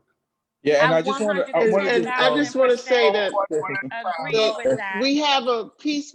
Latrice, go ahead, because Latrice just did something marvelous that helped with mental health, healing, bringing resources directly to people, you know, putting money in the ground, connecting all of those dots of everything that we just talked about. They just did it in Brownsville, you know, and it was the concept of 5 days with no police. And I just said that because I saw you getting ready to start to say something. So Latrice, I yield to your, you know, because what you just said was marvelous. And, you know, you set the stage and the groundwork for really why that made sense. And so it wasn't a heavy lift because, you know, it was already a natural progression for how things worked.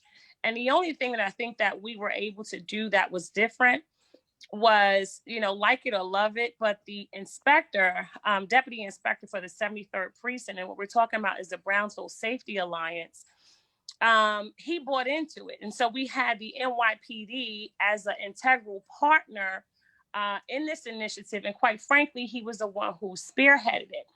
And as we know, we had come off of all of this thing where we had to get rid of the last inspector because he was out there, you know, knocking people out at the Black Lives Matter rally, or the people who were around him, and the atmosphere was just crazy. And then, of course, we had a young man who was murdered by the police on that very same block. And the level of trauma. One of the sister asked a question about how do we address mental health. One of the things that we have been doing is you know, Shaka said, when people are having mental health issues, Instead of them getting the help that they need for the mental health issue, they go into a life of substance abuse. And we will more quickly address the substance abuse than we would address the mental health, because the resources are there in order to pump our people full of buprenorphine and Suboxone, which is another word or another name for methadone, to give them something else to be dependent upon, as opposed to coming through and working through all of those issues. And yes, so, you know, this conversation just comes back to poverty and access and resources and employment opportunities and housing opportunities. And I think as long as we deal with these issues with respect to poverty and which is why, you know, one of the things that I look forward to all of the candidates on is to really just have a conversation about poverty and how we look at mental health. Like we were saying with the pastors, the lowest I ever been on the brink of sanity and insanity has been at the altar in my church. If you want to get a broken Latrice, you go up to that altar on the day that I'm there, when I am on the brink of no return. And so I do agree that our clergy members represent an important role. But it is a system, it is a body politic.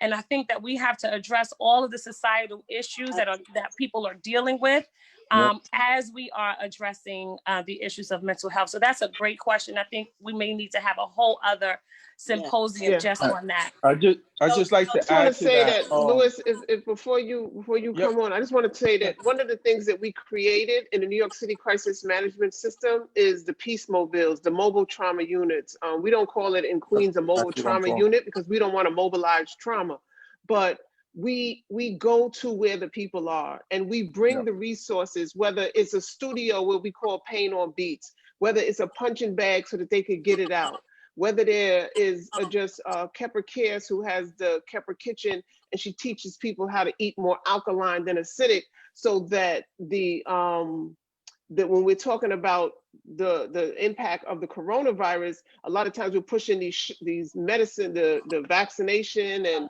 the masks and other things, but we're not pushing building the immune system. We're not pushing building and helping people heal so that they don't have the preconditions, which is, I go back to, once again, everything is connected, right? And so there's a lot of people that don't go to church. And what happens more than often is that the people who don't go to church are not counted in the process of this, who is the standard people to even be in the conversation of what body politics represent, right? And those are the people who are at the grunt of every problem. So when you talk about police interactions, when you talk about I Can't Breathe, when you talk about criminal justice reform, those are a lot of people who don't go to church. And so organizing just the pastoral, whichever religion it is not enough. All of us in any lane that you come from has to work together in a system that brings the tools to people. And in other communities, they don't have to legislate human rights. They don't have to legislate the police not killing their children.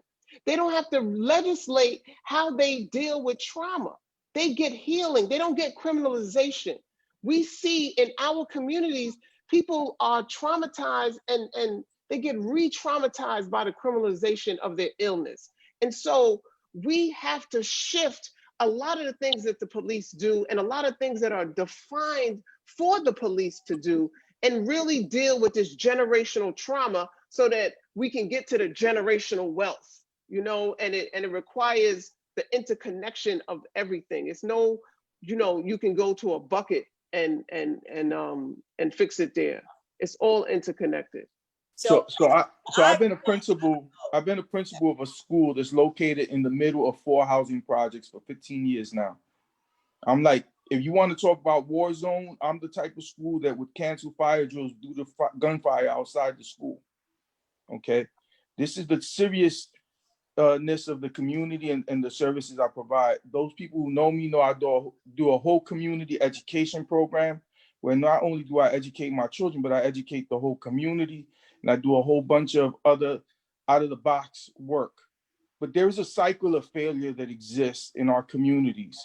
And that cycle of failure is this: a child will come into my building and we will provide them all the services necessary for them to be successful in life in our school. But then they have to go back home. When they go back home, they're still experiencing the same things that continue to exist in the community. So even though I'm providing all these different structures and different programs and different resources within the school, they still go back to a community with inadequate resources. I tell people that we need to focus on food, shelter, safety, health, access to technology, education, and then we could truly educate our children. But if we don't address these other needs and we pretend that, you know, these things don't exist, right? The pandemic didn't bring these things. These things existed before the pandemic. And we don't address these things, it becomes a cycle of failure. It does not help. So a child gets shot in the community, right? You know, immediately there's support provided for that child. But what happened to all the other children that experienced or were exposed to this situation? They don't get any support. So, you know, having the vehicles in the community, providing whole community support is very important. And I think we need to see more of that. Yes. But if we don't change the conditions that the children and the families live in, we could provide all the programs we want. We're not going to change the outcome for our families. We are putting Band-Aids on the problem because it is the easy way out. So a mayor can come in and they could say, oh yeah, I'm going to provide this mental health program. Yeah, but why don't you fix these other things that are causing the mental health program in the first place? Because if you fix those other things, then maybe you won't have as many mental health issues. Now, if it's something physical, then you could focus on that. But a lot of these things are preventable just by providing a better life for our families. Right. And a better life means holding housing accountable, holding all these different people accountable, and we need to stop putting Band-Aids on the problem. It's not going to be fixed by any one program. We need to fix the whole problem.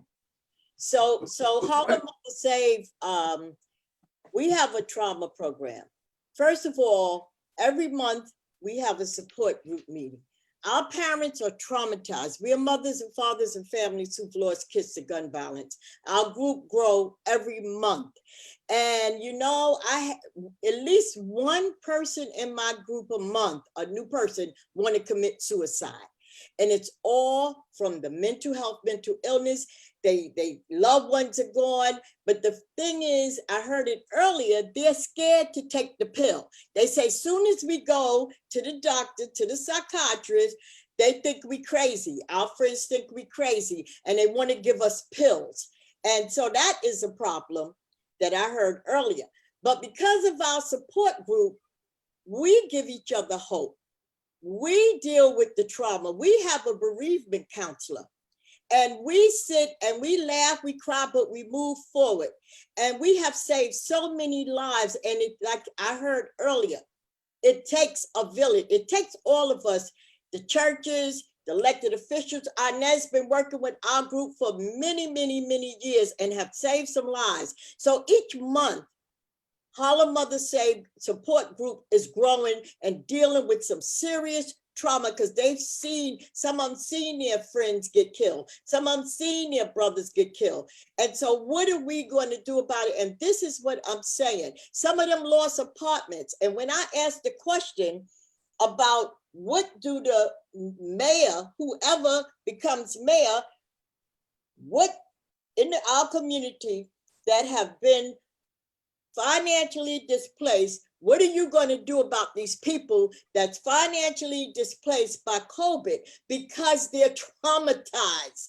They're traumatized. And that's when they start going and dealing with mental health because your body breaks down. It's very important. And we really have to deal with these issues. And hopefully when the new mayor come in, we seriously take this serious. And it is some good support groups out there. And other people have mechanisms that they talked about that could help. So we just have to use them and work as a team and work together, hold our mayor accountable and take care of our community. And maybe we can't put the blame on everybody. We can't play the blame game. And I want to say to Kirsten, Thank you for having this, and thank you for inviting me. This is very important. I won't be here till 4 in the morning, Inez, but this is a very, very important issue. Mental illness, people sweep it under the rug, but we got to start taking it because they're scared to talk about it. You don't know who, but some of us might have mental illness and we don't want to tell you, but we have to pay more attention and take things a little serious about mental illness. So. Can I just say one thing of great importance? One of the best and points of greatest leverage is a term called ACEs, and that's adverse experiences, childhood experiences. And what that is it speaks about 16 different criteria that if a person experienced them in combination, these things not only lead to mental health, but it increases your ability to get heart disease, so many different other medical illnesses in your body. If people just took those things and focused on those adverse childhood experiences, that has all of the keys to abolish so many problems that we're seeing.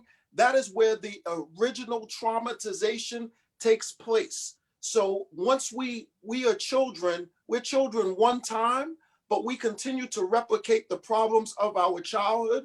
And those are all of the cornerstones that you need to turn over to find out exactly how to deal with all of these societal problems. Everything traces back to this very thing. So all of the things that we are talking about in terms of drug abuse, in terms of other things, they really stem from these ACEs. So those are, if you are a child in a domestic violence household, if one of your parents had a mental illness, if one of your parents were incarcerated, if your parents went through a divorce. I mean, there are so many different things. If there was abuse in your household, all of these things basically set a trajectory in our lives that people talk about, the cycles that continue to happen in our lives. It comes really from that. So that is super, super important. So if you hear nothing that I ever say on the Clap Back Show, please listen to that.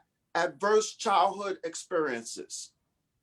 I think that's a brilliant insight. I'm not a mental health professional, but I am an expert in mental health deficiency because I'm got my own issues, and I say that in jest, and I say that seriously. Look, I think you cannot be a Black person in America and not suffer. PTSD, post-traumatic slave disorder, you heard? But there you go. But what I think we need, I think it's important that we look at the bureaucracy, we look at agencies and innovate in their mission. Just as we can examine and critique NYPD's inappropriate use, we have other agencies, ACS, HRA, NYCHA. There are other agencies which have some measure of responsibility for our social and mental health well-being, health and hospital, the health department. We need to look at these agencies and retool them for wellness, as opposed to extensions of criminal justice. ACS, as far as I'm concerned, is a criminal justice agency. It is punitive. It is enforcement of some of the most egregious kinds of acts that a society can take, the disruption of a family. So as traumatic as it is for a cop to beat you down on the street, imagine somebody knocking on your door and taking your kid from you.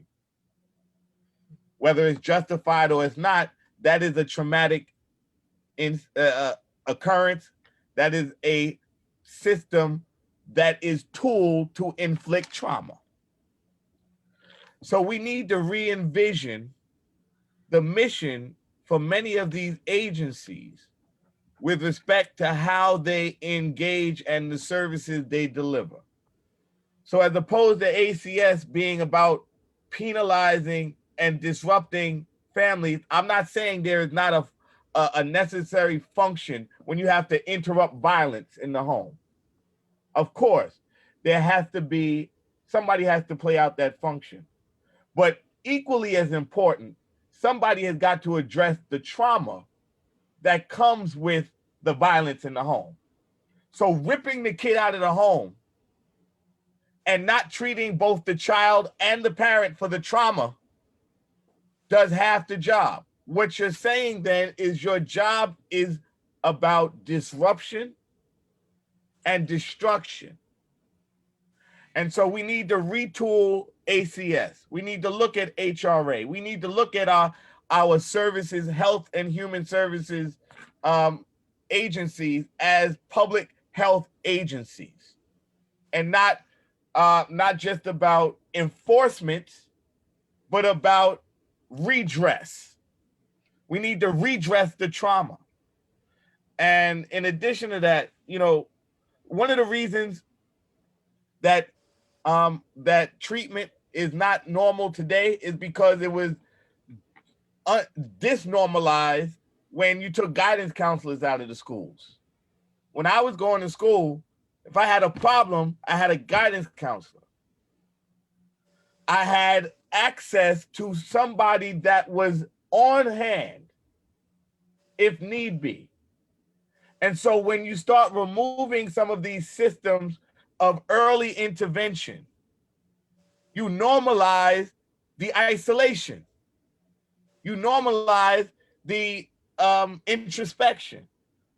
And so we got to look at agency, interagency action, an interagency approach, an interdisciplinary approach to those who are subject to systems that inflict harm and trauma. Redress and reassess those agencies' core mission, and then allow for greater access points earlier and earlier on in a person's life. So we need to have progressive treatment, starting as early as possible and interfacing in every agency that we have. If you can go and register for food stamp and automatically register for become a registered voter, then why can't we integrate some of these other service delivery systems and tool them for health and wellness? Anybody else want to deal with that? I wanted to add, Christian, and I'm always going back to the question of how we deliver public services. Many of the services that you're talking about, ACS, I know folks who are trying to foster and adopt teenage children from New York City, folks who don't get that. These services have been privatized. They are not run by civil servants, by workers. These are private organizations and agencies that often go unenforced, like rules and regulations go unenforced. They make it difficult. Somebody earlier talked about the foster care system and releasing children and out of the system who have been in the system with no care in these homes for years. I know folks have been trying to adopt these children. These are children who are 18, 19 years old. The first thing they do is kick them out of the system, and then they're on their own, right? And then the agencies that are supposed to be providing and protecting for them are privatized agencies that are not under the spectrum of public regulation or oversight. So part of this is sort of systemic, right? Like some of this is, we're going to save money. We don't want the accountability, so we're going to farm it off. Not our responsibility. We're going to farm it off. And going back to what Sister Ford said earlier, it is kind of circular, right? Because if our entities or agencies are saying, oh, we need smaller, leaner government, we're going to take less account, spend less of the taxpayers' money doing these things, and then you get these results of violence, of mental health, of folks who were not being cared for or enforced or looked after appropriately. And a lot of these, kids who have aged out through the foster care system are there of no fault of their own, right? And so even after the criminalization of families and the breaking up of families, there are these long-lasting ripple effects that we're dealing with in our communities every day. So I just wanted to bring it back also to privatization, the lack of public accountability and oversight and enforcement, because those are real things that the next mayor of the city of New York and the city council should be thinking about and dealing with in a holistic manner. So I wanted to just highlight that.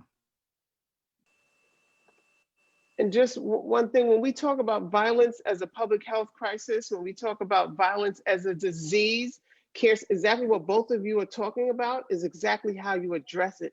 So that that's why it has to be housed in various agencies, not just criminal justice. So when you're looking into schools, when you're looking in you're no longer disciplining the young person, you're helping them heal and transform. And so it is very important for us to interconnect how we approach everything in our community and totally transform how we're moving forward. So we're saying, we're talking about transformation in a real sense. And some people, no disrespect to nobody, because there's just certain things that if I was put in another community, I don't have the cultural competency or the nuances to even understand how A impacts person B and what they need to go back to being whole. And so it is of extreme importance for you not to think any of you have the capacity to figure this out.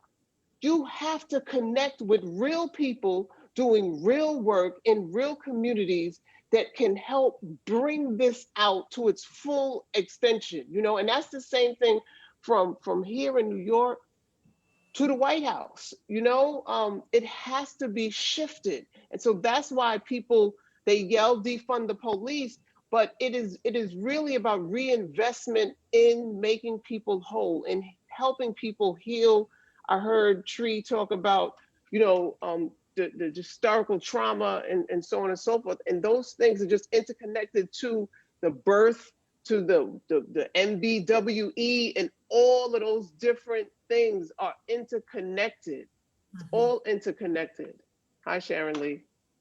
I just wanted to add in my capacity as a council member, when we have to send someone or when we finally get someone to say, I need mental health services, I want help, by the time we get them to that, the issue with how the Thrive NYC program operates and functions, the process to get the help is so re-traumatizing to people that so many people that I get to finally say, okay, I'll go get help.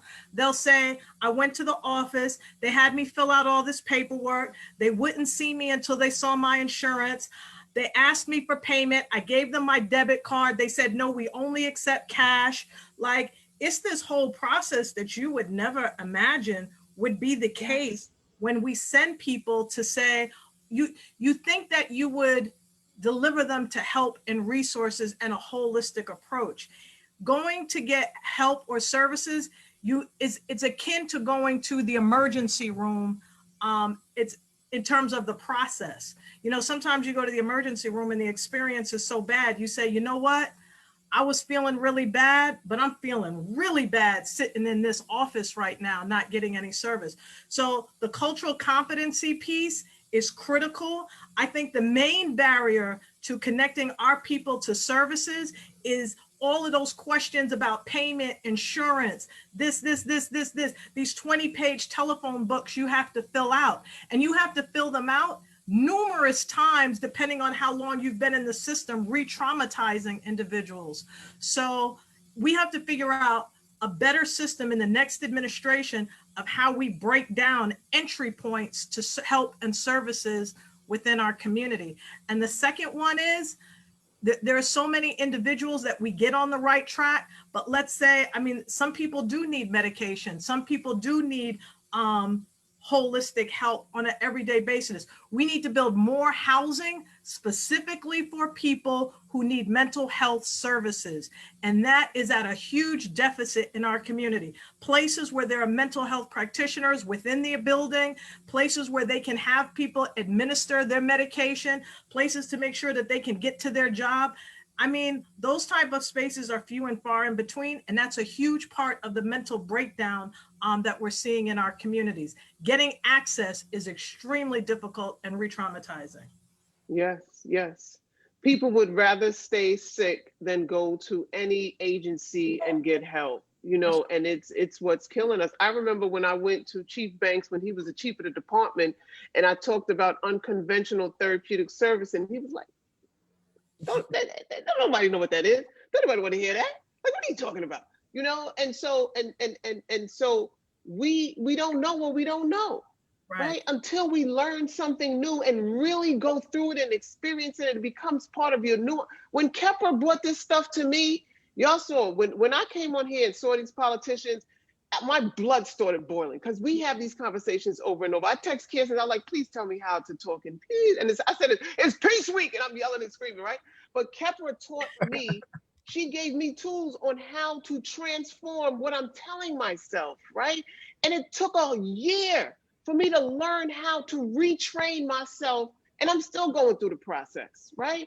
And so if I don't get help, and I'm the helper, right? And so there's so many people like me who is the helper, and we need help, right? And we think we so busy fighting with each other, how we gonna help somebody else, right? Because it's not about us. If no one has one answer, that's why every time I come up here and speak, it's about bringing the services together. But you got to have the knutzers to see that the system is not working for us, because it works for other people. It works for in Bayside, they're not having a conversation on how to do a legislation to get their children anything. In Howard Beach, in the Upper East Side, they're not having these conversations. And so it's not about what works. It's about removing racism and allowing, as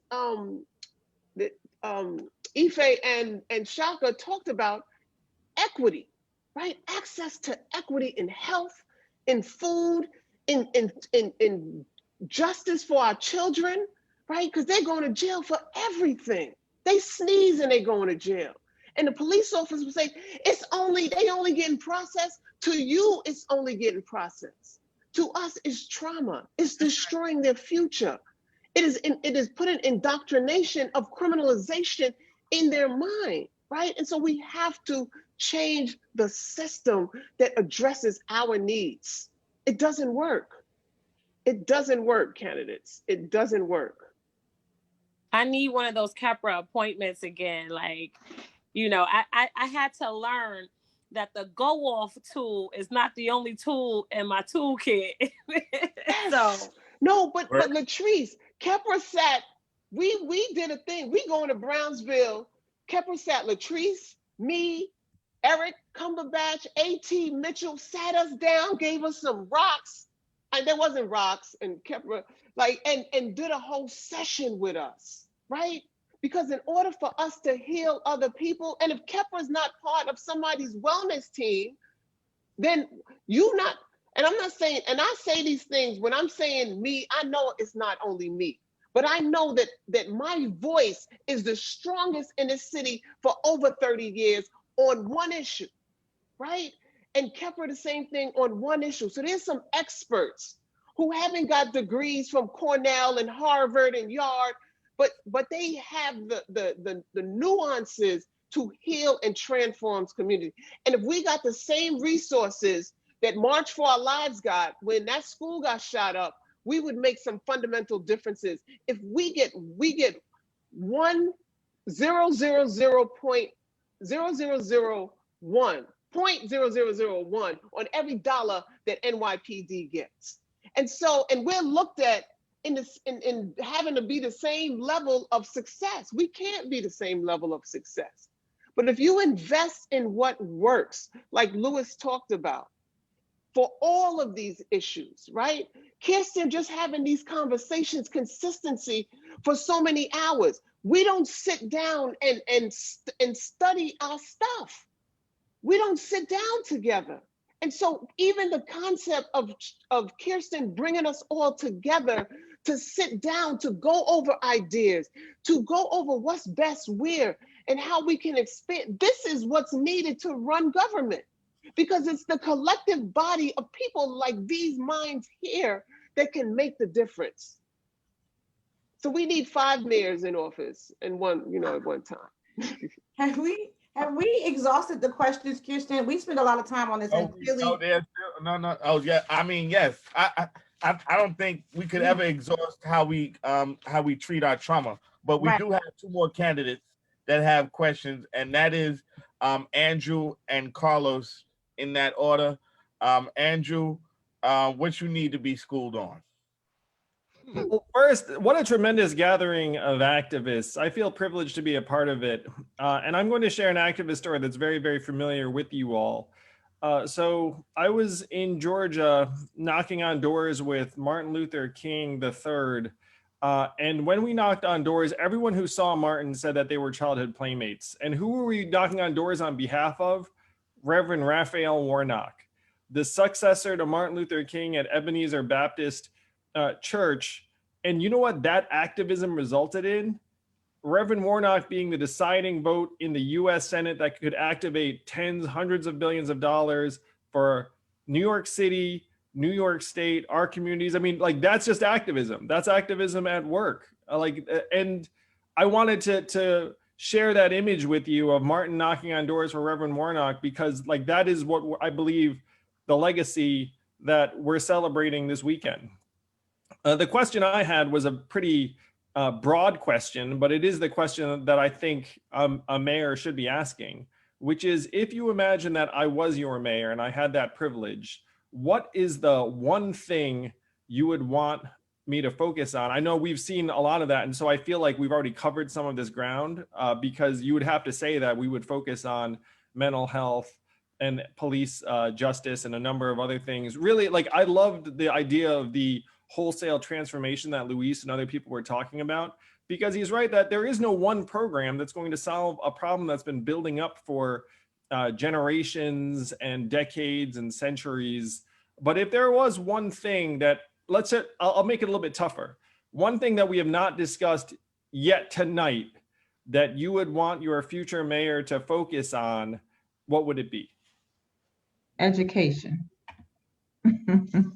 You know, I'm actually going to throw this out because I've got the mic for just a minute, and you can tell it's kind of like someone here. Sorry, it would be just go ahead and text it into the window, because I can see it all, and this way I'll get like a compilation from everyone in addition to the person who's speaking. Sorry about that, but this is just a way I could get more info. Yeah. And so I got a question for you. You're a tech guy. How the hell do you print out the chat? This is 3 dots. Is beyond the tech candidate's knowledge, so I'll have to ask one of my people and get back to you on that. But the chat is epic; it is true, and that is. Take a screenshot. It goes like 10 screens long, though. It's tricky. You're right. Listen. Right. No, I could cut in and say, just if the answer is not policing, I don't know what it is. But well, I would say I'm hoping that's what you're headed towards. I would say gun violence and trafficking, getting guns in the hands and of these kids from state to state. I-95, I feel the mayor that comes in should really focus on stopping some of this gun violence. I would say guns and coming into our city and our state, because we are killing each other. We losing our kids so fast. I mean, it's killing them. We killing each other faster than the pandemic. I know it sounds crazy, but I deal with it. Every day I'm getting a call, 2 and 3 times a day now, on gun violence. Whoever the mayor is, please, we really have to do something about this gun trafficking, illegal guns getting into our kids' hands. Mr. Yang, I would say the question is a flawed question. There is no such thing as the one issue. That's right. This is New York City. It's the biggest, baddest city in the country. Yeah. The whole country needs New York to come back. It is a very complex question. It cannot be reduced to such a simple question. Yeah. All of these things are connected. There's no separation between gun violence and education and housing and homelessness. All works together. It all works together. We want to, over time, hear your vision and everybody else that's running for mayor that speaks to the complexity of all of these issues as you've heard them articulated throughout this evening. There's no one soundbite answer that any of us are looking for. We have no time to play around with this stuff. I'm actually sick of hearing of just a lot of talk about a lot of stuff. And I get it. This is family because we've been doing this clapback for almost a year. So we those of us who are true clapbackers, like we know what it is, right? So welcome to the clapback. But I would just say to you again, with all due respect, that what we're really looking to hear is about how you take complex issues that really represent what New York is all about and talk to us about, what your approaches will be to that. I agree. I love it, David. Thank you. And this is Jackie Williams, and I think it's disrespectful to put it in one format as this one question. As David Banks said, our issues are too complex as a city. Our city is a business, and we have several issues. A lot of them. We have Can I also so many add issues. Can also add that I think absolutely I ditto everything everybody else said. We have these things called $1 million blocks here in New York City. And I think if you went to those spaces and you started in those neighborhoods, everything that we talked about are the same places where you'll see all those things happening, whether it's schools that need equitable funding, police violence, gun violence, all those things. We know the neighborhoods to go to. The reality is that we have not had the political will to go into those spaces because of all the things we talked about today, right? To allow these things to happen, allow someone else to make money off of us, Black and brown bodies, once again, allows them to lock us up, allows them to create excuses of why we need to be locked up. So I think those neighborhoods and places are good opportunities and places to start and begin to look at how do we ensure that in those communities that there are jobs and all the things that people talked about, mental health services, et cetera, as a way. And I agree, like there's no one issue, right? You do education, there's still other things happening. So I want to add too, when I first got into office, I came from the art world. I funded and founded an art institution in Brooklyn. And when I ran for office, my goal was to focus in on the arts. Oh, beautiful, Lori. In many ways, right? In many ways, I naively thought by not having ever run for office before that I could focus in on one particular thing in order to achieve the goals that I wanted to achieve throughout my district. But the challenge is that once you get in, you have to learn how to very quickly chew gum and to address all of the complex issues in your district right now. I went from being a museum director and curator to fast forward putting together a strategy for the rollout for the vaccine, for putting together the strategy for COVID relief and getting out PPE and masks and going to making sure that our schools get their computers, to making sure that we do all of these different things. Particularly, we have to feed thousands of people in our district every week.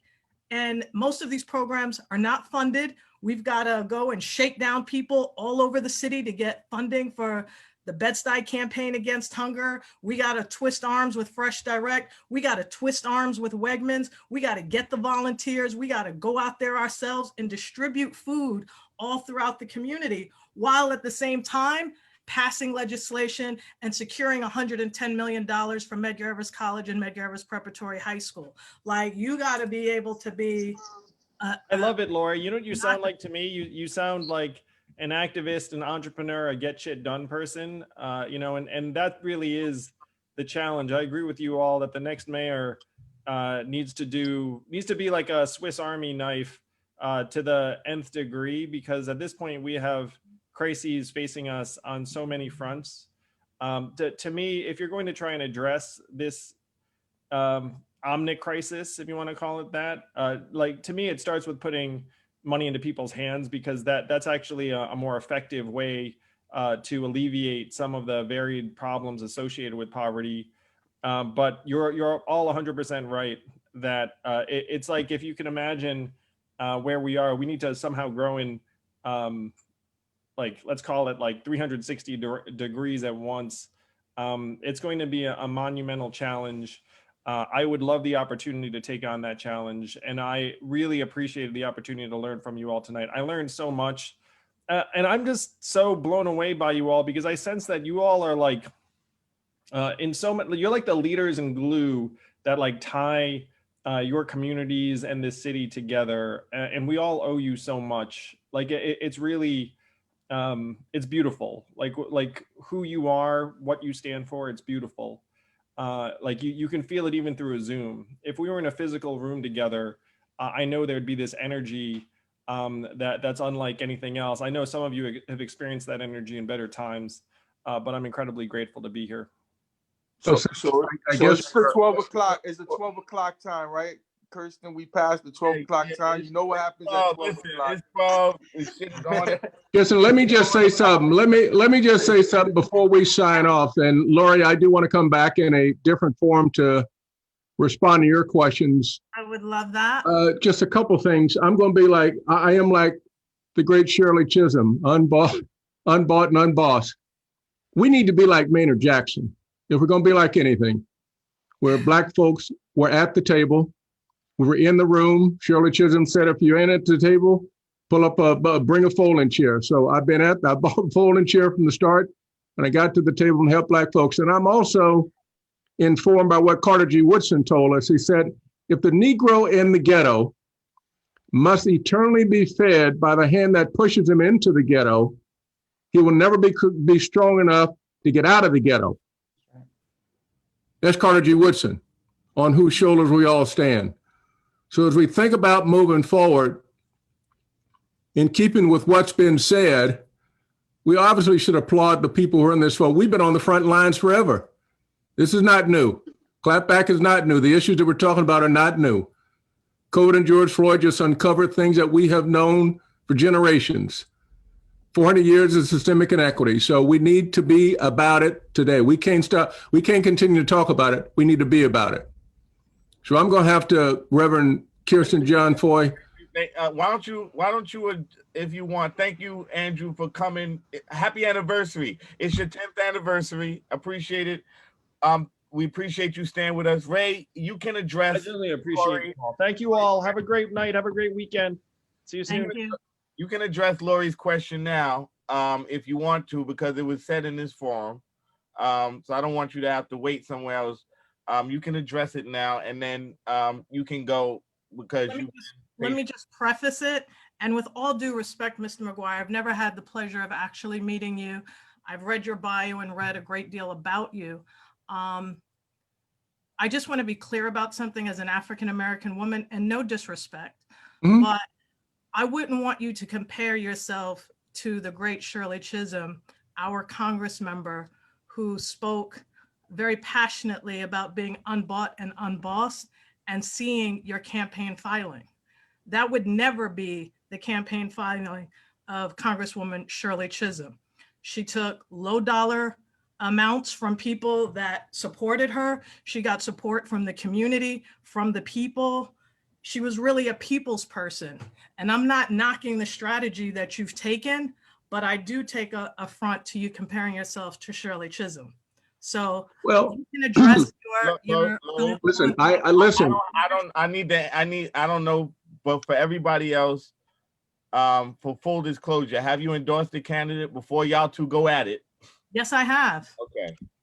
And I would say that I am old school, and I support the candidate who's been in the trenches, who's been doing the work, and who has the longest track record of rolling up their sleeves and getting the work done in our community. And I have endorsed Borough President Eric Adams. It's not a secret. I've been out there and proud of the decision. And if being with the Black man from Brooklyn is wrong, I don't want to be right. Listen. No. That's not how we discuss. We was doing this format. We still have other questions. Hold on. Well, let me just. Hold on a second. There's That's okay. one more question. Hold on. There is one more candidate left. That's right. There is one more candidate left, but he was the only candidate that took a direct attack or took a direct clap. So it would be unfair to not allow him to respond to the clap. No other candidates got clapped like that. Yeah, I agree. I agree. I don't think we should do it though either anymore. I mean, that's okay. Listen. I respect the question. He was asked a specific. Guy's a tough guy. He was asked. Listen. Hold on. He was asked a specific question related to his contributions to the issues that he was addressing for Black women. Right. So I think he should have a chance to respond to that direct clap. Now, he can do it after Carlos goes, or he can do it now. Carlos, it's up to you. Do you want to get your question out? I think Carlos should go. You can't go behind a Black woman like that and get stuck. So Carlos should go. Wait, let me be clear. I'm not stuck. I just want to be clear. I'm not stuck. I welcome the question. I welcome the question. Let Carlos go, and then we can follow with this way he can. I just want to stipulate that I welcome the question. I understand that she's speaking on behalf of her candidate, and so it should be clear. We've already stipulated that. I think it may be the only time that we've experienced that, but I'm okay with that. I'm okay with that. So I would encourage, if Carlos will yield, I would ask for the yield. If he won't, I'm okay with that. We'll wait till he gets his question out. I'm okay either way. I just want to put on the record that, and Lori did state the candidate that she's working for, but several of us, I think, felt that the comparison, and we would love after Carlos speaks to hear from you how you're making the correlation from what we understand about the Honorable Shirley Chisholm. Felt like a very far-fetched comparison, especially as you used unbought and unbossed. And I do think Lori had specifically not only raised Shirley Chisholm, but also not criticized your strategy, but had raised that the way that your strategy is performing itself would seem to counter unbought and unbossed. So okay. as Carlos is speaking, I think when we get back to you, I think that's the part that welcome it, love it. Just saying it because I have not stated. Nobody is saying that it's because on behalf of the candidate they're supporting. That is just almost ahistorical in our sense. So just wanted to. It was out of respect, by the way. So but let's go. I'm good. Now so Carlos, clap. Go ahead, Carlos.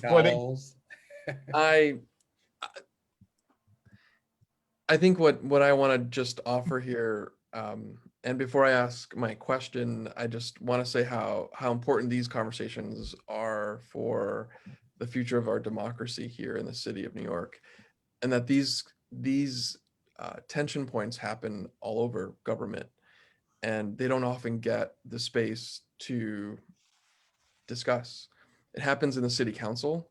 I think Lori and I can talk a little bit about how even in the defund movement discussions inside the council, it left us all a little bit scarred, and that's real.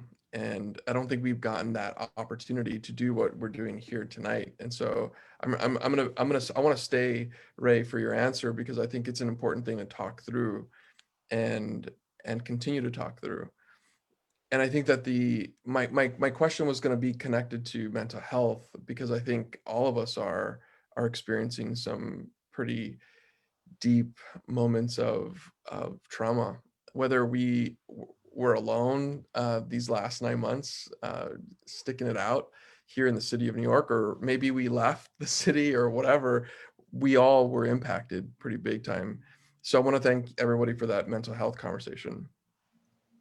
The thing that's keeping me up at night right now is the conversations around the vaccine. And so I'd love for the village to come out right now and talk a little bit about how we're going to get folks who are not interested in taking this vaccine to take the vaccine. And for me, this is one of those things that's going to prevent us from getting back to normal. And I think this is hard. So I have some ideas, but I really like this conversation to happen in this space because your expertise has been all over, from MWBEs to schools to healthcare, mental health. How are we going to get our communities to take this vaccine when there's nothing that's telling us that one group of people are saying no? This is across genders and socioeconomic status, and it may be a big problem for the city to get to the point where we need to, so that we can get back out on the streets the way that we were before COVID hit us. Well, hello. I'd like to. I want to know when are we going to have the vaccine? I mean, today, for instance, my office was inundated with calls with people saying that they either the phone wasn't answered or they told them to call back in a week and see if they got it. So okay, I wanted to actually, if I can clarify the question, this is an important part of this question. The city itself is tripping through its process to get the vaccines out, and Inez, I know that you know this because I know this because we all know this. The city's tripping through its own process. We will get to a point, hopefully sooner rather than later, when these vaccines will become ubiquitous. Then the question becomes, have we spent enough time educating people and engaging people about the vaccine so that they will take it? And I guess that's why I want to focus it on that rather than on the apparatus to get it out. I think that some of the information that we're getting is really connected to the private sector coming in and ensuring that the pharmacies have it, that there's another way that people are going to be able to get access to it. So removing the access point, the willingness of our New Yorkers, our neighbors to want to take it is a big issue. And I'm confronting that in the neighborhoods. People are just distrustful of messages and the vaccine itself. So that's why I want to concentrate it on that, and whether or not we can really kind of talk about what is going to be necessary for people to be ready to take this when it becomes available. Hello.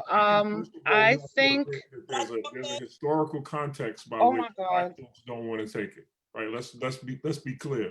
I'm tired of dismissing the idea that we have no historical context for why we wouldn't want to take a vaccine. Right? So there has to be education first and foremost. So so many people have weighed in on our community's reluctance to take it, almost as if there's something wrong with us. We have to be educated, and our community should be educated, and it's a responsibility for its leaders to educate them. But quite frankly, me as an elected hasn't gotten all of the right guidance on the vaccines. Not only its administration, but whether or not it's counteractive to if you have allergies to penicillin. Like there's so many different reasons whether or not the two vaccines, Pfizer or Moderna, operate differently and function differently. Like there's so much misinformation that education is the #1 thing. But let's be clear, there is a historical context for a little bit of reluctance in the Black community, at least, for not taking it. Now, it may be based on truths, it may be based on fallacies, but there is a historical context for us not rushing out being the first to take it. So education from our leaders has to be is incredibly important, but we got to be educated. I am not fully educated at this point because the guidance changes every single time I get information. There's more information that comes out, good, bad, or indifferent. So until we have a clap back on here, Ms. Williams, I wanted to call you forward, sister, because I think as a healthcare provider, someone who's taking the vaccine, you might want to, I just want to call you forward to answer that question. But I don't disagree with the council member. We've already kind of discussed like our historical context, but I want to talk about some factual stuff. What's going on, Sister Janine? Hi, I'm okay, thanks. How are you? I'm good. All right. I think what Robert said is correct. that the government as a whole needs to disseminate the information in a way that the general population will understand it, that the regular person on the street will understand it in language that they can understand. And so they also need to tell the public, especially the Black and Brown communities, that the vaccine is not solely for the United States of America, where we know the Black and Brown communities. We've had problems in the past with the Tuskegee and the Henrietta Lacks and all of those things, and that it's a worldwide vaccine. And so that there are people of color at the table making these decisions regarding the vaccine. So that's one thing. The other thing is that we need to also tell people that the COVID vaccine is not something that they just made in the last 9 months, that it is, the framework has been there since the SARS and the MERS viruses, which are also coronaviruses, were here back 10, 12 years ago. So they had the framework of the vaccine. And so now when another coronavirus came about, they were able to build upon it because the government, there's money, they were able to hire people, technology. So that's one aspect. And then the second thing is that the public should understand that mRNA is not DNA, and the DNA is the genetics, and the mRNA is what is the messenger of the DNA that tells us the body to produce this protein, the same type of protein that is in the COVID virus. And so that when the body makes this protein,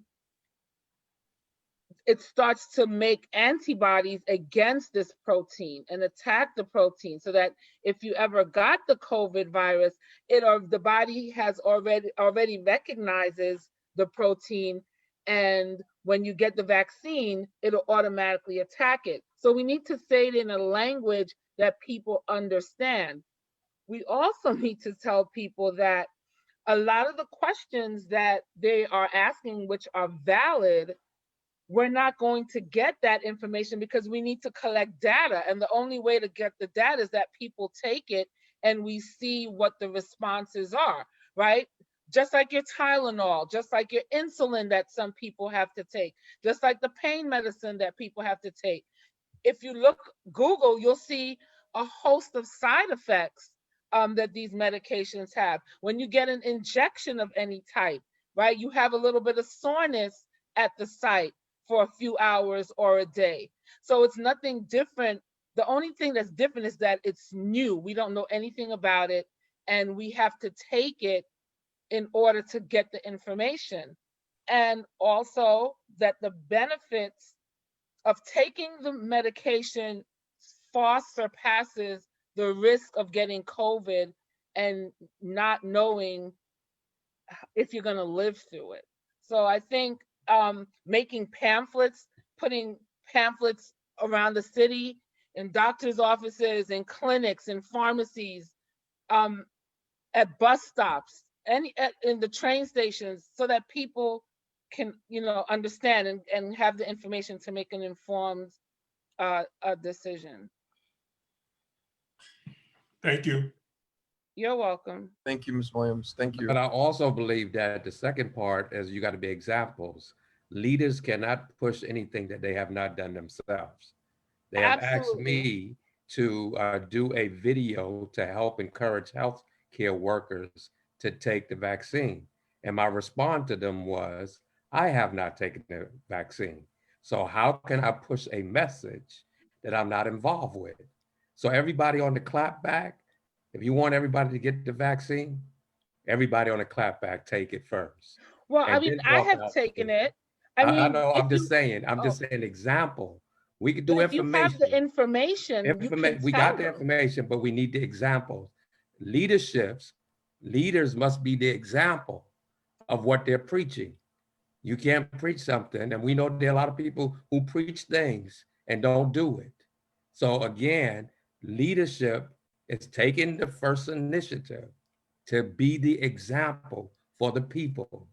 If you don't want to be the example, don't be a leader. But a leader has to take the initiative. There's a difference between a leader and a manager. A leader leads, a manager follows what the leader says. We might have a lot of managers and no leaders, but leaders got to be the example first. Thank Yes, you, sir. Judy. The other thing that I wanted to say is, I think Robert mentioned something about the differences in the vaccines.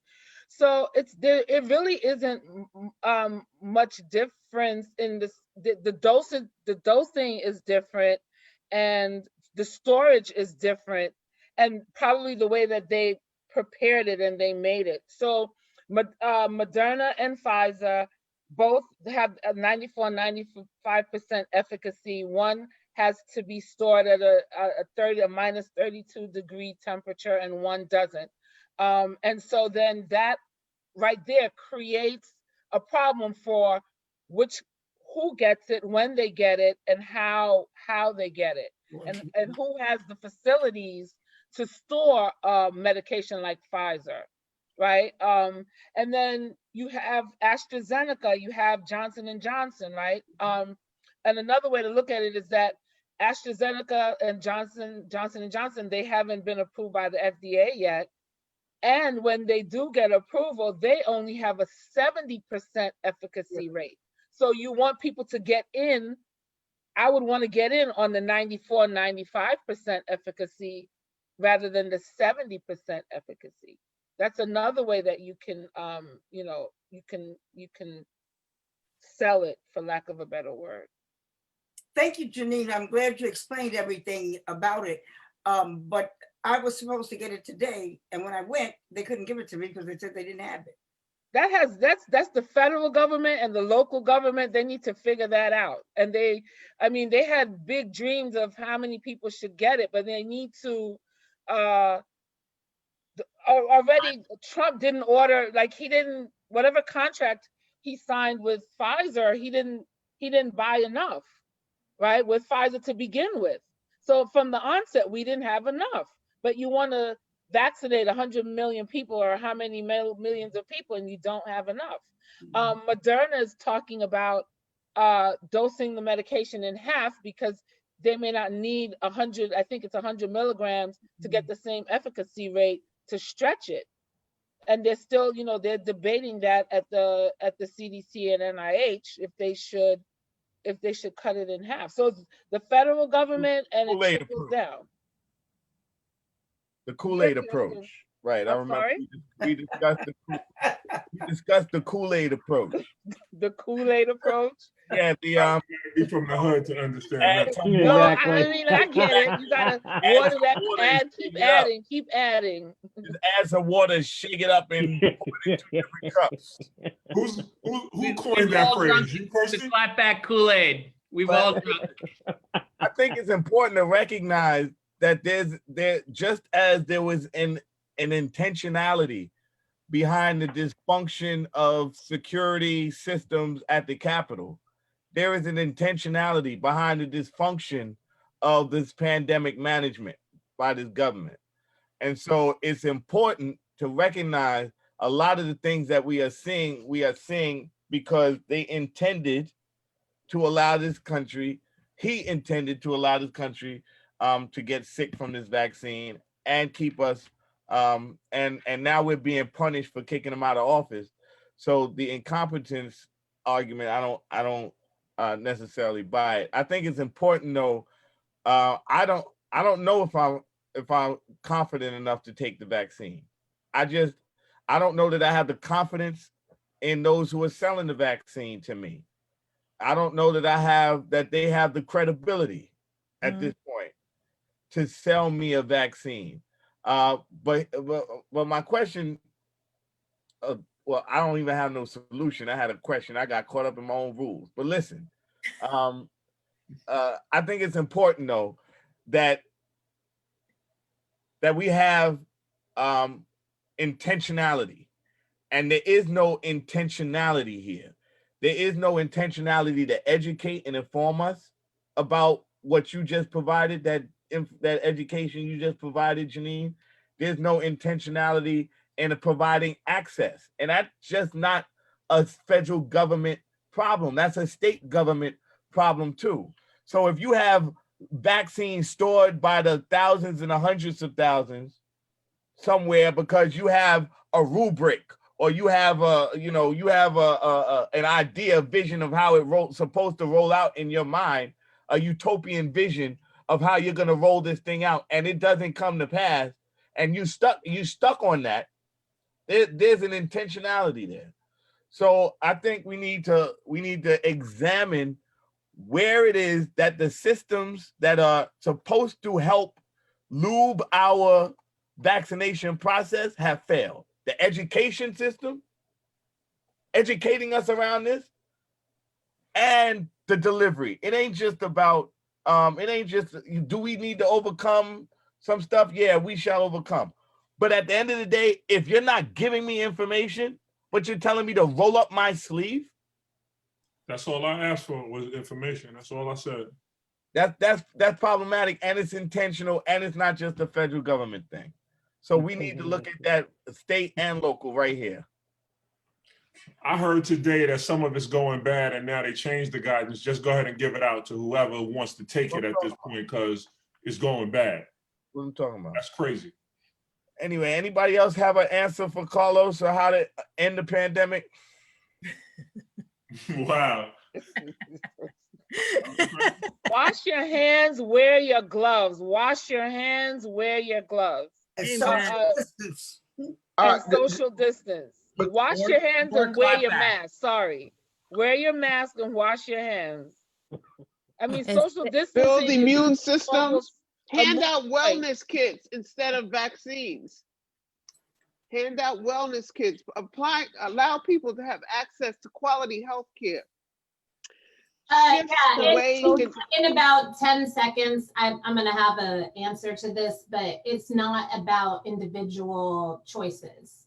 It's about governmental processes. And when we stop pretending it's about you deciding to do this and me deciding to do that, and we actually acknowledge that it's all about whatever are people who are in the highest positions of power having done or not done, that's when we get at how we come at this this solution.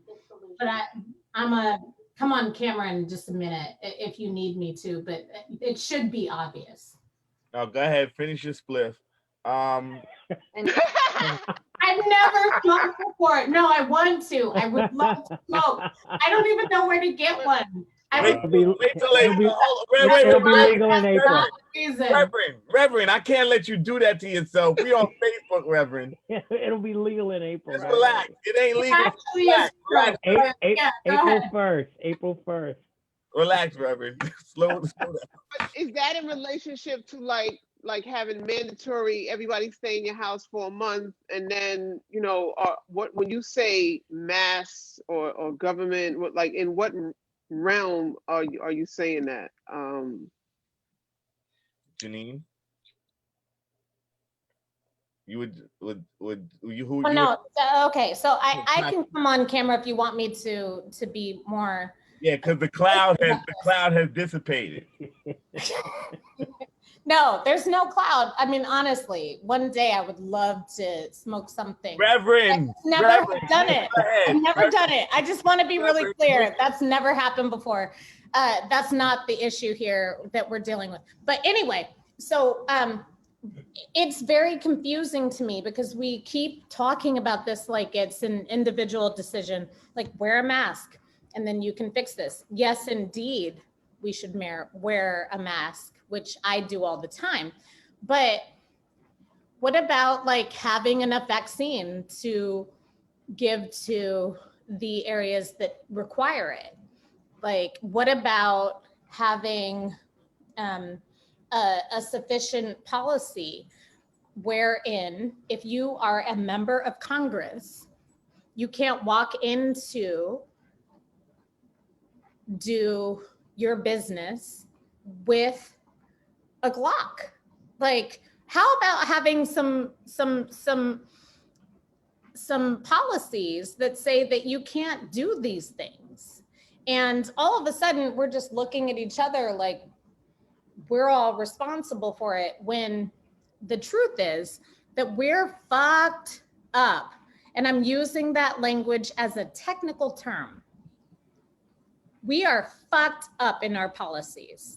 And that was a religious term. I am very clear. Yeah, no, that's a religious term. I say it am in church very all the clear in time. I do believe it is a religious term. Thank you, whoever said that, because I be saying it in church all the time, right, Karen? I'm praying for Wait, y'all. what is it term? What is it term? No, you can be upset about that, but or you can be more upset that we're dying by the, by the millions or the thousands. We have 375,000 people who've died by this virus, and we haven't figured out a new morality. And the new morality is the one that looks out for the other person. What the fuck are we doing? Where you can go wherever you think you want to go with no mask? Or what the fuck are we doing where you're trying to figure out where your own sense of like morality and freedom of expression is something that can harm somebody else? And I think, Pastor, though, I think the what the fuck is that they've been killing us, just like they created this shit right here. So what the fuck? I'ma say I ain't taking no fucking vaccine. So if that is my individual thing, then I'ma stand firm on that. I will stay in my house. I will do the immune building. I will take, I feel I had coronavirus, right? So I understand the pain of that, and I understand that it didn't just come here. You know what I'm saying? And so when we talk, and then I go back to the question of all of this is interconnected. It is all interconnected. And it is government that, sits there and makes a conscious decision not to implement the things that can save lives rather than the things that can build business, And so if we don't shift the paradigm on how we look at these things not from the question of, and we're probably saying the same thing, right? Yes, definitely. Wear your mask, stay in the house when you can. But on a larger level, there's no cohesive plan. If we look at New York City, then it is, how do we, we were social distance enforcers, I'm gonna say, because, we gave out, like we had to step in because the police was beating the hell out of us from not wearing a mask, right? And so we were able to shift the whole nature of how young people in our community related to that, right? We educated them, we got them to buy in, we stepped in and enforced it in a human kind of way when we had to, but we worked together with community to get some shift in behavioral norms, right? But this is not an accident. This is not an accident. In Southeast Queens, a whole voting block of people were taken out, right? And you can't tell me that's an accident. That is a conscious decision on how this thing was built, where it went, what it did, and the way we get over it is that we have to define it from what it is and approach it from that, right? And take back control of what it is that we're saying. And I just want to say one thing before y'all get to the unbought and unbossed, right? Is that I take money from everybody because that's my reparations. And don't nobody control me. I don't care how much money I take from you. So just because I take money from someone doesn't mean that I am controlled by that individual. People ask me all the time, and Laura, you know it.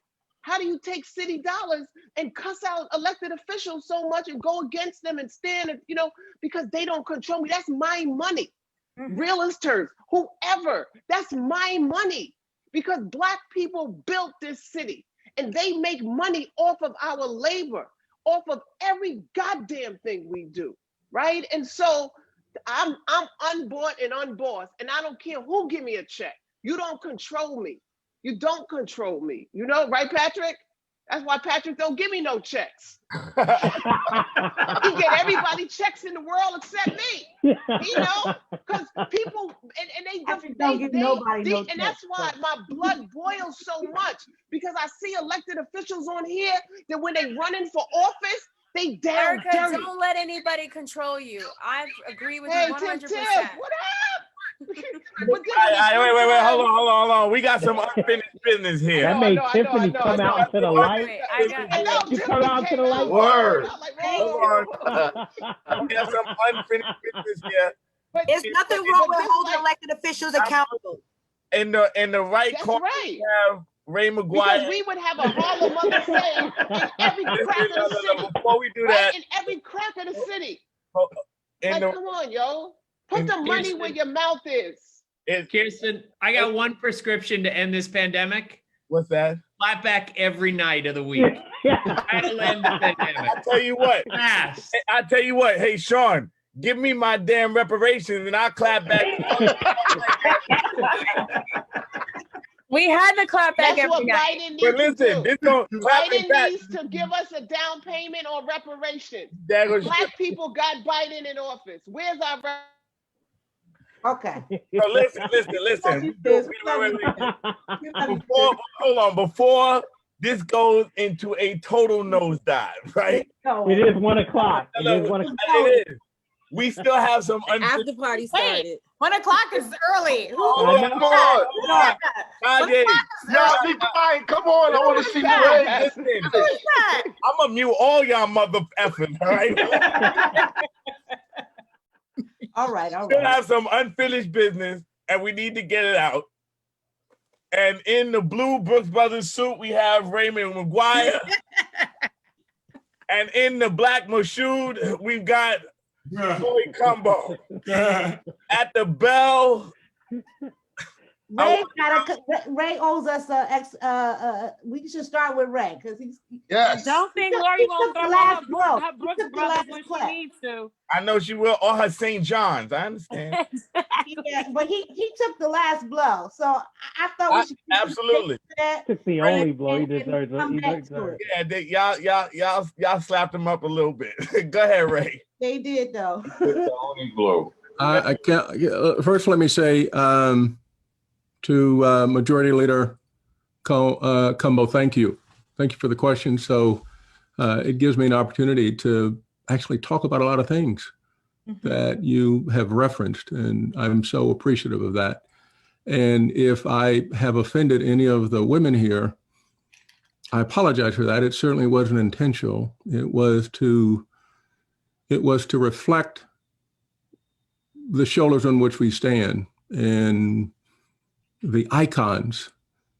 96 years ago, Shirley Chisholm was born. 1968, she took a seat as the first Black Congresswoman. And so it's on her shoulders that I stand. It was only out of respect for that. And so let me tell you a little about who I am and why that respect prevails and what I've done to answer the question directly about what I've done while others are out there. And so let me go through that. Who I am is I'm the youngest son of my 94-year-old mother. I grew up on the other side of the tracks in the neighborhood. And my mother raised me and my two brothers in a home that had at least half a dozen or so foster children at one time. I didn't know my father. And my mother was a social worker. And so I know what it's like not to have. I know what it's like to wash tin foil. I know what it's like to put those small pieces of soap together at the end of the bar of soap, and then you kind of boil them to make certain that you convince yourself that you have a bar of soap. I know what it's like when I overhear my mother debating whether or not she is going to pay Dayton Power and Light, the gas and electric bill, or whether or not she is going to put food on the table, whether she's going to put tithes in the church. And so I know what that's like. I know the sacrifices that she made so that when I left home and I had to walk 3/4 of a mile or a mile to a street corner that we call a bus stop and started getting bused at 6th grade to a school in the suburbs. I know what that's like. And I know that in 11th grade, when there was a teacher who said, if you're as good as you say you are, go test yourself against the big boys and girls in the East.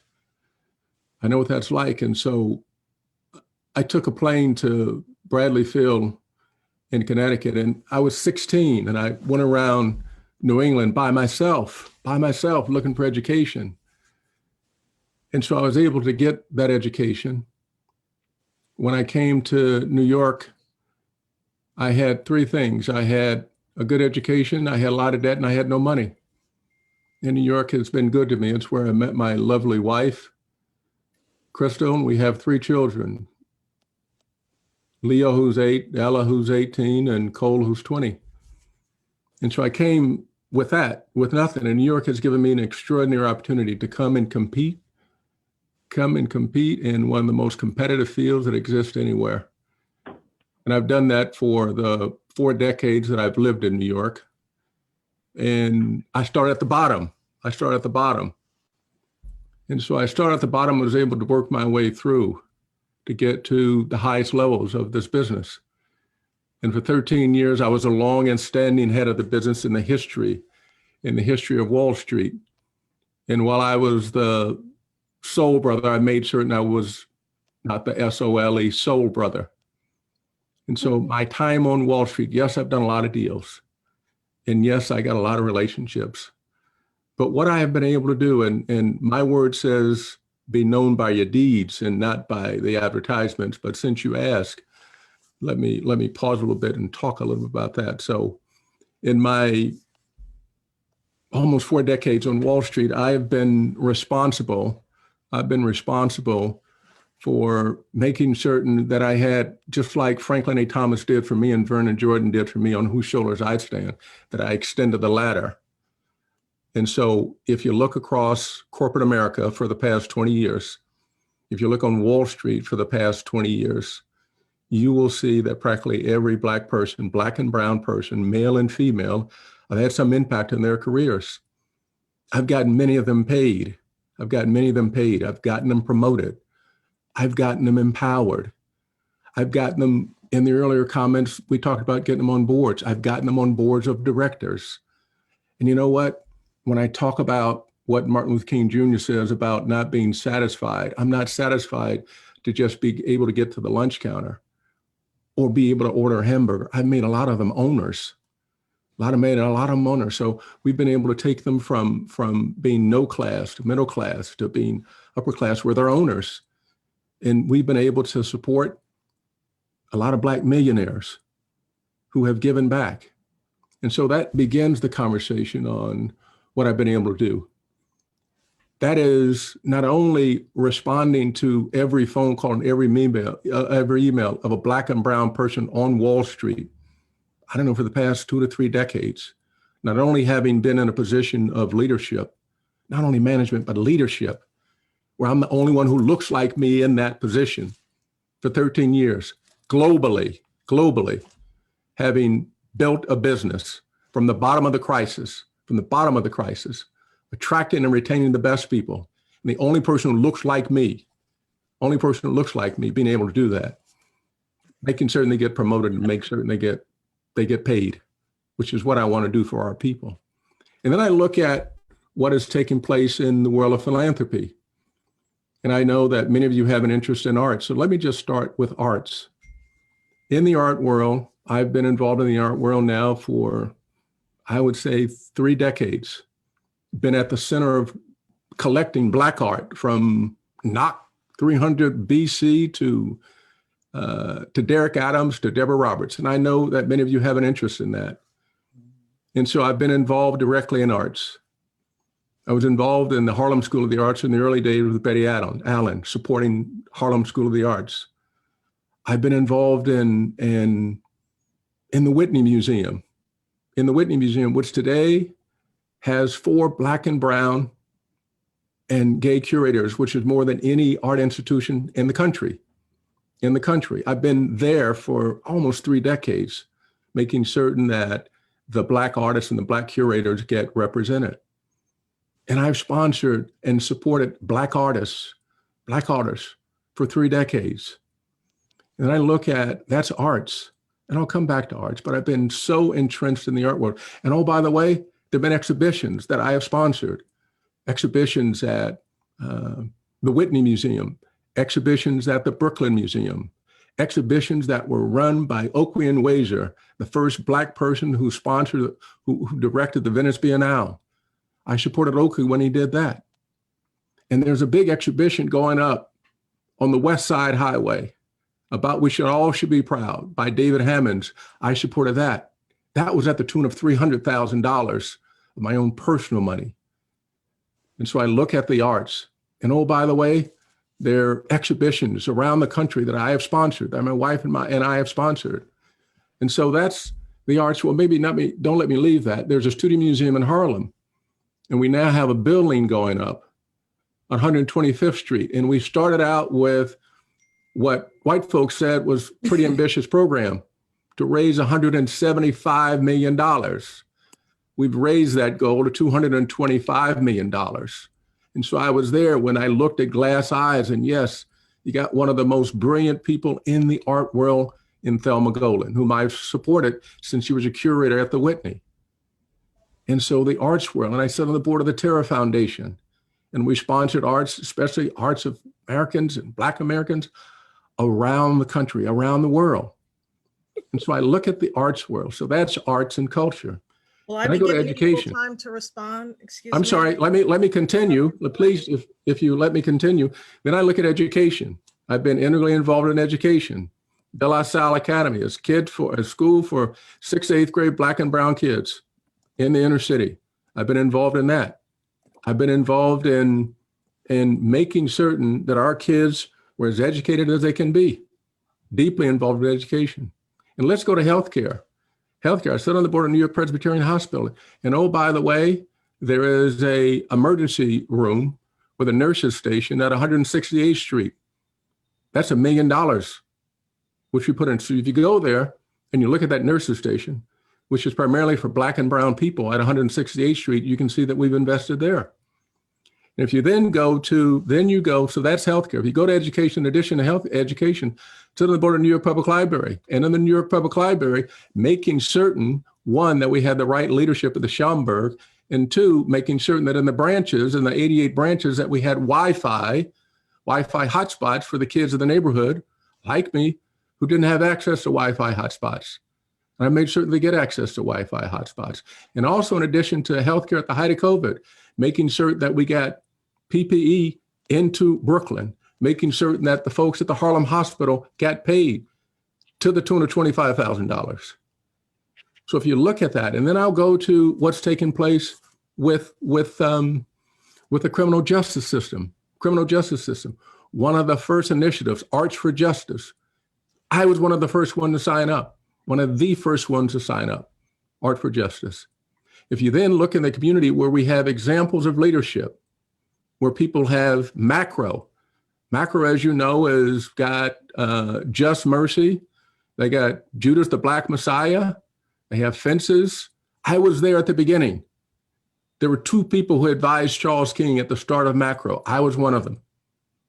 If you look at Brightwood Capital, which is and now Lafayette Park, or you look at Compass with Robert Refkin, or you look at Cadre with Ryan Williams, or you look at Black Wall Street, Black and brown Wall Street, male and female, and look at the track record of where I have been, where I've been fortunate to be. So I look at healthcare, I look at education, I look at economics, I look at the criminal justice system, and I've been there. Not only have I been there institutionally, I've been there privately. And oh, by the way, when it gets to making certain that we have jobs, summer jobs, making certain that at my former firm that we sponsored jobs.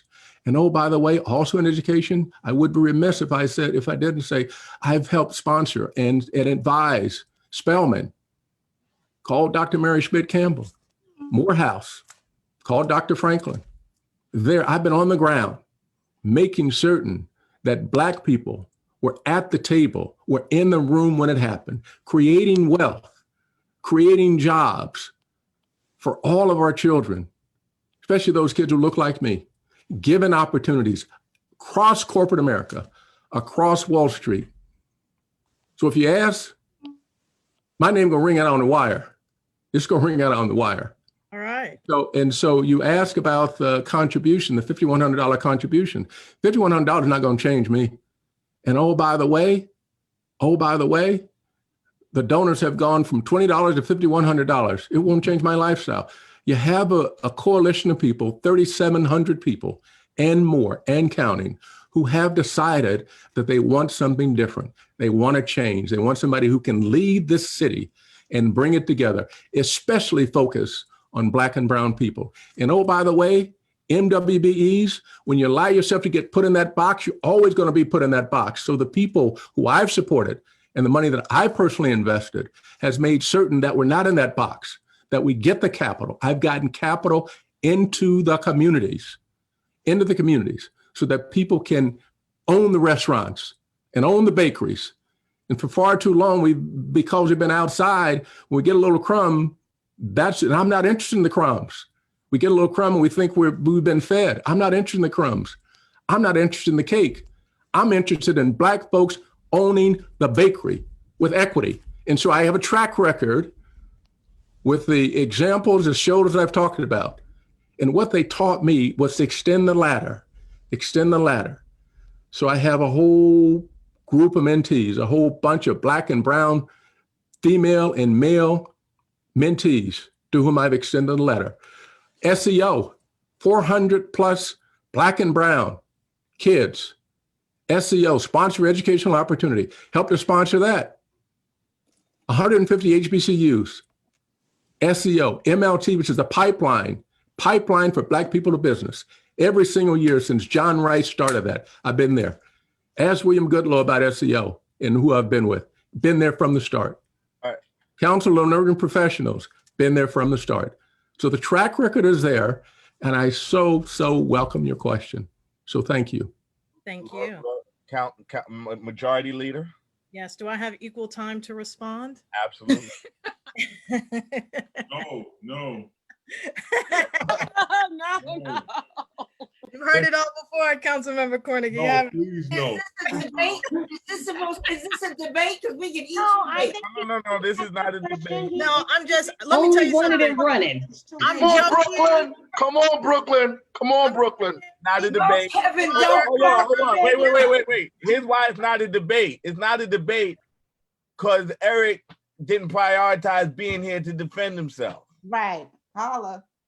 So Ray McGuire did prioritize being here to defend himself. So it's not a debate. Lori is picking up the slack like Black women always do. Damn it. For Black men. Word. Don't pick up his slack. Leave him in Brooklyn. That sent a Black woman to do his dirty work. And also, So this she gonna is get the equal clapback. time. This is the clapback, though, and the villagers have been waiting to clap in. So there's that too. Kirsten. Absolutely. Listen. Come on. Go ahead and clap, but Lori has equal opportunity to respond. Absolutely. I'm not going to take that time because I would say everyone on this call, for the most part, knows of my work and knows of my history and knows of my commitment to the borough. So I'll begin first by saying that I don't work for anyone. So I want to be clear about that. I have endorsed a candidate, but my remarks and concerns are very personal to me. So this is not attributed to Eric. This is not attributed to a specific candidate. But for me, I'll just say I'm born and raised in Brooklyn, New York. I went to Berkeley Carroll. I went to Brooklyn Tech, and I went to Spelman College, and I went to the Stern School of Business.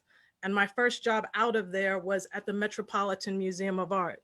So I can do the highbrow game too, right? So I've had a lot of those experiences. I've been a graduate professor at Pratt Institute for the last 10 years. And I get where you're coming from. I see that you've been recognized by Pratt as well. So I understand where you're coming from. I've read your bio. So I'm saying what I'm saying to you because those experiences are valuable to me and they put me in positions and places to be, but those positions and places fed me so that I could take that information and knowledge and bring it back to my community. So as I'm an elected official, those places that fed me, I no longer feed, because those places, those highbrow institutions, they're going to be fine without me. So I put that out there in that context. Secondly, I would say to Erica's point, I ran a not-for-profit museum for 15 years. And as a not-for-profit, yes, I took money from any and everyone that would give me funding, with the exception of tobacco funding. I did not accept tobacco funding and did not accept the way that they wanted to advertise, and would often reject money that came from alcoholic companies as well. I just didn't want that image in trying to build a Black institution. So I say that to say that the issue that I have is that I come from the old school, and the old school is really about learning the political process and learning from the ground up, but not just learning that, but also your commitment and your visible commitment to the community. And so with all due respect, when I read about your voting record and I read about that of Mr. Yang's, in yours as well as Mr. Yang's, they both talk about the fact that you missed the last mayoral elections. And that's really very problematic for me, because I feel that voting in elections is at baseline where you begin. Like, that's what we're talking about with civic engagement and all of those sorts of things. So when I look at the long lines, particularly in Black communities in this last election cycle, of people that waited online for 10, 12 hours in the rain, in the snow, in the sleet, in the light, in the dark, with their kids, with walkers, it's very concerning to me and disappointing, frankly, that you didn't see in your time of service that voting is fundamental. It would almost be like me coming in and saying, I want to be the president and the CEO of Citicorp. I haven't really been in it, but I want to be the head of it now. It's like, wouldn't you want an associate's position first or something to familiarize yourself? And I'm just going to say this, because we're just talking amongst family. And many people know this. When I first got into office, there was this big debacle. I wrote this 5-page letter about Jewish and African-American relations in Crown Heights. Just a 5-page letter. All hell broke loose from this 5-page letter that I wrote. It went all the way over to Israel and Palestine, where they were debating about it. And all of this energy kicked up about this letter. And I would say from that experience, fast forwarding it, there were a few other mishaps that I had in terms of public housing, and wanting to ask questions about how is it in public housing, if it's a random lottery process, how is it that certain developments have whole ethnic communities living within that development when it's supposed to be a random lottery process, right? And so everyone kept asking at the hearing, like, what are you talking about? What do you mean? And I said, well, in my community, there is a large Asian population that lives in my developments. How does that happen in a random lottery process? All hell breaks loose, right?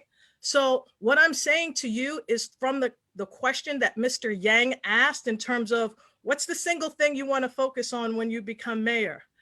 And your question or your comparison to yourself as Shirley Chisholm, when you come into this field, your brain has to be like it has to be bifurcated, it has to be realigned, it has to be changed, it has to be transformed, it has to be broken down and built back again to be able to understand the complexities of every situation that you walk into. And it takes a long time for your brain to do that. And when you work at such a high level as you in Wall Street, your bifurcation process hasn't really happened because you haven't been able to move and expand outside of that, so that you would make the comparison to yourself with all of the articles about your filings. You would make a comparison to Shirley Chisholm. Now, we're amongst family, but when you go out there in the public and you start talking that talk, they're going to tear you a new one. And that type of dynamic is going to happen again and again. because I'll be frank with, the things that you said that you support. I'm all for Morehouse and Spelman. I went there. But at the same time, I would have preferred you to say, I support Morehouse and Spelman, but I've delivered a substantial amount of money to Medgar Evers College. I support the Studio Museum of Harlem, but I give to the National Black Theater and Arts East New York and Pure Elements out in Brownsville. I support Art for Justice and all of these different programs, and Thelma Golden and many others. But what about Dr. Martha Moreno Vega? What about those institutions? So for your candidacy to have more, it's got to get more in alignment with the people. And I thought myself, I knew the people when I ran for city council. I ran a museum. I'm from Spelman. I went to Brooklyn Tech. I didn't know the people. I didn't know the difference between the Satmars and the Hasidims. I didn't know the difference between the issues between the Haitian community and the Dominican community. I didn't know the complexities of all of these things. And it takes a lot of time to learn those things. So that's really my challenge. So, this all began when you asked the question about doula care services, right? I'm an African-American woman, co-parenting. I have a 3-year-old son. So I've just given birth and I'm 45 years old. So it's an issue that's very personal. So I wouldn't want you to ask a question that appeals to Black women because we're all concerned about it, without you also adding, that I've given to Ancient Song Doula Services, or I've given to the National Black Doula Association, or I've given to Queen Doula because I feel so passionate about this. So I want you to be careful not to misuse issues that are pertinent to the Black community. And, I think that you have an incredible resume and so much to offer and so much to give.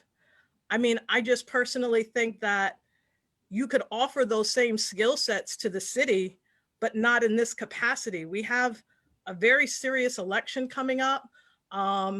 We need someone who really understands everything from labor unions to the education system to DOE in a very granular way. And you may not hear it in your biography, but it is very highbrow and it is very above the heads of most people that you're talking to about the names you're associated with, the Wall Street that you're affiliated with. And that's going to come over critiques that are going to happen over the last 5 months. But I'll just end with saying that, there's no beef. There's no, I just feel that people that run for office should be people that have been in the field, toiling, doing the work. It's difficult when you're an elected official and you go to like maybe 10 press conferences a week on issues from lead paint to gun violence to schools not having appropriate computers, and to never have seen many of the mayoral candidates in those years is disturbing, because it means that a lot of the issues that have been impacting our community, from the killing of Eric Garner to so many other issues that we faced, we just haven't seen you. And I'll end with that. So I thank you for your comments. One, on voting, I missed the last election. I own that. I've been a lifelong Democrat. I have supported candidates who have made a difference. Many of them I supported long before they became candidates. I supported Vice President-elect Kamala Harris. I introduced her to New York. And many of the people who you reference or you talk about, I supported them before they transitioned into government. And I respect what you're saying about the things that you need to get to know. But I will also say that if there's ever a moment in time when we need a change, we need something different, because the past 8 years, the past 20 some odd years, the situation in the Black and brown community has gotten worse. It hadn't gotten better. And every metric, economics, worse, homeownership down, Average home ownership, net worth, black people, $4,000. White folks, $137,000. Worse in economics. Education, much worse in education. 4th grade, you randomly pick up 10 black and brown kids, 2 can read.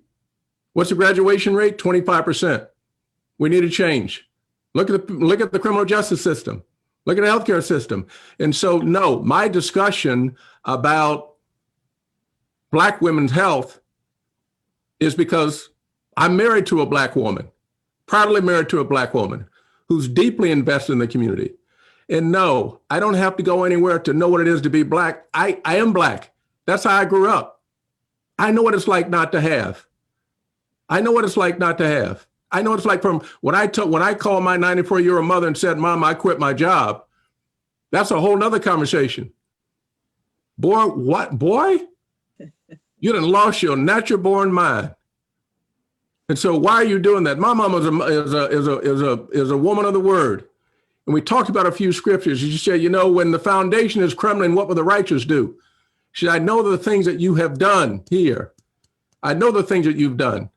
And my mama wouldn't call them highbrow. And I respect what you're saying. At least I acknowledge the highbrow. I never thought about myself as highbrow. I'm glad I've made it to that point, because starting from the bottom where I started, which is still my foundation, I started from the bottom and now I'm here. I didn't know anything about Spelman when I was growing up. I learned about it. I was the first person in my house to go to college, to finish college. My grandfather had a 3rd grade education. My mama raised us. So no, I don't have to go anywhere to determine what it's like to be black. I am black. And nobody have to tell me that. I live that every single day. I know what happens in the neighborhood. The neighborhood is me. I want those kids who at this point have not had the opportunity to have the same opportunities. And what my years here have been is shown a commitment. You may call it highbrow, and I'm okay if you call it that. When black folk get to a certain position of accomplishment, that all of a sudden gets to be, you know, whatever it is, however it gets described. I never thought about me that way. Never thought about it that way. So thank you for allowing me to now be in that club, because I've never been there. I am committed and have been committed to black folk all my life. It ain't new. Where were you on the issues? Where were you with Eric Garner? That happened in New York City. You were here. You was at Citibank. You was at Citibank, but where was you? You wasn't with us in the street. We didn't see you in the street. We didn't see you marching for nothing. We haven't seen you at all. Reverend McCall, listen, Martin Luther King Jr. said, we got another area to attack. It's called economy. And so I'm making certain that our people get the benefit and participate in the economy. Hold on, let me just say this. The mindset Hold on. Let me just say this in full disclosure and out of fairness. Part of Ray McGuire's contributions was to pay our paychecks. That's right. Ray McCall. That's right. If you will recall. And so on that, let me just be clear, DeVale Gardner. He still should have been in the street. Okay, but let me tell you something. I got you. Come on, brother. Go back, Reverend McCall. I'm sorry, Reverend McCall. Go up to National Action Network and ask when DeVale Gardner's mother needed to have furniture in the apartment, who put it there? Who put furniture in that apartment? Who furnished it? Kirsten, let me just pull it back a little bit, because I'm not trying to be funny, and y'all know I don't love all of these electeds and candidates, but we're doing a little bit much with this brother, because let me tell you something, everything ain't for everybody. Some people occupy the streets, some people occupy the boardroom. We are not a monolithic people. I don't think this brother should have to defend because he started from the bottom, he got money. And y'all know I am a socialist in my heart.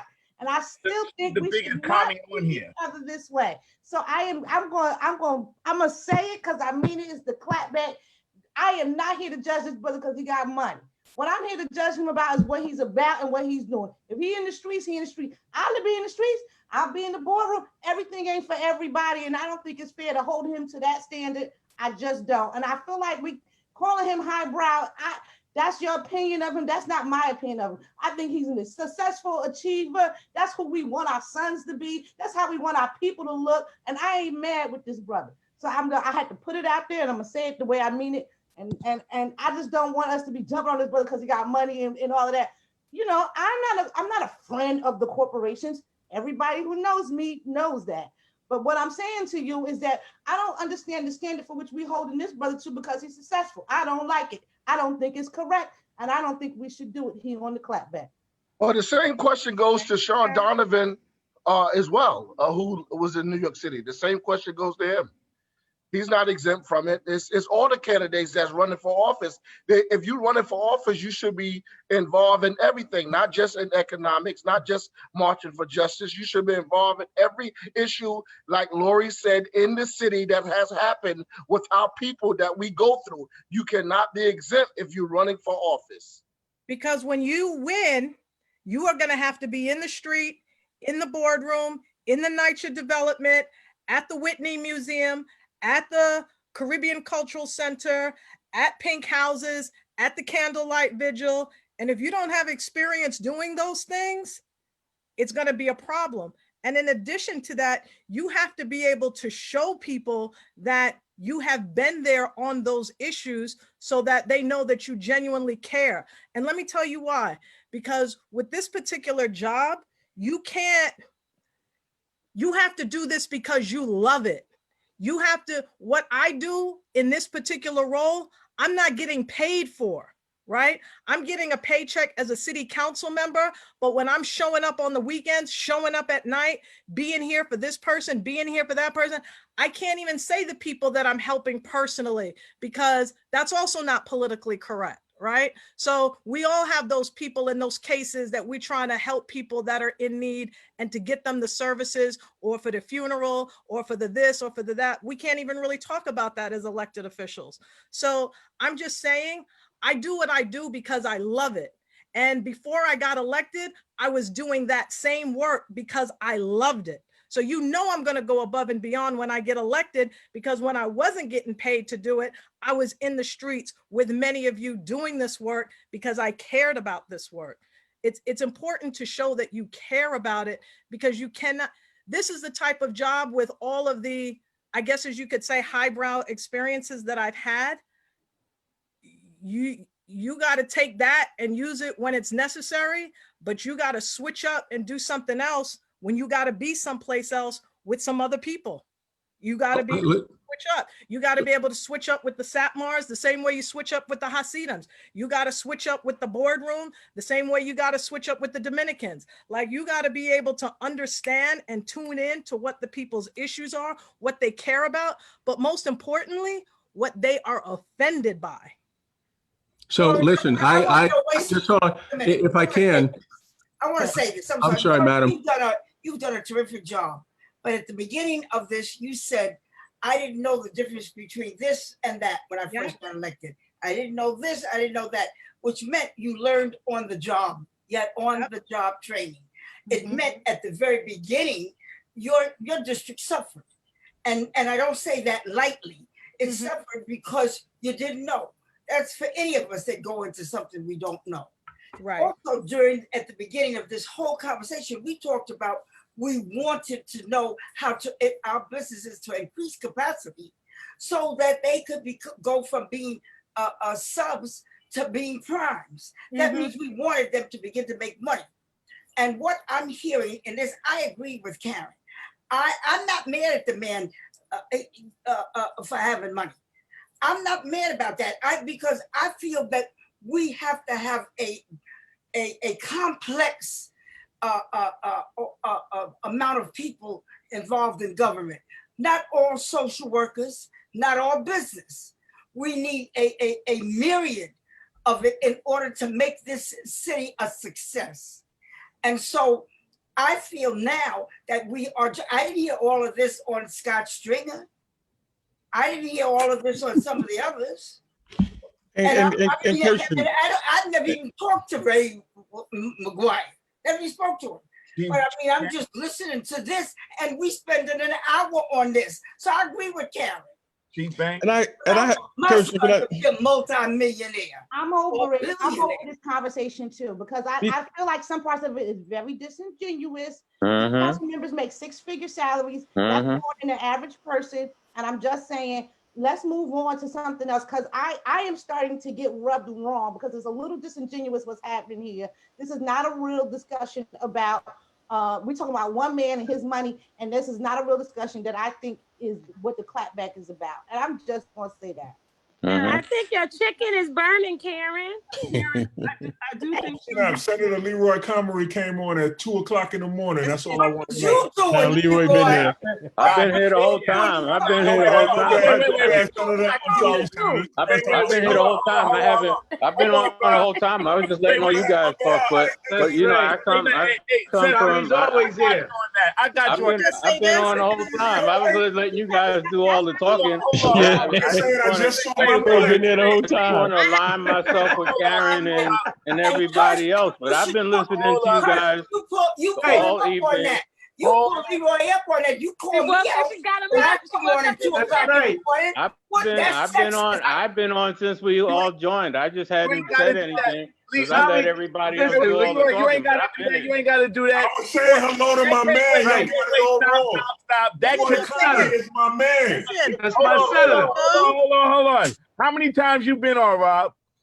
I don't remember. All right, I can tell you. How many times you been on, Senator? Is you a regular? I've been on pretty much every night since Every night. All right, I said hello to my man. Yo, I'm never. Yo, this is Rob is my guy. Rob is just having fun. But I ain't mad at all I'm saying, all I want to say is that Phil Banks, you was gonna say something, Phil Banks. This is not a monolithic city. We're not a monolithic people, and we got to look at whoever the next mayor is going to be. There's going to be that will have the things that we need to move this city forward. Whatever your past was, whatever you did before, people need to have faith in whoever that person is to move this city forward. And that person needs to project the confidence, the capability, the knowledge, and the compassion, because I think we need somebody with compassion to move this city forward. Right. I think we need to leave this at that and move forward. I respect everything that Sister Combo was saying and what her point of view, but I think that's her point of view, and we shouldn't be back and forth on it. She's entitled to her point of view, and we have an opportunity to discuss the points of view. But I think that since the clapback has not decided on what the qualities of the mayor should be, we put all these folk on from different backgrounds. We shouldn't hate on any of them. Everybody was here tonight to talk about what they've done, what their history is, and it's up to us as individuals to either accept it, respect it, but I don't think we should be beating up on any of the candidates about what their past history was. You know, my parents were Jamaican, but the Jamaicans' motto is it's all one world. And I'm saying it wrong. I'm probably gonna get slapped back by my Jamaican heritage. But we're all one world. We got to, and you know, we got the preachers, we got the bankers, we got the construction workers. But if you don't, one thing I've learned as an elected official, that if you don't treat everyone with the same amount of respect, you're not going to get respect back from anyone. So I know. One great Jamaican we should move forward, clapback family. One great Jamaican woman has I hadn't taught said me. anything all night because I was listening, but I think that to jump into one thing and to focus on that is unfair to us drilling down on all the other candidates as well. Thank you. I was gonna say, Senator, that one great Jamaican woman has taught me never see, come see. And Never she see, said, hey, amen. you never seen it? Come see it. Come And I see want to it, see yes. it. And I love to see it. I'm here for it. Well, All I right. think conversation Okay, is what it should be. I just want to close by saying my opinions are my opinions and mine only. Amen. And Amen. everybody here has a different criteria. For me, the foundation is voting. So both Mr. Yang, as well as Mr. McGuire, not voting in the last election cycle is a problem for me. That's a non-starter for me. Some of you, whether the people have ever voted, not voted, missed the last 2 elections, that may not be a non-starter for you. And that's okay. But for me, that's a non-starter. I just feel that to take on a position of this magnitude, voting has to be at the baseline of even stepping into the ring. That's not for everybody, and everybody can go whichever direction they want to go into, and that's fine. We hear you, Right. Sister Combo, but I'm just saying in terms of the fact that it's almost going on 2 o'clock in the morning, we should move forward. That's all I'm saying. Amen. Bill Banks? No. Listen, Leroy said we should move forward. So, I think we should move forward too. I had some comments on that, but should move forward. But I will just say a quote, and I learned this from my older brother David. It's a comment that he used to say all the time, and he used to say that people have a PhD in stating what the problem, but they have a high school dropout on what the solutions are. I will say too, he's repeated I ain't that never all the said that. time. You just making stuff up. No. Making He said that 1,000,000 times. And he said it earlier to me today. But the point I'm going to say to all of the candidates in office, whether you're running for mayor or any of the offices, is that to the voters, because all you politicians, right? All you politicians, if you close your eyes, you all sound the same. You all state what you're going to do this, you're going to do that, you're going to do this, you're going to do that, you're going to do, you close your eyes and you cover up the voices, you all sound the same.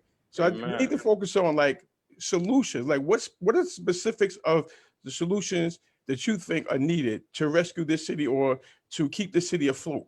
Because all of the rest of the stuff is, it starts drifting into, it's sounding like the same old problems over and over again. And this is what disenfranchised a lot of voters. And that's why that's why you'll have Mayor de Blasio, who I didn't think was a very good mayor. He can win with 32% of the vote because nobody's coming out to vote because you all sound the same. So if you want to have a difference, start telling people what the solutions are in a very granular, specific manner.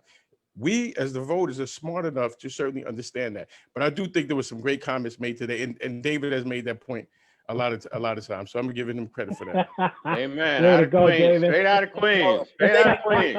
David said, I ain't never said that shit in my life. Straight out of Queens. Making shit up. It's all your fault, Dave. The commission. Well, I will say this. I'm gonna give any candidate with the tenacity and the perseverance to go to 2 o'clock in the morning. After jumping on at 8 o'clock, you get points for that. What do we get? Hold on. No, you don't. Who's on here? Wait, who's on here? 3 candidates. Which one candidates is on here? Raji, we was on at 7:30. What we get, right? He was on here though. Yeah, I was on at 7:30. They wouldn't let us in. Who's on now? Which male candidate is on now? Hold on. I'm here. I am here. I'm here. Carlos Menchaca and Sean Donovan. I'm here. So I've been here. God bless. Ray has been on since Wait, stop. Clap back. Can we just show some love to people for a second? Is that all right? How about some love to Kirsten? Come on. Show me no love, because I'm getting cussed out by everybody. All this shit, you ain't running this shit right. Oh, why you letting them do that? Oh, why you doing that? Don't show me love. I want to take this time. I appreciate everybody that's willing to stand up. Because for me, I want to see I want to test your mettle. Right. So it was that back and forth for me is a prerequisite for whether or not you can run the most rugged city in the world. Right. And That's so why I thought it was good. I agree. It was This good. course was good. And I get your point about needing to transition and to move on. I just think Carlos, Sean, Ray, and certainly Diane for having to sit here and listen to all this machismo bullshit. Deserve. But you know what, Diane and Sean was so quiet. I didn't know they were still on. That's because they're the smartest ones. You know when it gets tight in the neighborhood, when you're going down the alleyways, you got to be prepared, right? So some folk get quiet when they go down like this. So I'm okay with this. I like my mama say, don't pick a fight, but don't lose one either. After I just fattened the calf, let me see if I could throw it on the altar. I got a tough one for you, Sean, since you want to hang out with us at 2 o'clock in the morning. When was it that you And did you ever disagree with Mayor Bloomberg on policy, housing policy in particular? And if you did, what did you do to stand up to him? I thought we. Hum the. No. I got hair problems, Sean. What had happened Hum was. I ain't got no hair, Sean. Sean, you cannot hesitate in the neighborhood. You can't go down that alley like that. I ain't got no hair, Sean. Remember, I'm bald. So wait, Sean works for Ray, I don't Bloomberg? think you want to pick this fight. Because I'll tell you, being very blunt with you, the thing I disagreed with him most on is he thought the government caused the mortgage crisis, and I thought Wall Street caused the mortgage crisis. So it got quiet here all of a sudden. And that ain't a real beef, Sean. Let me tell you that. no, hey, Ray, Wait, does it sound like you trying to blame Ray? No. Here's what I'd say. Right. Instead of Bring it on. Bring it on. Sound like you trying Let's to blame get the this black thing lit. man. It's early. It is early out here. I don't know if it's the government or it's the Wall You trying to Street. blame Ray? What you doing, Sean? You trying to stab him? Wait, no, wait, stop. What are you saying, homie? Your disagreement in Bloomberg and housing policy. What you doing? Stop. Let him finish. And did you say it in public? Stop. Let the man get his thought out in completion. It's after 2 o'clock. The gloves are off. That's what it is. Yeah, right. Let him. Let me ask you a question first. Lori, you got a question for Sean? Lori, you got a question for Sean? Hey, Reb McCall. I gotta ask the question. Reb McCall, was Sean out there with y'all? All right, was Sean out there with y'all? Stop. Y'all got me going now, okay? Let me say this. Stop it first. Sean has the right to answer, and I want to. Just one other question. Is he highbrow too? Let me tell you this. One question that I want to hear answered, and I want to hear Sean. I want to give him the opportunity. Let me tell you, a battery raised back. Hey. Now he is ready to go, but we do have to let Sean get his answer out. Let him answer. Let us put all joking aside here for 1 second. Please. I am the only white man on this call right now. That's correct. And I want to be careful about what I'm saying. Okay? Smart man. I have looked in the eyes of thousands of families that lost their homes in the mortgage crisis. Southeast Queens was ground zero. Still is.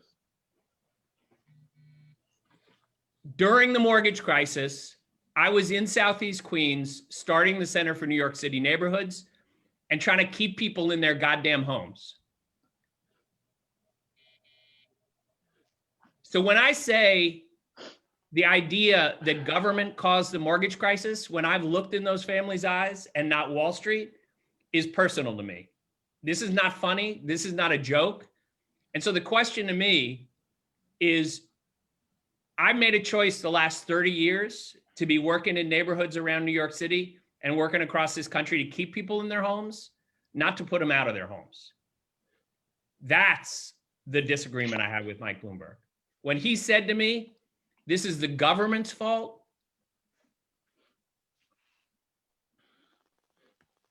it was completely unacceptable to me. Point of information. I'm not bullshitting here. This is not funny to me. This is people's lives. Point of information. We lost the Center for 2/3 New York of City black Neighborhoods wealth only in got this country started in the mortgage after the crisis. city council started the foreclosure initiative. And Leroy was there working on it. Exactly right. So it was after the city council when I was there with Eric DeLon and Jose Rivera Jr. and also it was Bill Perkins and some other minorities. We realized that the housing crisis was blowing up in and around the city, and we started the foreclosure mortgage program out of the city council and pushed the mayor and the mayor's office to start the Center for New York City Neighborhoods. So I just want to clarify. Just for the record, if Southeast Queens was #1, Bed-Stuy was #2. Amen. That's Still right. that way now. Yes. All right. So now let me Oh, go ahead, Sean. You got more? No, I was just gonna say, Johnny Ray Youngblood supporting me because 25 years ago we started building Black wealth in Brownsville and East New York. And guess what? Well, guess what? They knocking it down now. So as mayor, that 25-year, moratorium they had on the ability to be able to sell, there are folk who are coming into those Nehemiah homes. They are knocking them down. They are building them up sky high. So we need your help again. And actually what we're trying to do is a down zone out there in that neighborhood so that people are not on that side of Brownsville, so that people are not like tearing down everything that you built up and making a mockery of it. Because one of the things that we've seen based on that initiative is that we, in one generation, the most prevalent place where you can find generational wealth from the children from the parents to the child is in the Nehemiah home. So we need more of that, but we also need your help on preserving that. Absolutely. And one of the and as things you know, I'm doing tours. I am the tour guide. Saw that. But one of the things that they didn't do on the Nehemiah homes is keep the tax abatement in place in order to keep the home stabilized. And when it came around time to keep the tax abatement, you guys let it go. In addition to that, the Bloomberg administration did not keep the support of the tax equity now. And right now we got the issue going on where we had to do the lawsuit to sue on the inequity and the real estate tax issue, where Black environments, Black communities are paying more on real estate taxes than in white communities on the tax assessment, especially in Brownsville, Southeast Queens, and communities like that, which cause even bigger problems on the tax assessment. And that was exasperated in the Bloomberg administration, which is something that could have been addressed between you, Sean Donovan, and Martha Starks. And I know that was brought to the table. What are you going to do about that issue when you become mayor? So if you become mayor. I think we need to completely restructure the property tax system. The disparities between rental housing and ownership, particularly in wealthy communities, are totally underassessed. And this is probably the single biggest pervasive disparity between Black and brown and white people in New York is the property tax system. So it'd be center of my platform to reform it. Right, because we get the least amount of services, pay the high amount of most taxes, and that is the biggest problem in the Black community, the biggest problem. And nobody wants to address it. I haven't seen you come out and support the lawsuit either. None of you all that's running for mayor has supported the lawsuit. And I would like to see y'all do that. And if you say that's one of the biggest disparities out there, you need to go to the website, take a look at it. We got Latino Justice, the NAACP, the Black Institute. That's something that you need to do. We got the far left, the far right. We got them all supporting that issue. If y'all need to know that's the biggest issue that's hurting the Black community, this tax assessment, which is causing high rents, and the disparity in our community. We're getting the least amount of services in our community, but we paying the highest taxes on real estate. Highest. Jackie, can you send that around? Can you send a link? www. Queens. I just want you to know that anybody coming to Southeast Queens that's not supporting it is not going to get the support of Southeast Queens. Anybody that's not joining that lawsuit, I'm on that lawsuit. So I'm just putting it out there. Is this the lawsuit against the tax lien sale, or is it against the property tax? It's all in one. It's against the city of New York, and it's against the state of New York. And right now, even Tish James, the Attorney General, is looking at it. The website is www.taxequitynowNewYork.org. Take a look at it. And every candidate for the last 20 years who have run. I just want to be clear that I support it. I don't understand how anybody else wouldn't. And I don't understand how anybody in the city would be elected without supporting this effort. So like all y'all. Amen, Rev. Amen, Rev. Amen. Amen. It's Erica, you on a treadmill? What are you doing there? What is that? What is Erica doing? I gotta Hey, do Johnny. something to stay in rhythm with you guys. You know what I'm saying? All right. Otherwise, I'm gonna be like, I hear you. This Well, her take a mental mile health for me. Take a program. mile for me, sister. That's all. Yeah. It's a single blatant form of racism that's taking place in every mayoral candidate who's run for the last 20, 30 years who said they were going to address it. Mayor de Blasio, I'm not just picking on him. He said after his first term, it was too complex of a message to understand. He'll get to it in his second term. Don, that was one of our big. And some of you people voted for him for the second term after that. Yep. Right? So he said that in his first term. He said it was too complex for you to understand. He'll get to it in his second term. And some of the people on here actually took that, listened to it. I mean, it's a single blatant form of racism. Now, I understand if you don't own property, that it may not be a big issue for you, but it manifests in a lot of different ways.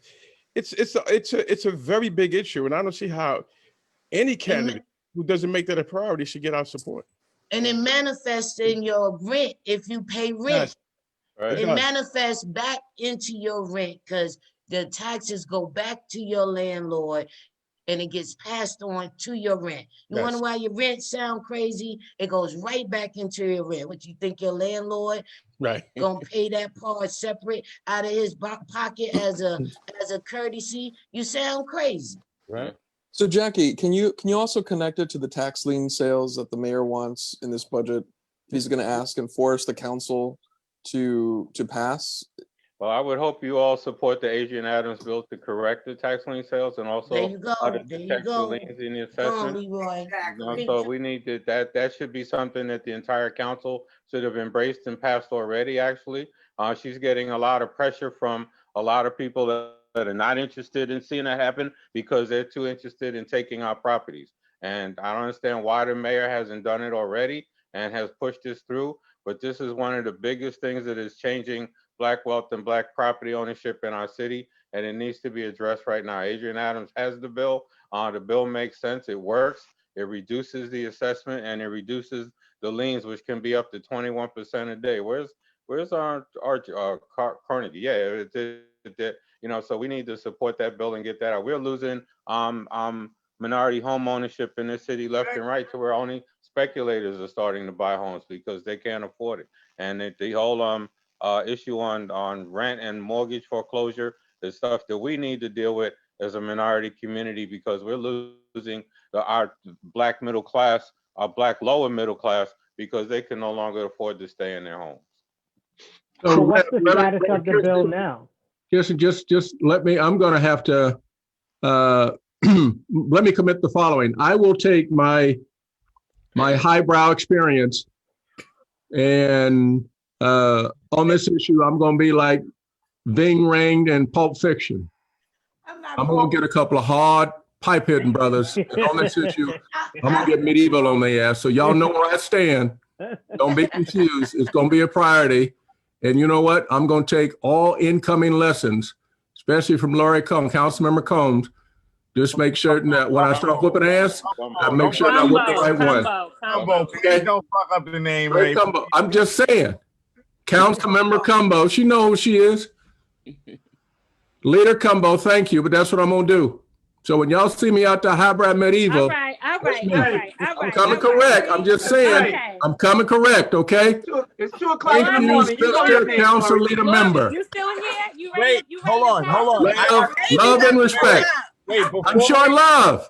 I'm showing love and respect. In my 1-bedroom apartment. What? Don't The other boy had a 2-bedroom apartment. Put my hair in some cornrows. Before we, I think this thing cornrows up too. before we, I gotta go shave. Before we lose, we have 2 other candidates. I have a question. Carlos Menchaca, you have been one of the most progressive candidates prior, one of the most progressive council members in the city council. Excuse me? There is a movement afoot in New York from the ultra left wing of the Democratic Party, who is seeking to displace what I believe what they're seeking to do is displace the Black political structure Exactly. You got it. Speak on it. And, You got it. and replace it with a gentrified structure. You got it. So if you were to become mayor and Black folks step to you about something and DSA step to you about something, recognizing that the people in the Black community are coming as people who are invested over generations into the welfare and well-being of this city. That's a good distinction. And are not importing their financial funds from the West Coast or other places and using that money to subvert locally, organically grown Black leadership. You hear that, Jackie? Would you regard the Black collective in the same way as you would regard that ultra left? And I ask that not to cause you any political problems, but the reality is this: they have declared war on the Black political establishment. Yes. In New York. Amen. Speak on They it. have sought to actively displace us. That's right. In the midst of our most vulnerable time, they sought to institute ranked choice voting against our will. That's right. They have sought to replace leadership that has fought its way to the top with folks that have just arrived off the boat. And they actively seek to undermine, and I've seen this repeatedly, undermine the character of Black women in particular. And intelligence. Yes. So for me, this is a matter of the survival and the prosperity of the Black political establishment in this city. And with respect to DSA, they are a threat to it. Do you see it coming down to and if you do, if you don't, that's fine. But do you see it coming down to a choice between supporting the Black legacy and establishment at what may be the expense of others that are new arrivals and are sensational and fun to hang out with now because they seem to be on a winning streak? Because quite frankly, the DSA is a leftist threat to everything I hold dear, from the church to the school to my communities. That's true. That's some medieval shit there, boy. I mean, clap back. All right, I'm ready. You ready? Yes, sir. There is no doubt that there is power being amassed right now. And to your point, I think we need to bring the incredible historic legacy of the Black community's power to the forefront as we make any decisions. And I think that that's something that we've been doing and we want to keep doing from here on out. So if you're asking me as a mayor, will I honor that power and support and continue to build, co-build, and co-govern? Absolutely. Now, the DSA is a force, and it is a force that I've already confronted, even in my own backyard. So all I have to do is give you the example that was not easy for me to do, but I did it. And they ran a candidate, an assembly member, Marcela Matenes, who I roll with. But because of the DSA and the way that they came in and organized in a way that would divided the community that I was trying to organize around Industry City, a process that I wanted to stay open, a process that I wanted engagement around, and they shut down our spaces for discussion. I saw the detriment that this movement had expressed, And so I did not endorse in that race for that reason.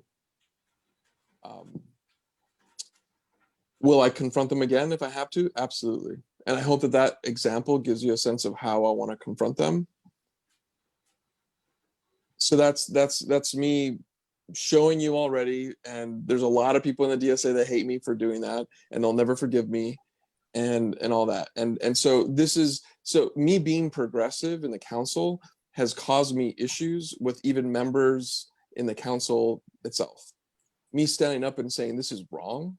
The fact that we're building 4 fucking jails, 4 new jails in the boroughs, in 4 different boroughs, is wrong. And that we haven't closed Rikers, and it's not going to close unless we bring a mayor that's going to actually do it. Those are moments where I have confronted power structures, and the DSA is not different. So I'm going to continue to confront that. And I think this is when we're talking about courage, like all of us have been talking about how we're going to need a mayor that has courage to stand up to institutions, even unions. And I've stood up to unions at Industry City 32BJ, 1199 when we killed a project of theirs in Red Hook, and there I was standing up to institutions, and I don't think the DSA is any different. And so I will continue to do that, and I think that's what you're going to need if you're going to break the bones of the city. You're going to need someone that's going to be able to stand up and be able to bring this legacy of white supremacy, because what you're talking about is white supremacy. There are people who don't even understand that they're fulfilling the prophecy of white supremacy in the work that they're doing, and that's what you're saying, and I get that. I understand that. Excuse me, Carlos. So are you saying that DSA is fulfilling the prophecy of white supremacy? And to help me understand. I think that's what we're saying. I think that's exactly what we're saying. No, that's not we. I'm asking you. I'm saying it. I agree. No. I said Carlos. I think that there are elements of the DSA as white people that do not understand sometimes that they are creating they're not creating, they're fulfilling the power of white supremacy. Yes. Okay. Absolutely. So I have now, but what I'm also saying is that in order to break the institutions, and then the institutions look like a lot of things, like the police department, like the Department of Education, that white supremacy is even embedded in the things that we are trying to work with. And so that we need to break. And so this is the language that I'm trying to use right now at 2 a.m. that are embedded in. Okay. I get you. And with that being said, as a result of that, why do you partner with them on initiatives then? And where have I partnered with initiatives? No, I'm asking you because the perception is that you partner with them on certain legislative matters, and that you have agendas with them. Tell me more. Tell me well, more. Weren't you guys on the same side on the Industry City fight? There is only one side, and that was the side of the community. The community had multiple. If you understand anything that happened in Industry City, there was the process that we brought to the community that allowed for every. So this is the other important thing about this conversation, I think, is that when I brought a pre-ULURP process, you had DSA that was there organizing, you had UPROS that was organizing, you had the pro-industrial advocates that were organizing, you had the pro-Industry City people organizing, and everybody was allowed in conversation. And so this wasn't a hat tip to one organization. The collective win here was everybody. The win? Right. The collective win was everybody. Some people don't believe that was a win, and some of us leveraged all of our political capital in a different direction. So I don't want to be disingenuous like that. It wasn't a one-sided fight. There were people who really wanted to fight for jobs. So I don't want to rehash Industry Cities, but I don't. Well, we could, and we should. I don't want to do that. I mean, this is. Well, I think I'm trying to understand where Jackie's coming from, because I think there's some. No, where are you coming from? My Q&A wasn't in regard to Industry City. My Q&A is in regard to if you win as mayor, my concern is some of your relations, as I recently learned based on how they do campaigns, because I don't do campaigns. It's called relationals. And some of your relations, your relational activities is with DSA. And if you just educated me on the relational stuff, and you have DSA relations, that means they're gonna be in the mayor's office with you. And if they have white supremacist tendencies, I don't want that in there. Because that ain't to the benefit of me and these people on clapback. And I'm gonna include my little white buddy, Sean Donovan. He ain't gonna want them in there anyway, since he my only little white brother on the clapback at 27. Yeah. So And look, I don't think it's I don't think it's fair. Half or 1/3 of a black card, and I'm gonna take it back when we offer clapback. Because you can't take your black hat, 1/3 black card with you tonight. Because you can't take your black card with you tonight, Sean. But we don't want white supremacy, since you described them, your DSA, you gave a description of them like that. So you got DSA relations, right? I do not have DSA relations. Okay, I mean, then that's all you have to say. Let me just say this on that. I think that one of the issues, Carlos, is that a lot of the issues that you take up, maybe what is being perceived is that the DSA also takes up many of the issues that you are on the side of, right? But the one that will most clearly shine to me would be the process of the budget, right?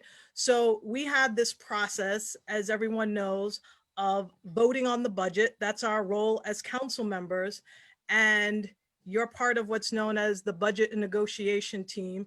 And we all collectively spent a lot of time and energy, painful time and energy, in terms of voting for that budget. Now, most of the African-American members voted to actually support the budget. And we chose to support the budget. And you and I went back and forth on these issues. Lovingly, because Carlos and I fight feverishly against each other, and then we hug and kiss when we see each other and on text message. Let me ask you a question. Can you show me some of that love? You gonna hug and kiss Ray too? Can you show me some of that love, Sister Soldier? Come on now. Ray, you got to brother. You gotta hug a brother sometimes. Send me some emoji, send me a heart, something. I got to take my highbrow ass to bed. Okay. Wait. So just do me a favor. Blow me a kiss, do something. Help a brother out, right? There's been a beat down almost. So let me just conclude on this. We as African-American members felt very strongly in terms of what the holdup was for people on that budget was the defund NYPD movement, right?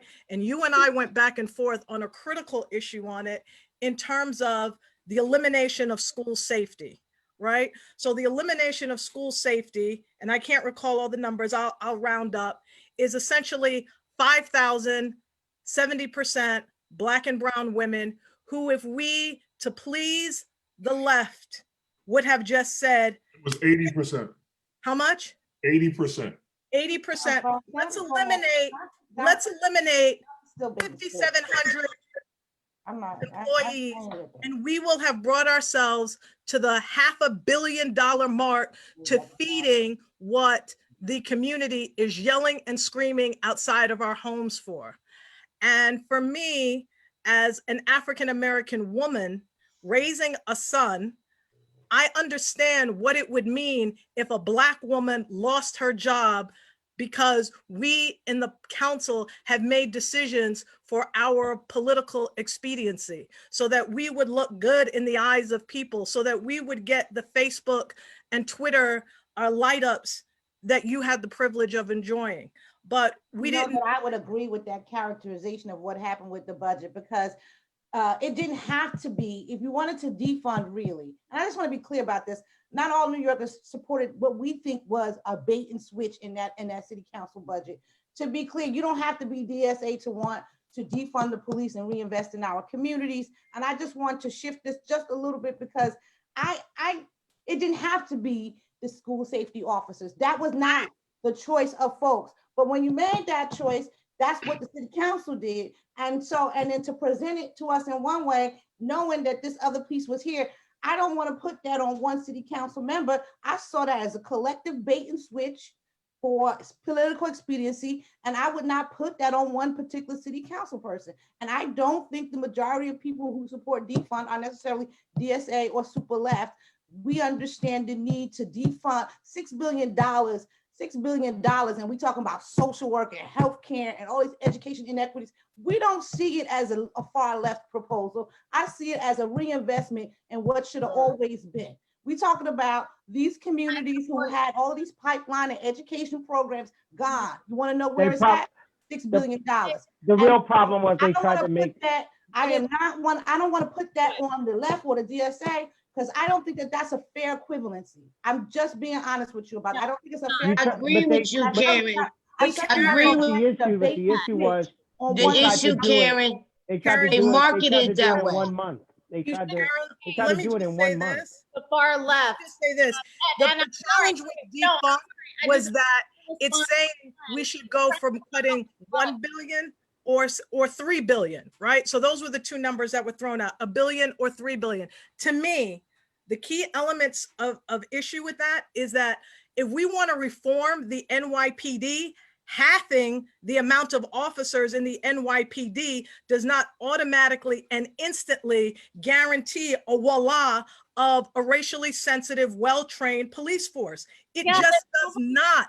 And the fact that people try to make it seem— anybody that idiotic on this call. Like maybe somebody is somewhere. No. Then there are people that say, you have to understand that's how it they'll say, invest that money into our communities. Yes, invest the money in your communities. But when we vote on the budget, I'm just making up the day, June 30th, on July 1st, we do not have thousands of social workers prepared and trained. We do not have all of the social service agencies that have been recruited, hired, and trained to now take those jobs. We do not have school safety. Nor did you use that money to fund it. Nor did you use that money to fund it, which you could have easily done. But nor did you use that money to set up a commission to start to fund it. Listen, this is not like, I'm not trying to.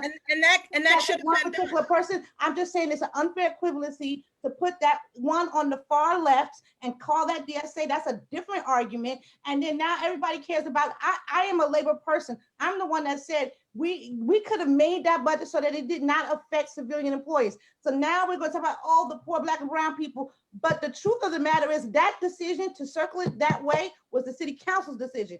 And we were tricked. Exactly. There was a bait and switch. We know it happened. We don't care for it. I'm not ready to put that on any one particular city council person, particularly in this particular space, because that's not the way it works. And we here are experienced enough to know how it really works. Right, Sister Kaji? That is exactly. And I also want to say is on what basis. I also want to say on what basis do we say we not ready to do A, B, C, and D? Because that's what they told me when I first took. It took me 10 years to get city council to get into the idea of the New York City crisis management system, because they kept saying we wasn't ready. You know, and so it's not a question of we not ready. We don't have the courage to take the stand for something we can't physically see. Be clear. So we have to, it takes work to make things happen. And if people gotta lose their job, if people gotta lose their jobs because their job is tied to the death and destruction of my community, then some people gotta lose their jobs. And then we get them jobs someplace else. But we gotta move that money out of them people and put it someplace else. But why do we have to? Hold on a second. Erica, about this one. Wait. Why do we have to start the conversation with money versus what type of public safety program do we want? Because they got too much goddamn money. It doesn't matter. It does not matter. We should talk about what we want to see versus just making a cut. You had an opportunity to fund that. You had an opportunity to fund to study what we wanted to see. Y'all didn't even move it so that you could say, okay, we're gonna move it from here and we can study it. Play the game of let's move it so we can study what we need in order to move school safety officers or. But let's look at the New York City crisis management system. Sis, 1 second, sis. Karen, let's look at the New York City crisis management system. The New York City crisis management system is not even being evaluated and data tracked on a city level so that we can prove that the work that we're doing can be elevated and expanded. It is only being, everybody keeps talking about cure violence, cure violence. Cure violence is one piece of the entire system. And if we only want to, that's $500,000, and one site could get $2 million.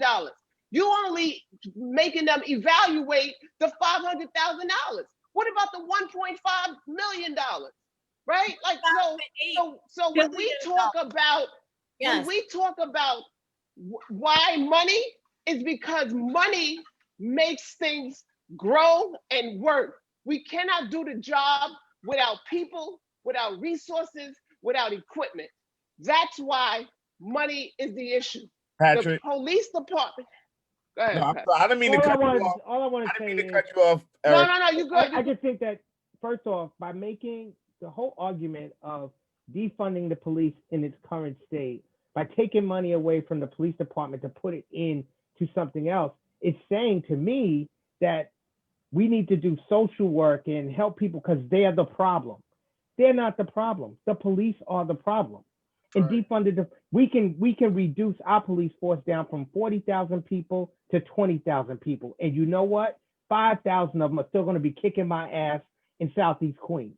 So defunding them, whether they have 40,000 cops, 30,000 cops, or 20,000 cops, they're still going to be bad apples. And there's no accountability.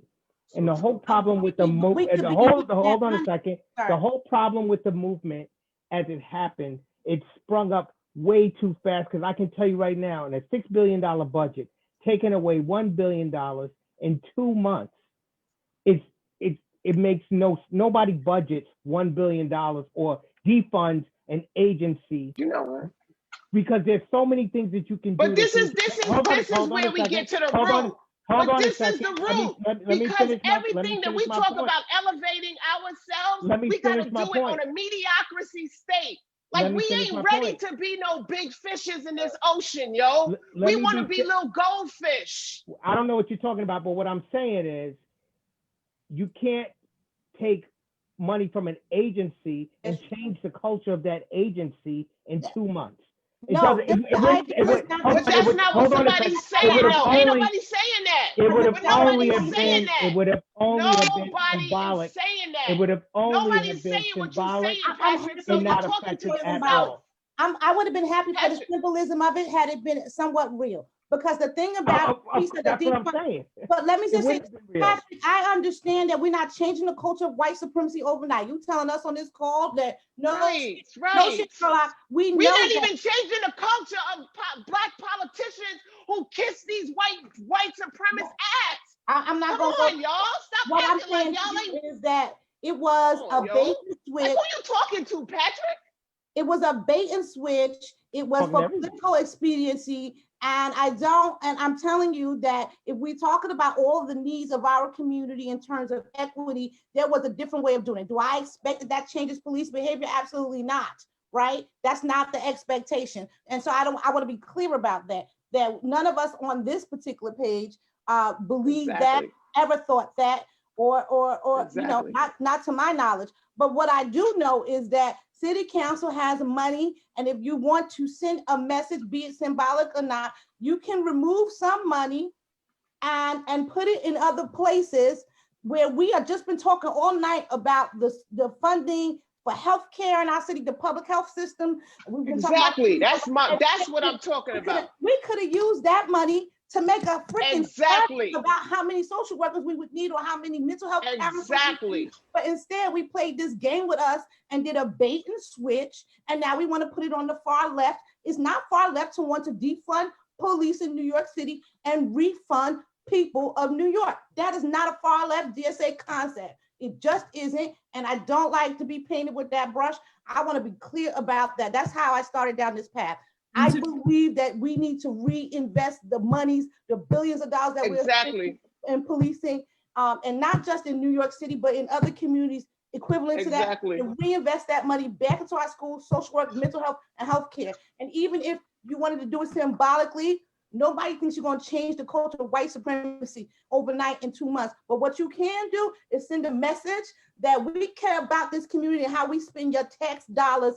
And you could have done that, and they didn't do it, and that's not a far left concept. Exactly. Question. Can I ask a question right now? I would love to get some clarity on one question. So we have evidence across many different agencies and departments of the city of New York, in which we had people who were part of the insurrection. And then they are connected, the insurrection that took over the US Capitol for white, so forth. We know which one on January 6th, and also are tied to whatever's going to happen this week. And the city of New York has already made the right statement, that is that if you are part of that, you will be released from employment. Good. But we already know that there are tons of people who are part of this.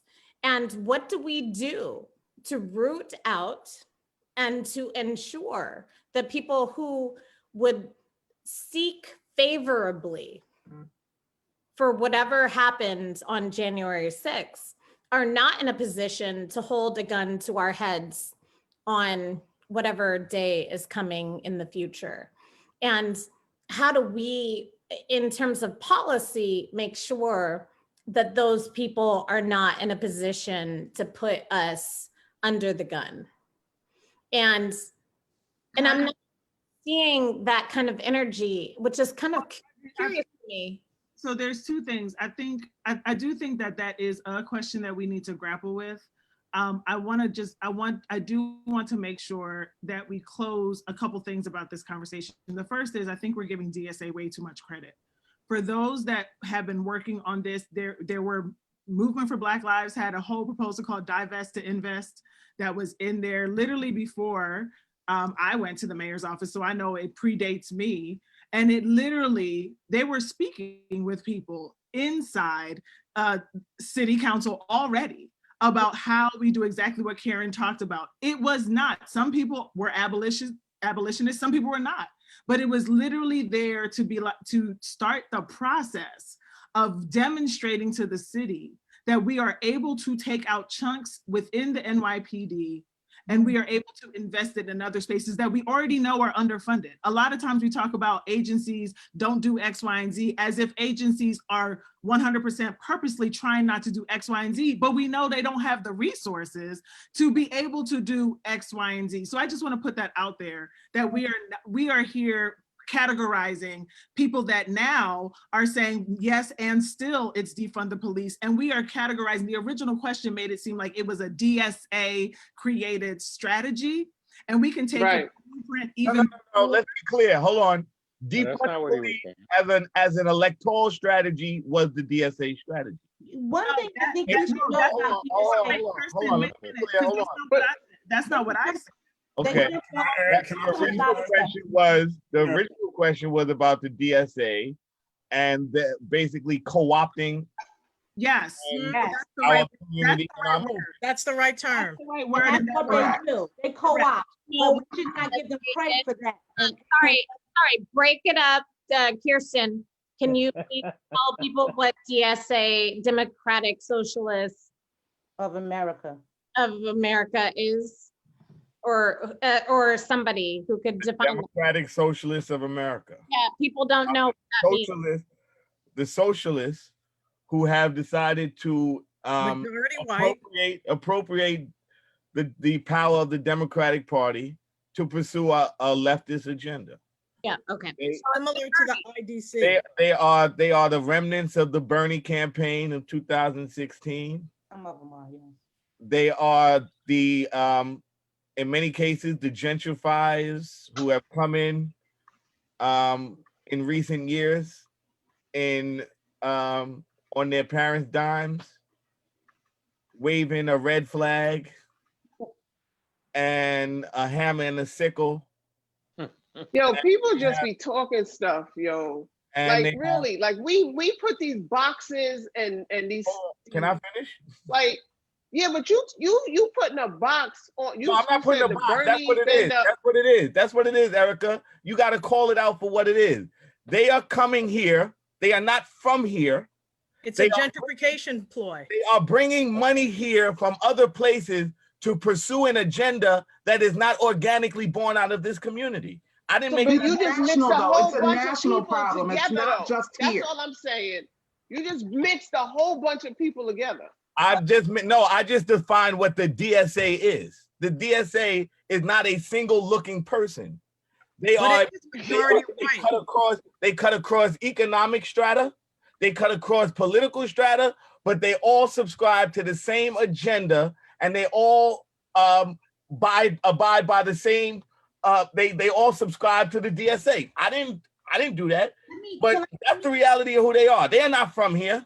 But let's make sure we're clear that this is a national problem in Black communities across the country, right? This is not just something that happened here in New York. It is not just limited to the 5 boroughs or the 63 counties of this state, right? It is something that I am seeing across the country and have been seeing it across the country since 2016 and what they've been doing to undermine Black political power across this country. So we need to call it as it is and understand that we are one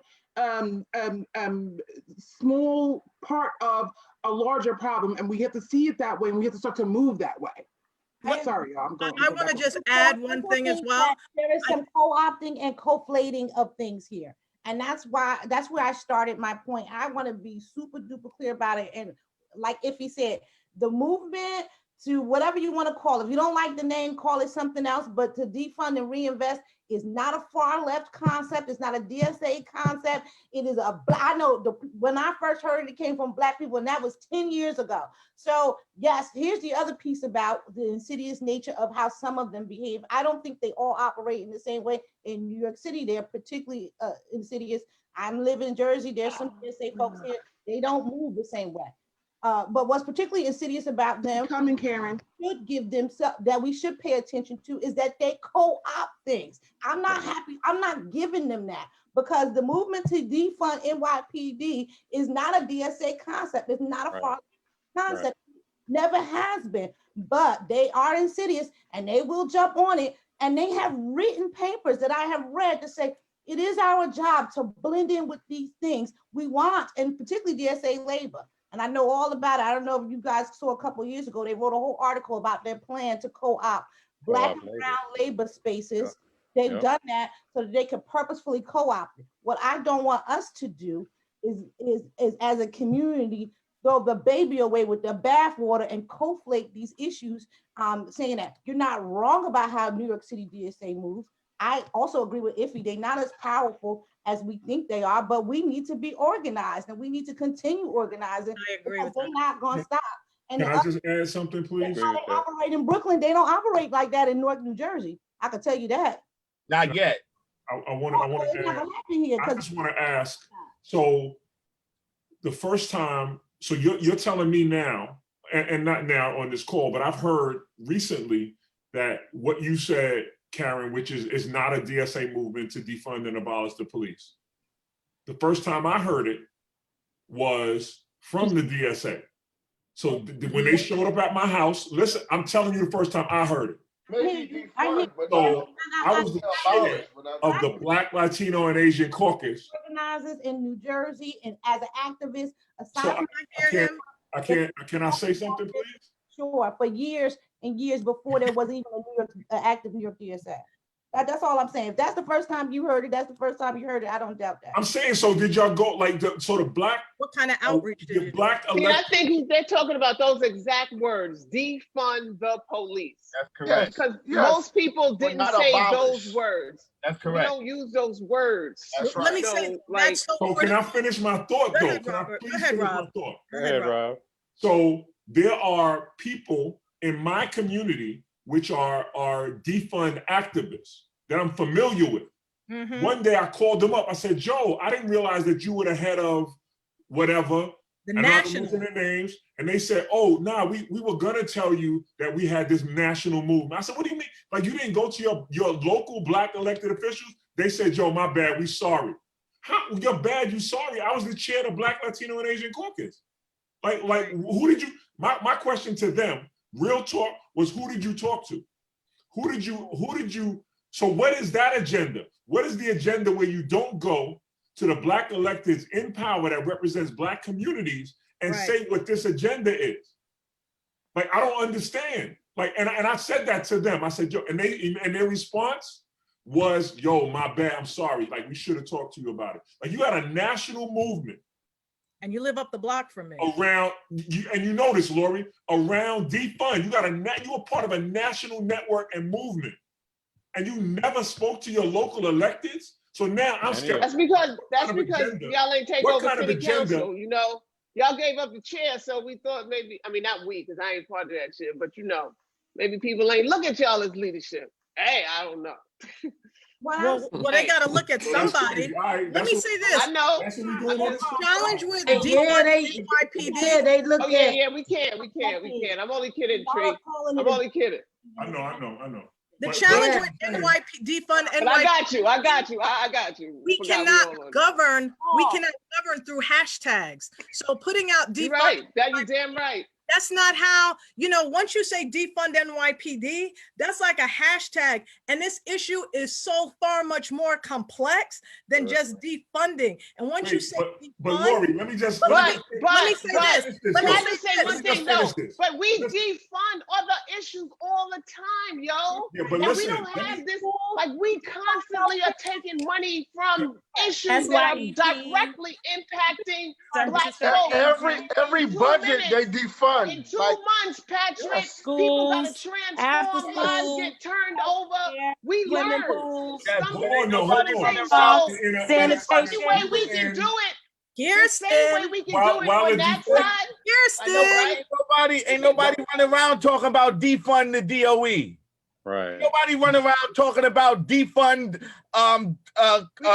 the crisis management system or defund that but there is people saying running around saying that. So just take the money. People saying why we know. Don't get stuck on the words. Just take the money. Just take the money. And this is a moot conversation. Erica. No, but we tried to do that. All they do is yell in the street, Kirsten. No, some people, that's all they do is build hashtags and wop. The funding for the crisis management system didn't happen this year. It happened 5 years ago. And Erica knows this. Before I was even a council member, I was a staffer. We wrote the template to get the first round of funding. I wrote that. So I'm saying, okay, you could say maybe they didn't view me as. I know you ran on that bullshit campaign live when we. Yeah, because I almost said something. I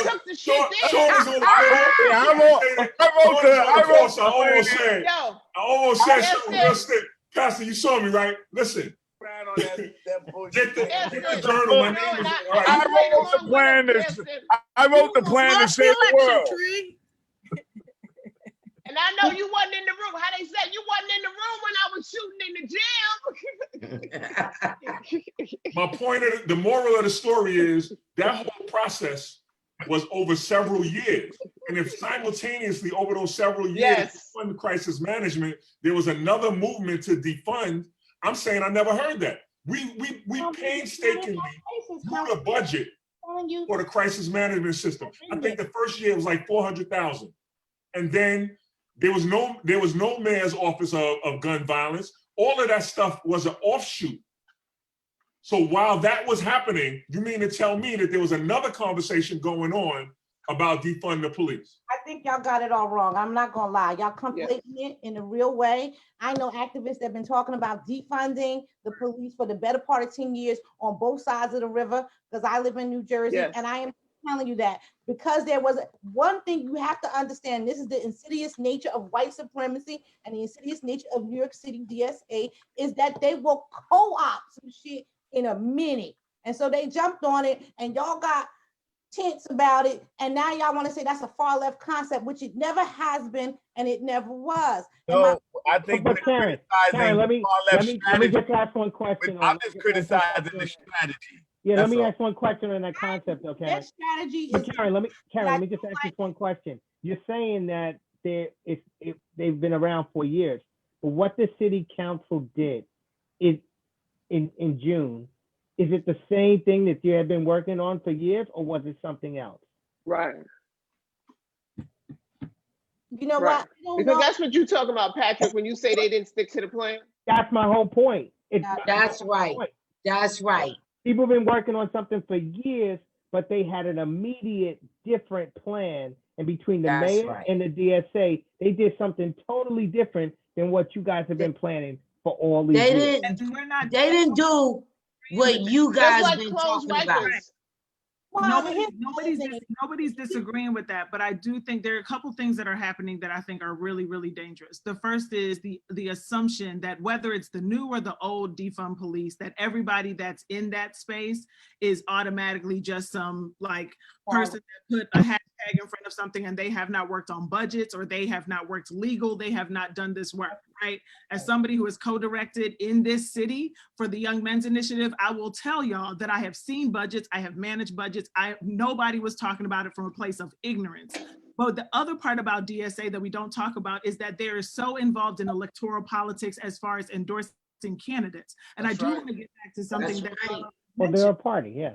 because what I do have a problem with, all due respect to Carlos, is that Lori had said something that I think was really important, was that Carlos at times may be conflated as being a part of DSA, even though that may not be the case, which I agree with. It's just that they agree with things that also for individuals that identify as progressives may be on the same side. That does not mean that you're a part of DSA. But then the converse would also be true, that if you say that you and Marcella are cool, then it wouldn't matter if DSA was endorsing Marcella. If Marcella is running and you believe that she's the right person or you all are cool, then you could, in theory, still endorse and support Marcella or stay out of that race. But from what I believe, you endorse the white woman who was in that race, which is not automatically white supremacy. But I do want us to be clear that when you run in this city and you do not have the establishment supporting you, DSA will support you for whatever, whether it's for the good or for the bad or for the whatever. And DSA definitely has a strategy of supporting grassroots or individuals that may not have machines behind them. And I just want us to be very clear that when Jackie was talking about white supremacy or reiterating that white supremacy is in the DSA based off of what Carlos mentioned, I just want to state that I'm a little confused, because in some spaces, it feels like Carlos has stated that he is not part of DSA and he feels like white supremacy is operating in them. And I don't necessarily disagree. I think white supremacy is definitely operating within DSA, because DSA also historically in the city decides which women they want to support and which ones they don't. And they typically don't support Black women, even if those women are the ones that are coming with the better platform and the better vision, right? But I will say that we have to be very careful about the fact that when women of color and Black women do get the support, that does not necessarily, to the point that I was making, that Karen was making, that does not necessarily mean all the time that that person has fully adopted DSA as a strategy. But I do think we have to talk away the way money. And I know we were joking about Ray McGuire, but it's late, so I might as well say whatever it is that I want to say. And the reality is, whether you're on the side of saying all the great things that you've done, but not once did you hold the same Wall Street accountable for the 60% of wealth that African Americans have lost, and not recognize the racialized capitalism behind billionaires and millionaires. And all you want to do is give me some tickets to a theater. That's great. I'll go watch Hamilton, but Houston, we got a problem. And then, but on the flip side, if we don't talk about the fact that DSA is extremely sophisticated, and if we keep making it that it's just about a hashtag, we're completely missing that part of this is also identifying new talent across race and ethnicity. And also, I am a little bit conflicted with, again, because this started with Carlos, I'm a little conflicted then as to then what was the strategy in then supporting the opponent of this sister that you claim you are cool with, who is a white woman, which again, I will state, isn't automatically white supremacy, but but there's a part of me that feels like maybe you should have stayed out, because now I am actually confused about what you actually stand for. And that's something that is problematic. Let them, wait, hold on. I'm not attacking you, Carlos. I'm saying that that was the first time I am genuinely confused about both the way you categorize your relationship with Marcella, but then I also know, and I know Marcella enough to know that I see her as a true advocate and leader for communities and for people. And I would hate for her, even in this conversation, because she's not here to defend herself, to be in a space where she is then seen as being a part of DSA without her explaining why she needed an endorsement to be able to serve her community. So I'll just stop there. Well, I think Carlos, you should respond, and then I have a question there, because for you that sounds a little bit hypocritical. Carlos supported somebody else, so maybe that's confusing, but she can't receive the support from somebody that's antithetical to our community, and you understand that? But Carlos, you go ahead. No, you talking about No. me.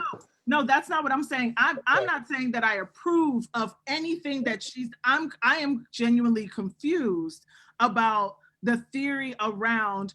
I want to respect Carlos and the fact that Carlos says I'm not necessarily connected to DSA, even if we come across on the same platform or same issues. I am confused, and maybe I'm not smart enough at 3:03 in the morning. I am confused. Hell is smart.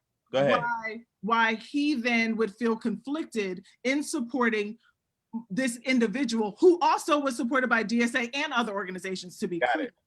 And also supported the other candidate. And because white supremacy was brought into the conversation, I'm just curious. And I think I don't know if that's a worthy. You got it. Carlos, you wanna explain yourself? Yeah. And this has been something that has been part of a longer conversation in Sunset Park. But there are a couple other things here and a couple other frames. One is just time. A lot has shifted over the last year and a half. And part of it was the drum up of like watching DSA just sprout, me feeling maybe some of the similar feelings that we were feeling here, feeling like, who are these people? I don't even know who they are. And then they just kind of sprout up. We're trying to do something, and me having feelings about that. Insert the race and me feeling like, okay, can we work together? Can we work together? Getting a lot of pushback about co-governing, co-organizing, and me not feeling good about that. At the same time, there's a big movement in the neighborhood to remove an incumbent who was eventually removed. And so for me, the question was, can I support the movement against an assembly member? And you had two really amazing candidates, Marcella and Katie Walsh, two really brilliant people who have incredible gifts to this world of politics and policy. And so could I have stayed out? Yeah, of course I could have. Did I stay out? No, I didn't. And I made a choice. And so I don't think I made a wrong choice. I think I made a choice that I felt like I could go to. Now, Marcella isn't here, and this is a larger conversation that just it's a really it's like what, 3 a.m. now. It's a more complicated situation that endorsements are to people. Like when do you give something like an endorsement? When are you asked for an endorsement? And this is me kind of tripping through all of this. And had I known what was going to happen, maybe I would have done something different. And I feel like there was a part of it that was a mistake in some ways at the end of the day. But it happened, and I'm owning that. And so that's something that is still a scar for us. Did she hurt your feelings? Not me. I think I don't even want to frame it that way. But you're not. I am. I'm asking him if there's a personal aspect to this that we don't know about. Well, I mean, there's again, it's just hard. It's just hard with her not being here to be able to talk about it. And like she and I are still talking about it, like and not talking about it yet. And so here we are having this like really open that's what I want to get at. conversation.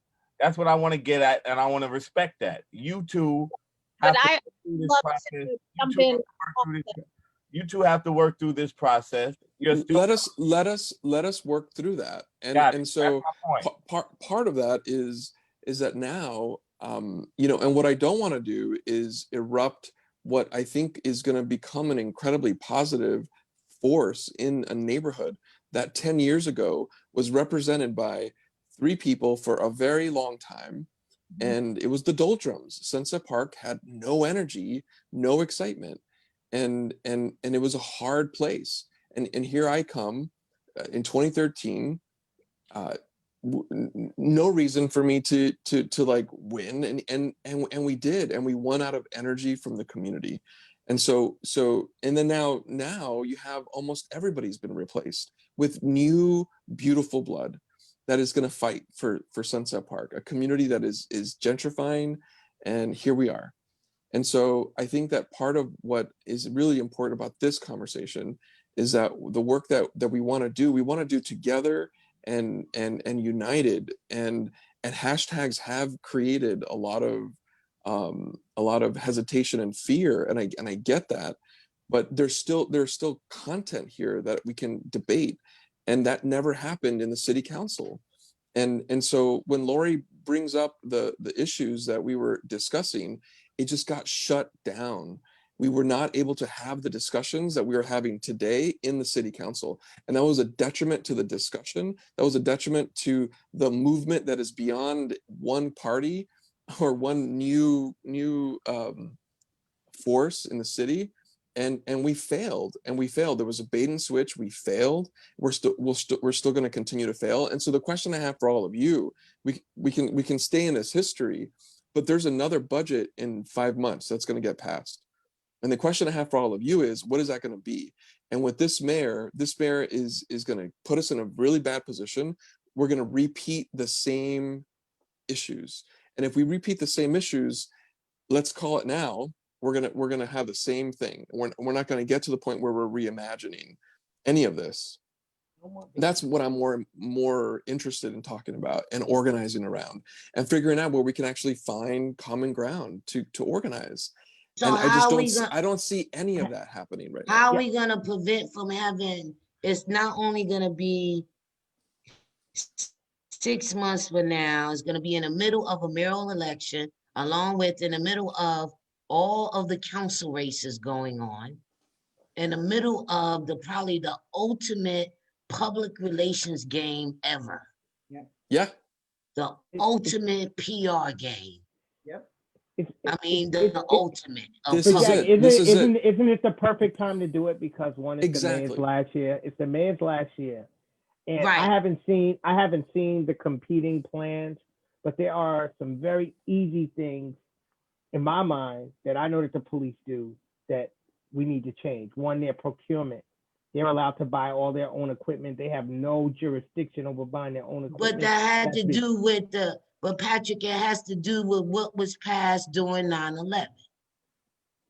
Still, they shouldn't be allowed to do their own procurement. And that would mean that somebody's that's millions of dollars. Have, that's millions of dollars right there. Right, but somebody's gonna have some gravitas and understand that had to do with some state legislation. That has some control over that, and that's giving our brothers and sisters up in Albany to just changing that language up there to control some of that stuff that happens on the state level in terms of that budget, on that PD budget up in that's controlled up there, and a lot of people don't know that. That's fine. City's council could seize back the ability to have transparency in the new NYPD budget, in which they were not able to adapt a budget that they could shift around without any further eyes on it, which is how it goes right now, we would come to a whole new place. Like, what if we could say, you can't spend more on this. You can't spend millions of dollars on a Black Lives Matter protest just because you feel threatened by it. Well, we could put caps, but we haven't. And the transparency is one of the biggest issues. We were getting information from the administration in drips and drabs, probably more than we've ever had before in the budget process. Mm-hmm. And it created an opportunity for us to actually get somewhere, but we need more. And that's the issue here. But we don't actually have the courage right now because, well, Lori, walk us through this. Rob, walk us through this, because we're trying to get all the information that we need to actually make that happen. I'm listening to all of this, and I think, like, Kirsten and I are joking back and forth on text about some of these things, but sometimes you just have to recognize when you have a vantage point or a view that you feel is so common, it's so direct, and nobody else feels that way. So, like, for example, like something that I read during all of these processes is how little time that we spend on training NYPD officers. Like, in the rest of the world, our officers get trained less than any place else in the country. I mean, in the world. There are some people that get trained for 2 years. There's some people that get trained for a year. I believe our thing is about 4 to 6 months or somewhere in that ballpark. 6 months. A very small amount. That's just one example, right?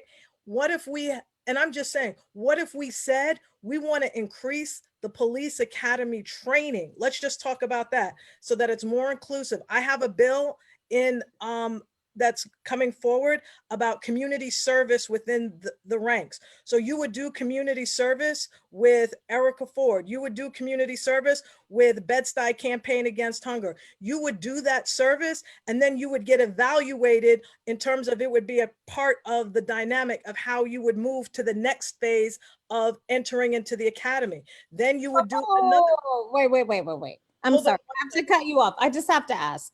Like, if you spent 2 weeks or even 2 days with Erica Ford, like, there would be some clarity about your alignment with whether or not you are seeking justice or any of those types of things. Like, so you have 2 days with Erica Ford. What if she says, this person does not deserve to be on the force? Can So she the way the legislation is currently written, they can't be with me, they can't serve? Because let's say there's to be with Erica Ford, and she's just like, these are terrible people who are about to storm the Capitol, and she can't do anything about that because she will know.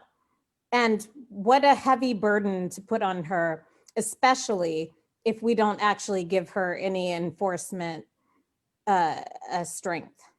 Okay, let me say this. So a few things. One, the way something like this would operate is that organizations like Erica Ford's would get funded to do this work, to be a part of the police training process. I'm getting to the answer. I'm getting to the answer. Erica Ford as the legislation, because if we had all of the abilities, because at a certain point something has to get passed, right? So Erica Ford's recommendation would be maybe one of 3 or 4 criterias in terms of how that person then enters. So her letter of recommendation, the same way, hold on one second, the same way you get into college, there's an interview, there's an oral this, that would be one factor in it. Then you get into the academy, you have to go and do community service with another organization. Then you get placed in the community, you've got to do community service again, and you would continuously do community service. Now, I only mention that to say this is one of many ideas that I've put out, but the challenge is every time this conversation about NYPD comes up, we got to talk about reducing it by $1 billion. I don't want to just reduce it by $1 billion. I want to think about what would be the organic, inclusive process so that we think about every single thing. And once we think about every single thing, including training, how much does it cost? And if it costs $3 billion less, then let's cut it by $3 billion less. But you can't just arbitrarily start saying you're going to cut funding and you don't even really know. All right. I think hold on.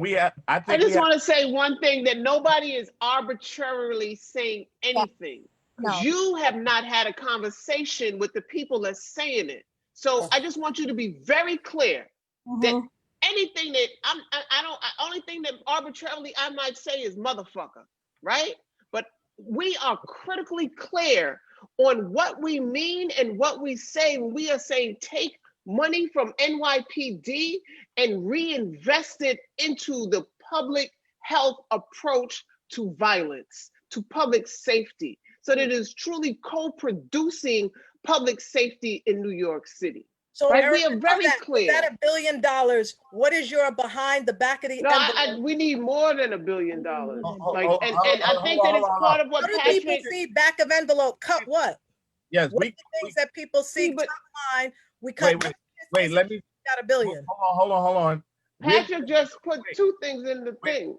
We're gonna get cut off literally in about 13 minutes from Zoom, and I want to give Diane a chance to come back in here. I haven't hit her with a question, and it's not fair. We are equal opportunity offenders here. And so, we're getting cut off from Did we miss they kill people? Right. Let Diane weigh in on this whole conversation. We're getting cut off from Facebook, not from Zoom. No, Zoom has an 8 hour.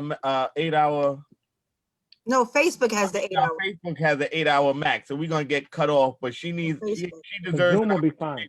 Zoom will be fine. She deserves an opportunity to be on the public record as well, right? And absolutely. And this, Lori ain't running for shit. So Ever. we could pivot back to Lori afterwards. But Diane, welcome to the clapback. I'm trying to hang with y'all. I'm trying. Yeah, you're doing a good job sitting there. I'm talking to a couple of people here, and we just laughing about how strategically you just laying back in the cut while everybody else shit. It's like the scene. My mama didn't raise no fool. You saw Enemy of the State where Will Smith was hiding under the table, and the mob and the CIA was shooting each other up. You was kind of hiding. I'm hiding in plain sight. But my question to you is very basic, and I do want to recognize one of the most ignorant things that I've seen tonight is Mayoral jumping on here at 3:05 in the morning. Everyone was popping off, and there was like 1,000 people in this room, and I was like, I need to get on and add more gas to the fire. Diane, I've been doing this. Bring it. I've been doing this a long time. Politics, government, nonprofit, civil rights, protest organizing, long time, maybe 25, 26 years now. How come I don't know you? That's a good question. How come I don't know you either? That is a good prior question. To tonight. I've been doing the work. I have my nose to the grindstone. I have been in the community actually doing. What capacity? Let me back up for a hot second. I've been a single mom for the last 21 years. Raised my kids in Bed-Stuy in the neighborhood where I grew up. Single mom dealing with 2 kids with learning difficulties. So in the Department of Education, a daughter who is a survivor, dealing with mental health challenges, while at the same time serving as the CEO of The Door, which many of you may know, I don't know, a youth development organization in the city that serves kids from all over the city, actually, who I describe as having been failed by multiple systems, the education system, the child welfare system, the juvenile legal system.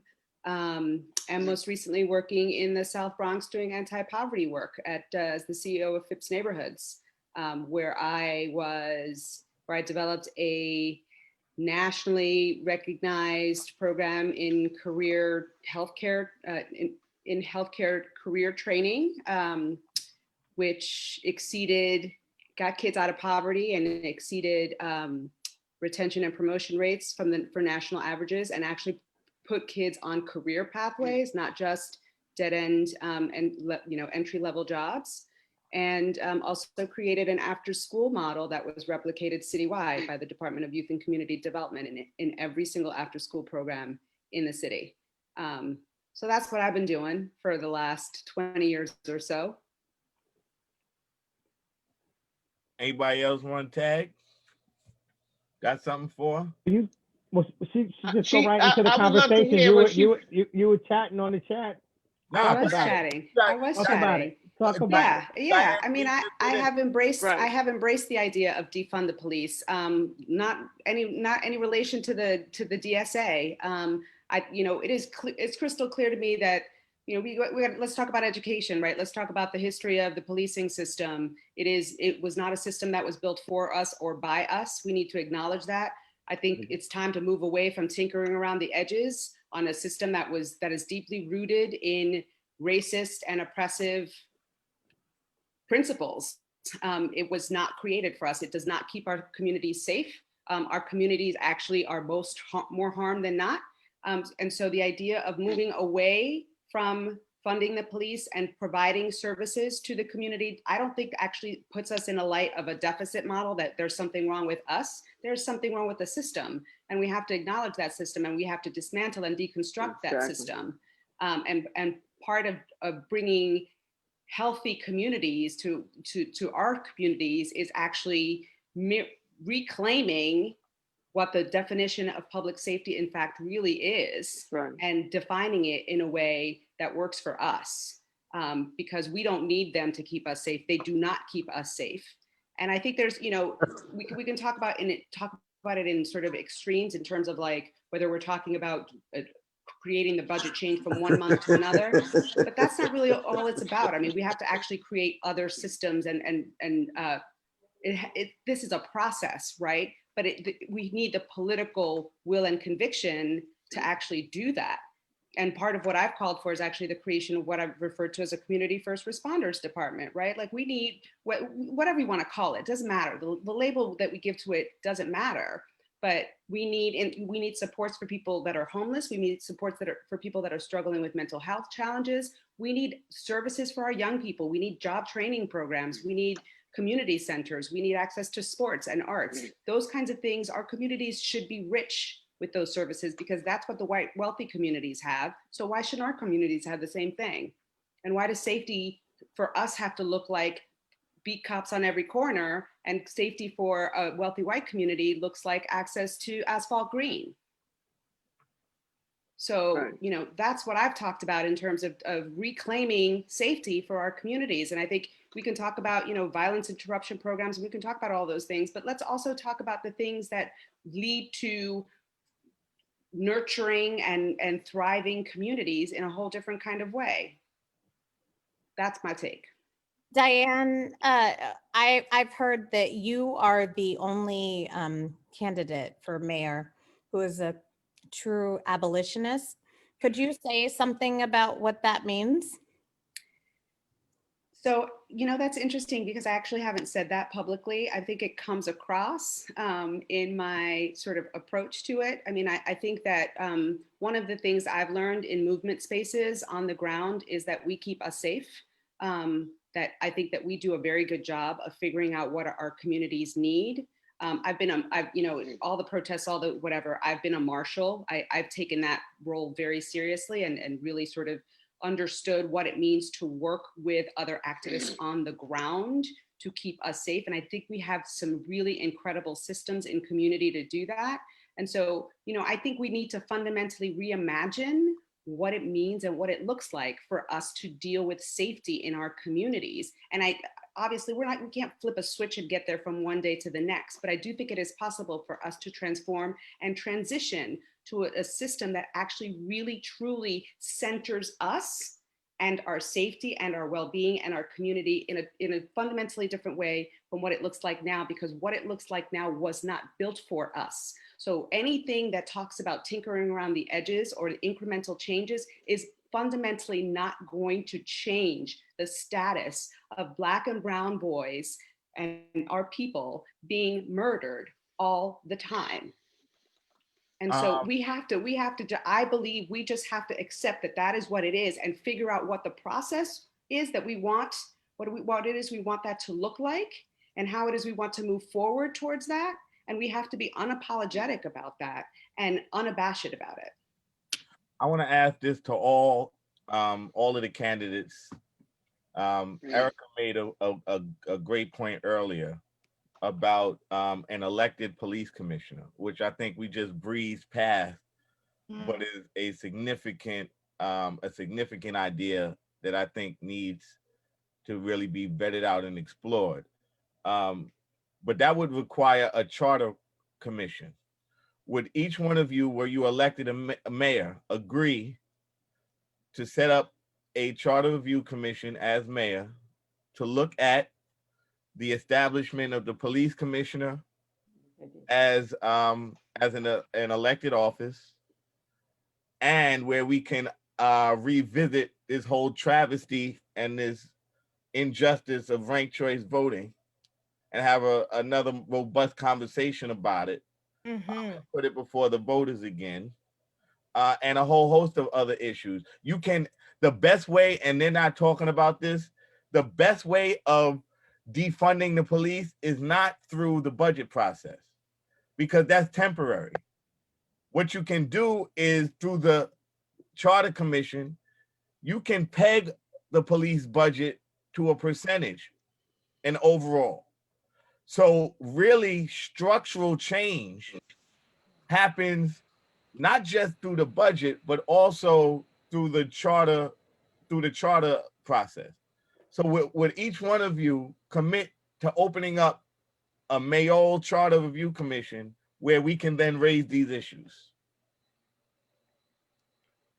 So I'll say this, I'm not suggesting that I believe structural change is solely tied to the budget. No, I'm not saying you are. I'm not saying okay. No, yeah, that's not. No, that wasn't directed to you. Yeah, and I would say yes to the charter commission, although I will also add the caveat that I'm not sure that we're on the same page on the ranked choice voting issue. That's cool. That's why we need to have another review commission. So we just want to just say, debate it again. We need another clapback, it sounds very like. quickly. Yes, sir. So before you answer that, I just want to say with the ranked choice voting so that everyone understands what we're talking about. As per the hearing that we had, it's only $1 million allocated to ranked choice voting. There has been no education plan that has been rolled out to educate our communities. It's going to be rolled out in 5 languages, eliminating communities like our Russian speaking community, our Haitian, our Creole, our Yiddish, our Arabic communities will not be able to participate. Communities are going to have to go in and rank choice potentially 25 different candidates. We're in the middle of a pandemic. There is no way to reach our senior candidates. There's no way to go into nursing homes, senior centers, churches to educate our people, which is the typical way. And broadband access for Black communities is only 40%. So there will be no real education. The liberals say, just fill out the bubbles. It's just 5 bubbles, fill them out. But nobody has educated myself or anybody what is the calculus of how you explain if somebody is brilliant enough to say, well, how does ranked choice voting work? How do you decide? We don't have the education. And I would venture to say most people on this call would not be able to answer the question if someone asked you, explain ranked choice voting to me. How exactly does it work? Exactly. Well, first of all, there's not. Can I cut There's it? not even an approved machine for ranked choice voting. Period. Let's start there. We're having an election on something where we don't even have the apparatus. There's 2 special elections next month. On the clapback for the past 10 weeks, you would know, we have been talking about this and the problems, and you so beautifully articulated all the issues with it. So thank you for that. But we've been saying that every single week. So it's good to hear we're aligned on that point, but. Excuse leading the me, charge of the Madam room Chair, Fighting- excuse Chairwoman me, Walker? Majority Leader, Yes. don't we have the new chair of the elections committee Yes. here? Yes, Is we it, do. don't we have the Madam Chair of the election community? Yes, The- we do. Madam Chair of the Elections Committee for the New York State Assembly that has a massive amount of power right now. Can you educate us, please? Well, I was just saying that we're having a conversation about an election that we don't even have approved machines for at this point in time. Got it. And so, like, I'm like, let's start there, right? Like, what are we going to do this thing on? And so, part of the conversation is, does ranked choice voting move to a statewide initiative in order for it to have statewide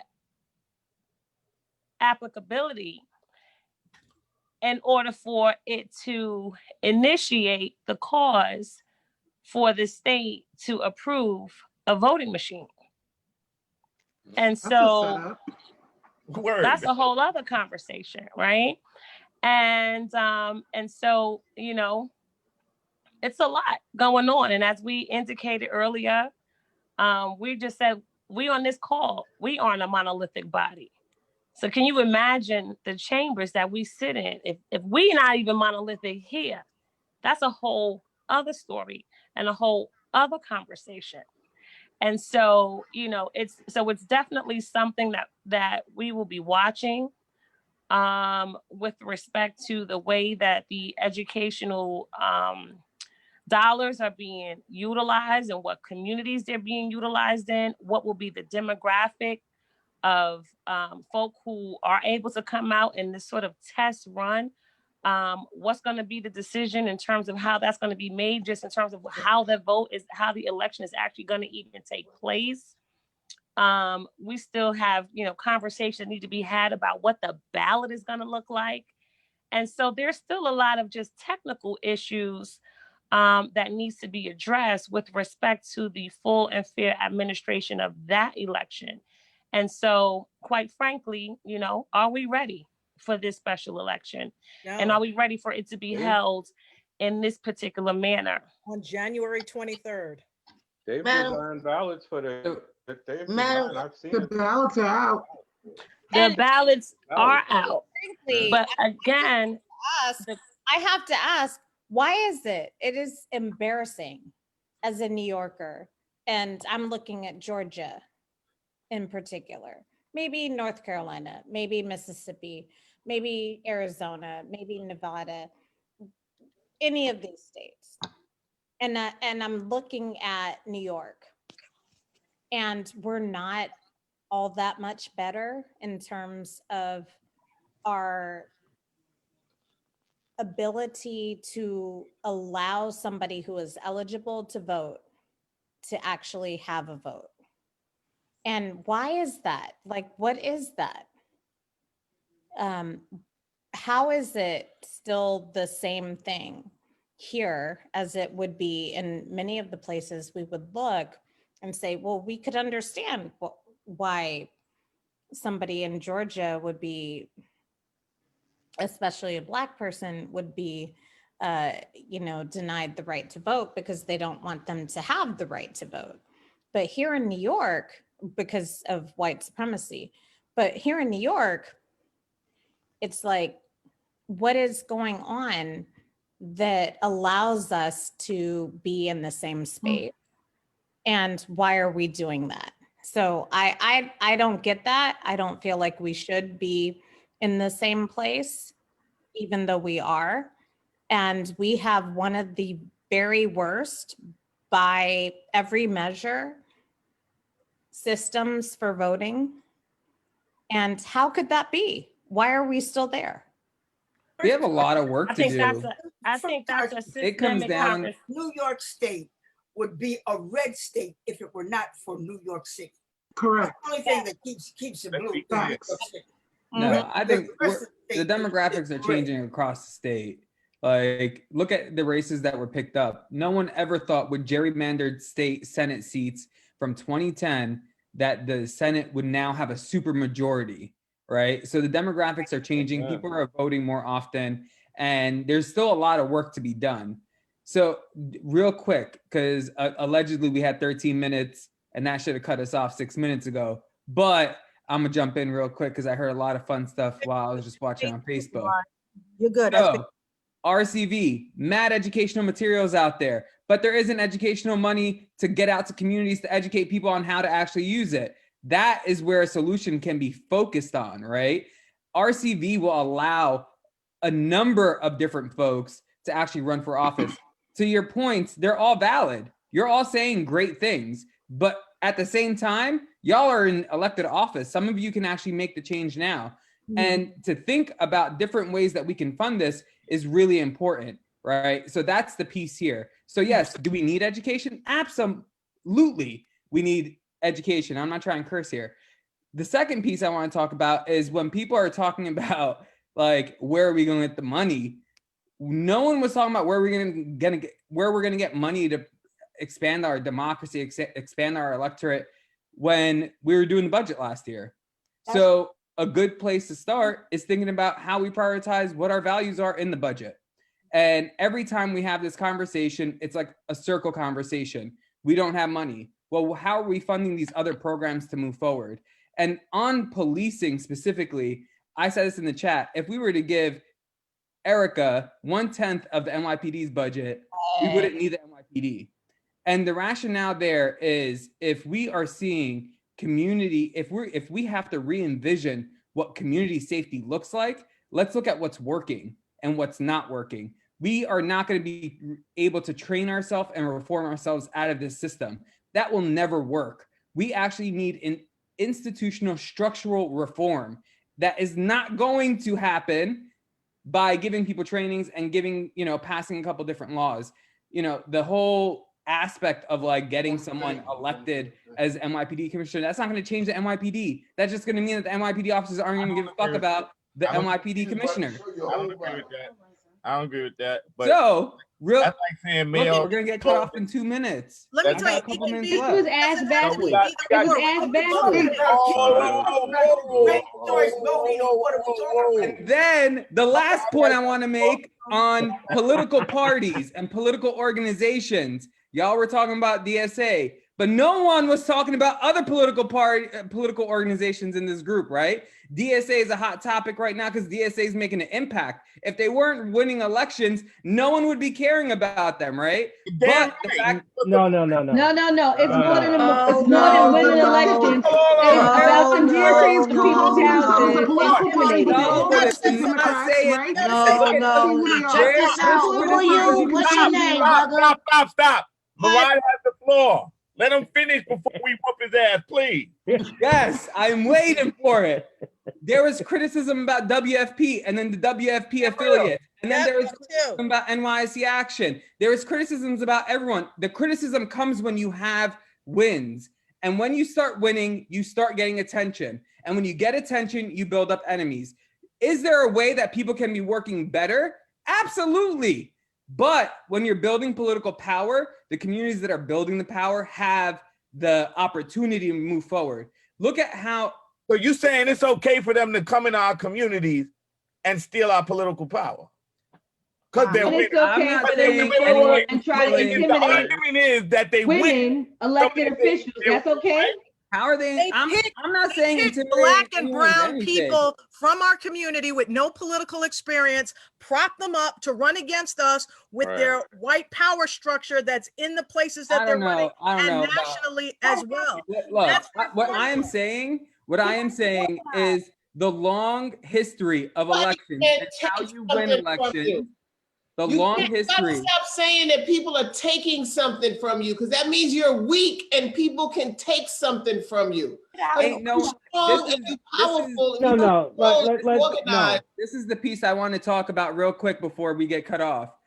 The fact of the matter is, we got work to would do. Inside, anyone outside work, right? would anyone be talking about DSA if they weren't winning? No. The reason why That's people are not talking true, about Rod. that is That's because not they true. are. That's It's not not true. about them They're winning. running It's about them aggressive intimidating. campaigns. They're running aggressive field campaigns. It's No, they threatening people. They're which threatening. They That's threatening not field, people. Rod. That's done to not win the field. seats that That's they not have. That's field. not field. That's violence. That I think y'all need to let him speak, because some of this we can learn from. Those of y'all in Brooklyn that's under quote unquote attack by this group, DSA, they ain't doing nothing under the sun. Look, no. We giving them too at much. the end of the day, you don't have to love them. You don't have to love them at the end of the day. The same way that Black and brown communities built power for themselves have historically been by hitting the field and turning out more voters to win elections. Wait. Let me say this. Let me just say this. Wow. They have Wait, created hold an on, environment. Lori, hold on. He said the same way Black and brown people build power for themselves. You know how insulting that is? That was not meant to be insulting. That was meant to No, be, let me tell you, brother. this is how, No, brother. You hold on. You I'll hold hold on. on. Go for it, Yeah, you Jackie. beat, no. Watch yourself. How we built power for ourselves. We built it. First of all, we had to take everything we got. Everything. Everything. Because they took our knowledge from us. They wouldn't let us read and write. Every subject matter that DSA has, these people, their grandparents, every last one of them, they was working on. Everything DSA is using, they are taking the subject matter and putting a new PR spin on it. Everything. They taking it and respinning it and repackaging it. They want to talk about immigration reform. We got immigration reform. We got paperwork issues. Ricky and them ain't got no paperwork. We ain't got none either. Shit. We got the same issues. They taking it and repackaging it. They coming in our communities and they not having no conversations. It's the same problems. These brothers and sisters been trudging away for years. And then now they want to show up and say they doing the same shit. Yes, there has been some negligence in some of our communities by some elected officials. Some of them that's been Black, they've been lazy and trifling. Yes. And some of them deserve to be taken out. Yes, because they ain't done what they supposed to do. But then there are others that has not been the case. All of Yeah, no, Yes, I'm not saying. yes, I am yes. not Let me saying what you finish, are brother. saying Let is me wrong. finish. Go for it, sis. Yes, brother, you right. But some of the things that they have been doing have not been nice. No, Have exactly. not been nice. Running through them hallways in Albany, ransacking offices where they got to shut down shit. They kind of ain't been no different than what happened last Wednesday. Rolling up to real people's talk. homes. They've been going to people's homes, Yes. threatening them. Look, I'm not Talk agreeing. about it. Talk about Let me it. finish. Talk about it.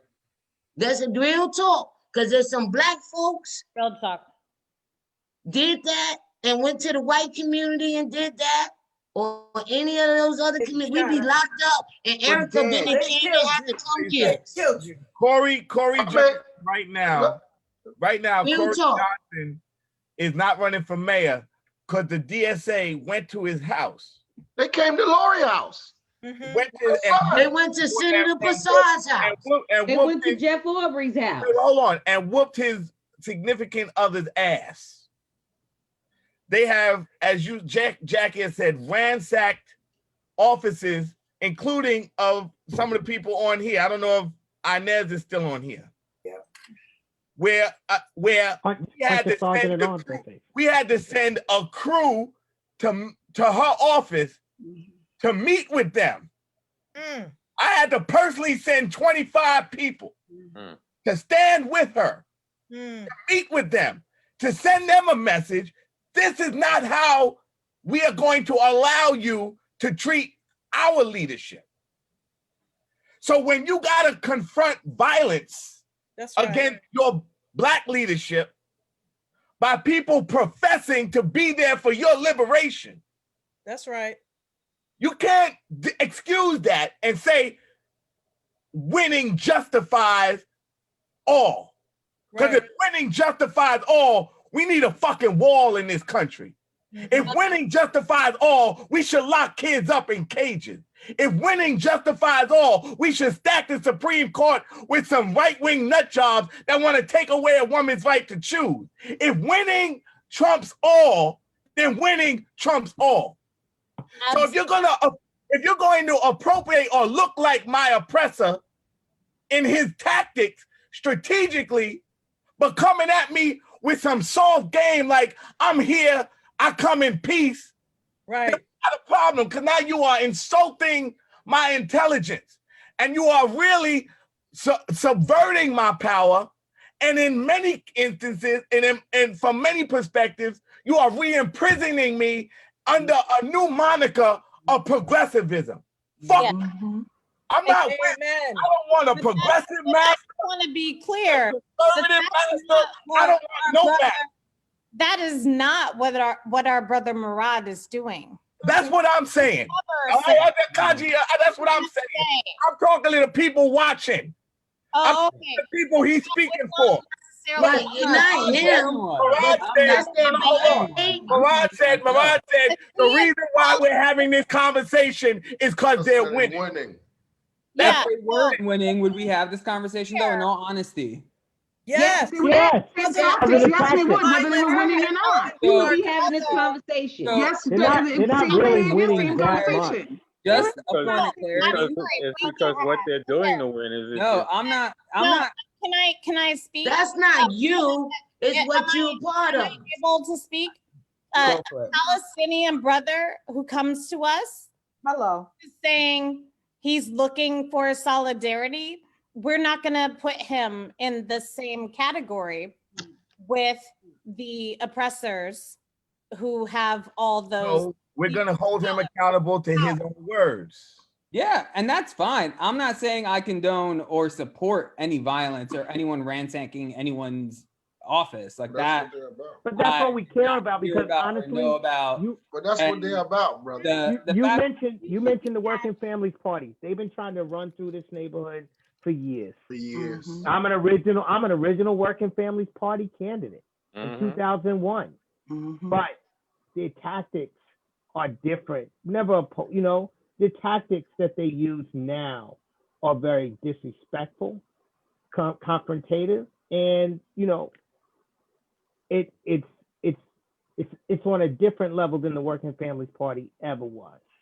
Yeah. And it's very condescending. They're creating a division. They're creating a division in our community when we should be united fighting against the Republicans. So while in my district, we had 2 races, our assembly member as well as our senator, they're creating a dynamic where AOC is utilizing her platform on campaign literature in our Congress member's district, because their goal is to surround our Congress member who is next in line to be the majority leader for the House. They're trying to surround him to take him out, while we should be utilizing that collective energy to be fighting what we saw in Washington, D.C. last week. But instead, we have this high level of infighting that should not be taking place, because we could be in those battleground states fighting to help people get reelected. We could have been in Georgia fighting to get people. We could be doing that, but we can't do that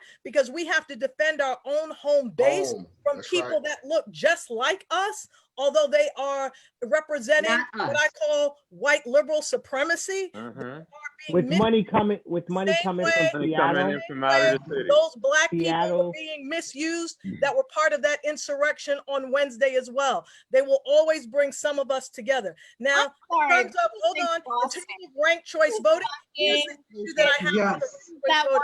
They consistently say, hold on one second. They consistently say with ranked choice voting, it's designed to elect new types of candidates. Candidates that would normally not win. Listen, I'm a single Black mother. I created a Black art museum.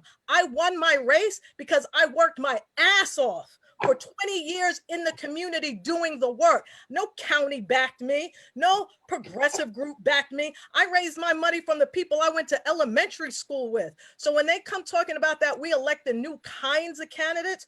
Who are these new kinds of candidates that you are talking about when we have Black and Latinos from all spectrums? We got an LGBTQ speaker. We got a Black woman that's an attorney general. What type of people are you looking I don't even know. I'm just like, why are we yelling at each other? Can I flag something for the elected officials? I will still, I mean, Can I flag something for the elected officials on the calls? And I got a babysitter, so I can yell at the top of my lungs. So look, Mary, this is for you too, right? All of the New York City Council elected officials, as we think about ranked choice voting, let me just say this. All the New York City Council elected officials, and I'm glad Latrice is on here. I want y'all to think about something, because this is gonna happen. Do you guys realize, and because of the undereducation or the purposeful miseducation, and ranked choice is a DSA platform, by the way, right? This was done on purpose. And so the margins by which there are undervotes or disqualified votes actually exceed the win and loss margins. So as our seniors and as our folks who English is a second language don't understand this, we are going to go through this cycle, right? And have folks who we have margins of victories in city council races and other spaces. And this is a calculation in city council races and in other spaces, right? Where the undervotes are going to exceed the win-loss margins. The other piece, so whatever you guys have to do in your electoral structures, right? Whatever that may be, lawyers, y'all need to get on it, right? The other piece to this is that the new kind of candidates and how they can pluck someone out of a space and put them in, and there's all this new, like, how did they get elected, is because they are continuously having conversations on a different level that is not in our spectrum. So when we go out and we start to say, hey, we look at people who normally vote, they've been expanding the electorate through what Jackie referred to through relational organizing, right? And so we have not been up, this is a science, you guys. This is not happenstance, right? And so they're not doing anything new under the sun. Correct. And what I'm saying is that we have to retool ourselves. To Jackie's point, part of us has been asleep at the switch. That's right. And we have to start to bring up our own operatives. And there has to be a space and funding for that kind of work. If not, we're going to still, Kirsten says we have to come up here with solutions, right? So if not, we're still going to be talking about this in circles as, my grandmother and my mother, my grandmother's 94 years old, my mother has been here, she's, retired union, blah, blah, blah, blah, and they're not going to know how to vote. And these are voters, these are prime voters that have never missed an election. Let me do this. We literally only have 2.5 minutes left on Facebook. Diane is the only one that answered the original question, which was, would you allow for a mayoral charter review commission? I'd like to hear from Sean and Carlos. If you're elected, would you set up a mayoral charter review commission where these issues can be vetted out? So, Reverend, despite taking much abuse for doing a lot of listening on our last few sessions about ranked choice voting, I did listen and didn't talk because I wanted to learn. I actually called up London Breed in San Francisco. First Black woman to be mayor there, elected under ranked choice, talked to her about the system. My view is I am for the system in the long run. I am not for the system implemented badly. So I am open to delay and investing money in fixing the problem. I also think the Charter Commission should be much broader. Why shouldn't we? You would do one. You would do one. Yes, but I would also want to look at why can't we vote anywhere? Why can't we broadly expand the ability to vote, to register? There are lots of things to fix in the system. So that's what I'm for. Carlos? So I do support a mayoral commission. I think that we should look at other options around the police. I don't know if an elected police commissioner is the right way. I think we could look at other things, but to your point, yes, let's look at police commissioner, multiple ideas, and then RCV, we should look at it again. Whether I'm in support of RCV, and so you should know that too. And that's your answer. Okay. All right. Well, of course, I'll still say that we're still having some conversations regarding those machines, and that's where the real issue is going to be. The New York City Board of Elections say that all they need is a software upgrade. We haven't gotten to a point where the Democrat and the Republican